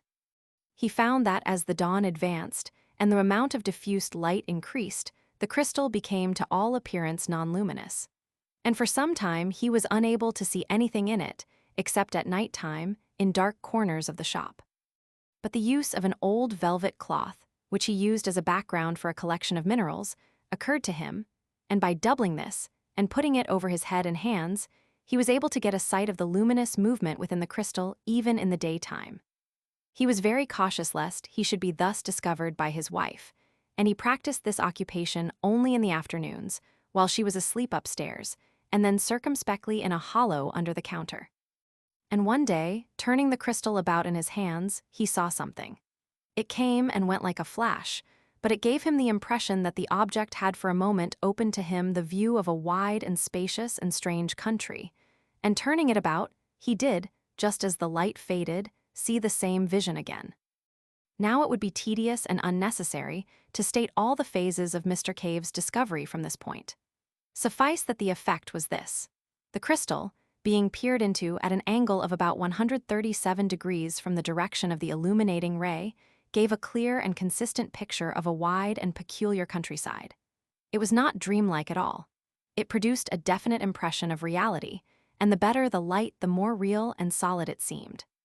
It was a moving picture.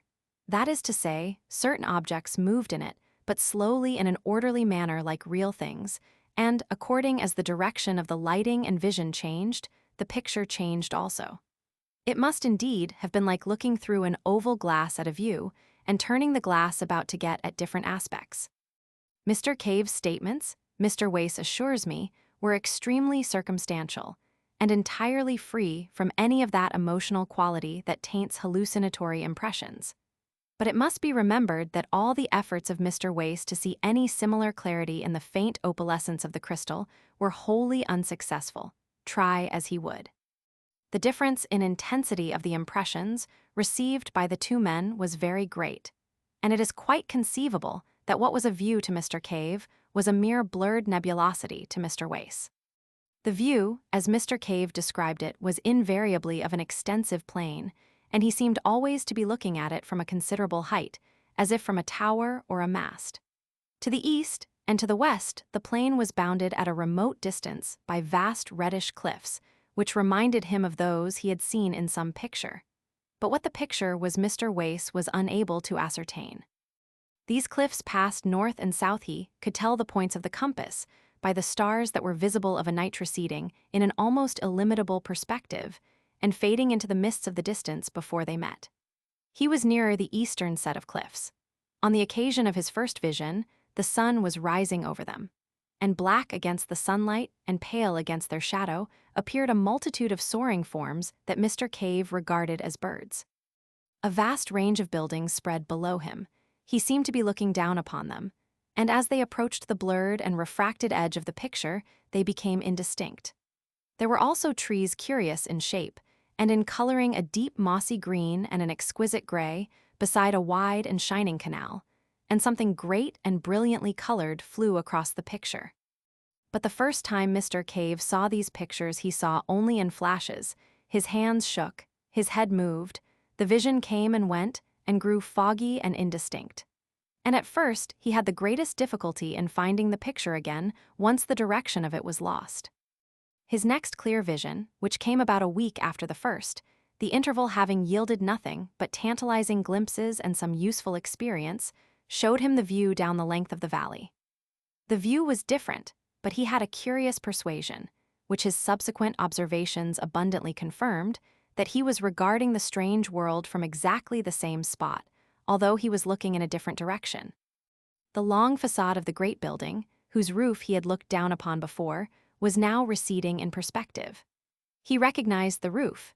In the front of the facade was a terrace of massive proportions and extraordinary length, and down the middle of the terrace, at certain intervals, stood huge but very graceful masts, bearing small shiny objects which reflected the setting sun. The import of these small objects did not occur to Mr. Cave until some time after, as he was describing the scene to Mr. Wace. The terrace overhung a thicket of the most luxuriant and graceful vegetation, and beyond this was a wide grassy lawn on which certain broad creatures, in form like beetles but enormously larger, reposed. Beyond this again was a richly decorated causeway of pinkish stone, and beyond that, and lined with dense red weeds, and passing up the valley exactly parallel with the distant cliffs, was a broad and mirror-like expanse of water. The air seemed full of squadrons of great birds, maneuvering in stately curves, and across the river was a multitude of splendid buildings, richly colored and glittering with metallic tracery and facets among a forest of moss-like and lichenous trees. And suddenly something flapped repeatedly across the vision, like the fluttering of a jeweled fan or the beating of a wing, and a face, or rather the upper part of a face with very large eyes, came as it were close to his own and as if on the other side of the crystal. Mr. Cave was so startled and so impressed by the absolute reality of these eyes that he drew his head back from the crystal to look behind it. He had become so absorbed in watching that he was quite surprised to find himself in the cool darkness of his little shop, with its familiar odor of methyl, mustiness, and decay. And as he blinked about him, the glowing crystal faded and went out. Such were the first general impressions of Mr. Cave. The story is curiously direct and circumstantial. From the outset, when the valley first flashed momentarily on his senses, his imagination was strangely affected, and as he began to appreciate the details of the scene he saw, his wonder rose to the point of a passion. He went about his business listless and distraught, thinking only of the time when he should be able to return to his watching. And then, a few weeks after his first sight of the valley, came the two customers, the stress and excitement of their offer, and the narrow escape of the crystal from sale, as I have already told. Now, while the thing was Mr. Cave's secret, it remained a mere wonder, a thing to creep to covertly and peep at, as a child might peep upon a forbidden garden.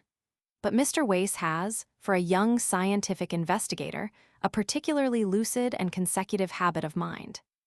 Directly the crystal and its story came to him, and he had satisfied himself, by seeing the phosphorescence with his own eyes, that there really was a certain evidence for Mr. Cave's statements, he proceeded to develop the matter systematically. Mr. Cave was only too eager to come and feast his eyes on this wonderland he saw, and he came every night from 8:30 until 10:30, and sometimes, in Mr. Wace's absence, during the day. On Sunday afternoons also he came.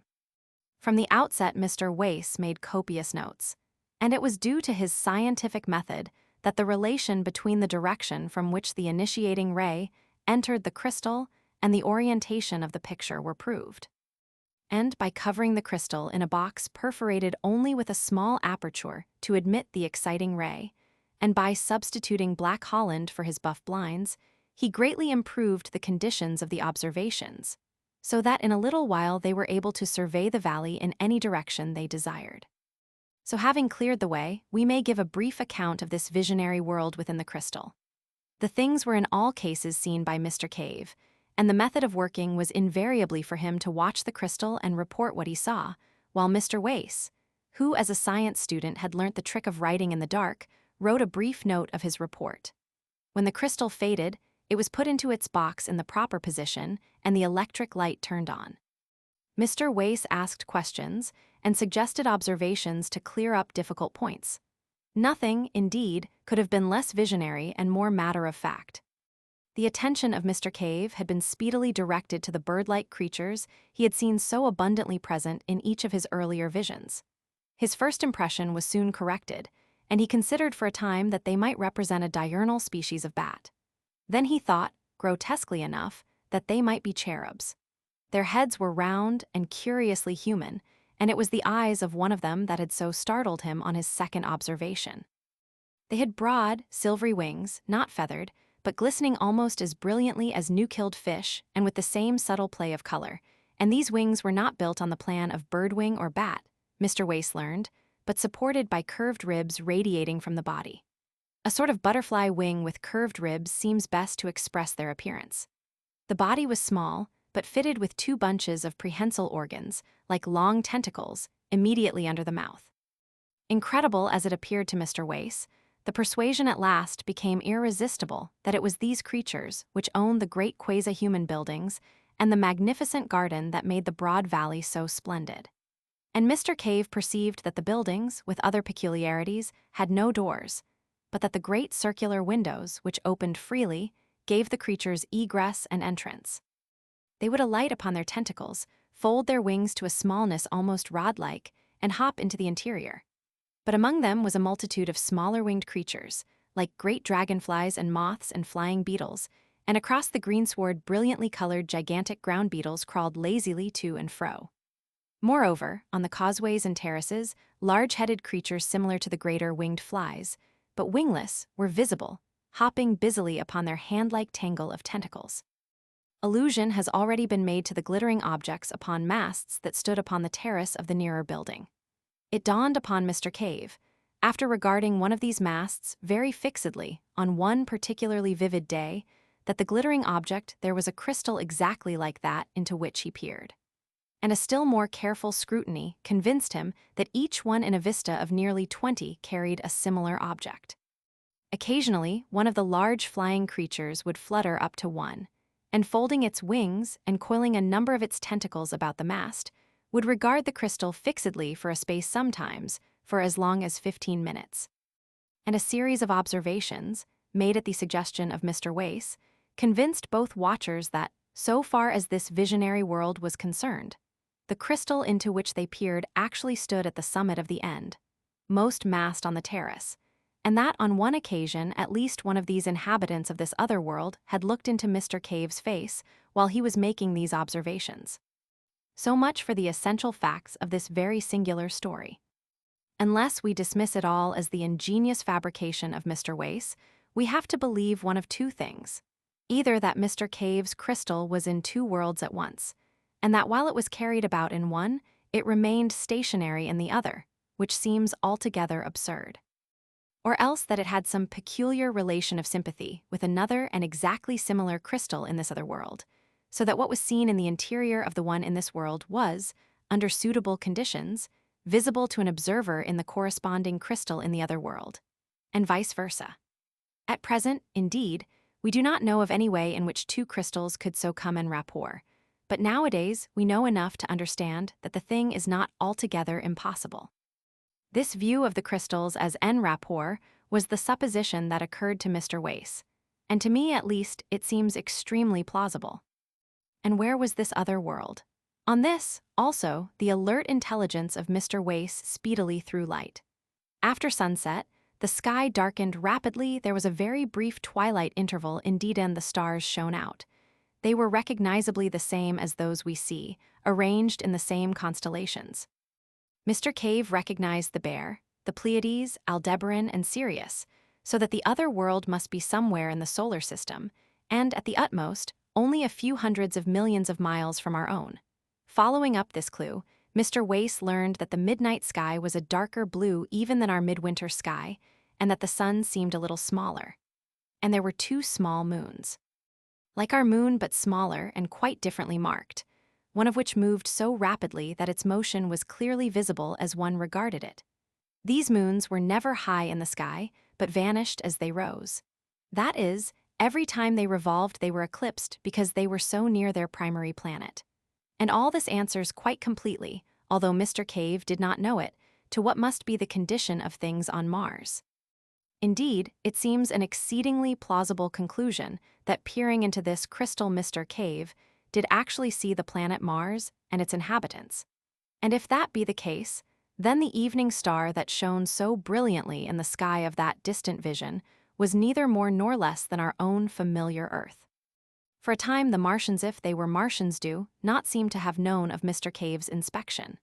Once or twice one would come to peer, and go away very shortly to some other mast, as though the vision was unsatisfactory. During this time, Mr. Cave was able to watch the proceedings of these winged people without being disturbed by their attentions, and although his report is necessarily vague and fragmentary, it is nevertheless very suggestive. Imagine the impression of humanity a Martian observer would get who, after a difficult process of preparation, and with considerable fatigue to the eyes, was able to peer at London from the steeple of St. Martin's Church for stretches, at longest, of 4 minutes at a time. Mr. Cave was unable to ascertain if the winged Martians were the same as the Martians who hopped about the causeways and terraces, and if the latter could put on wings at will. He several times saw certain clumsy bipeds, dimly suggestive of apes, white and partially translucent, feeding among certain of the lichenous trees, and once some of these fled before one of the hopping, round-headed Martians. The latter caught one in its tentacles, and then the picture faded suddenly and left Mr. Cave most tantalizingly in the dark. On another occasion, a vast thing that Mr. Cave thought at first was some gigantic insect appeared advancing along the causeway beside the canal with extraordinary rapidity. As this drew nearer, Mr. Cave perceived that it was a mechanism of shining metals and of extraordinary complexity. And then, when he looked again, it had passed out of sight. After a time, Mr. Wace aspired to attract the attention of the Martians, and the next time that the strange eyes of one of them appeared close to the crystal, Mr. Cave cried out and sprang away, and they immediately turned on the light and began to gesticulate in a manner suggestive of signaling. But when at last Mr. Cave examined the crystal again, the Martian had departed. Thus far these observations had progressed in early November, and then Mr. Cave, feeling that the suspicions of his family about the crystal were allayed, began to take it to and fro with him in order that, as occasion arose in the daytime or night, he might comfort himself with what was fast becoming the most real thing in his existence. In December, Mr. Wace's work in connection with a forthcoming examination became heavy. The sittings were reluctantly suspended for a week, and for 10 or 11 days he is not quite sure which he saw nothing of Cave. He then grew anxious to resume these investigations, and, the stress of his seasonal labors being abated, he went down to 7 Dials. At the corner he noticed a shutter before a bird fancier's window, and then another at a cobbler's. Mr. Cave's shop was closed. He rapped, and the door was opened by the stepson in black. He at once called Mrs. Cave, who was, Mr. Wace could not but observe, in cheap but ample widow's weeds of the most imposing pattern. Without any very great surprise, Mr. Wace learnt that Cave was dead and already buried. She was in tears, and her voice was a little thick. She had just returned from Highgate.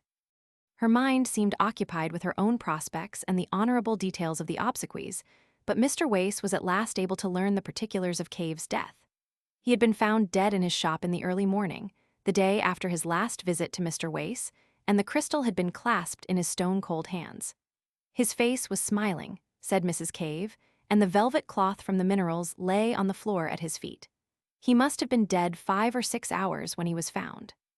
This came as a great shock to Wace, and he began to reproach himself bitterly for having neglected the plain symptoms of the old man's ill health. But his chief thought was of the crystal. He approached that topic in a gingerly manner because he knew Mrs. Cave's peculiarities. He was dumbfounded to learn that it was sold. Mrs. Cave's first impulse, directly Cave's body had been taken upstairs, had been to write to the mad clergyman who had offered £5 for the crystal, informing him of its recovery. But after a violent hunt, in which her daughter joined her, they were convinced of the loss of his address. As they were without the means required to mourn and bury Cave in the elaborate style the dignity of an old 7 Dials inhabitant demands, they had appealed to a friendly fellow tradesman in Great Portland Street. He had very kindly taken over a portion of the stock at a valuation. The valuation was his own, and the crystal egg was included in one of the lots. Mr. Wace, after a few suitable condolences, a little offhandedly proffered perhaps, hurried at once to Great Portland Street. But there he learned that the crystal egg had already been sold to a tall, dark man in gray. And there the material facts in this curious, and to me at least very suggestive, story come abruptly to an end. The Great Portland Street dealer did not know who the tall, dark man in gray was, nor had he observed him with sufficient attention to describe him minutely. He did not even know which way this person had gone after leaving the shop. For a time, Mr. Wace remained in the shop, trying the dealer's patience with hopeless questions, venting his own exasperation. And at last, realizing abruptly that the whole thing had passed out of his hands, had vanished like a vision of the night. He returned to his own rooms, a little astonished to find the notes he had made still tangible and visible upon his untidy table. His annoyance and disappointment were naturally very great. He made a second call, equally ineffectual, upon the great Portland street dealer, and he resorted to advertisements in such periodicals as were lively to come into the hands of a bric-a-brac collector. He also wrote letters to the Daily Chronicle and Nature, but both those periodicals, suspecting a hoax, asked him to reconsider his action before they printed, and he was advised that such a strange story, unfortunately so bare of supporting evidence, might imperil his reputation as an investigator. Moreover, the calls of his proper work were urgent, so that after a month or so, save for an occasional reminder to certain dealers, he had reluctantly to abandon the quest for the crystal egg, and from that day to this it remains undiscovered. Occasionally, however, he tells me, and I can quite believe him, he has bursts of zeal, in which he abandons his more urgent occupation and resumes the search. Whether or not it will remain lost forever, with the material and origin of it, are things equally speculative at the present time. If the present purchaser is a collector, one would have expected the inquiries of Mr. Wace to have reached him through the dealers. He has been able to discover Mr. Cave's clergyman, an Oriental, no other than the Reverend James Parker and the young Prince of Basso Kuni in Java. I am obliged to them for certain particulars. The object of the prince was simply curiosity and extravagance. He was so eager to buy because Cave was so oddly reluctant to sell. It is just as possible that the buyer in the second instance was simply a casual purchaser and not a collector at all. And the crystal egg, for all I know, may at the present moment be within a mile of me, decorating a drawing room or serving as a paperweight, its remarkable functions all unknown. Indeed, it is partly with the idea of such a possibility that I have thrown this narrative into a form that will give it a chance of being read by the ordinary consumer of fiction. My own ideas in the matter are practically identical with those of Mr. Wace.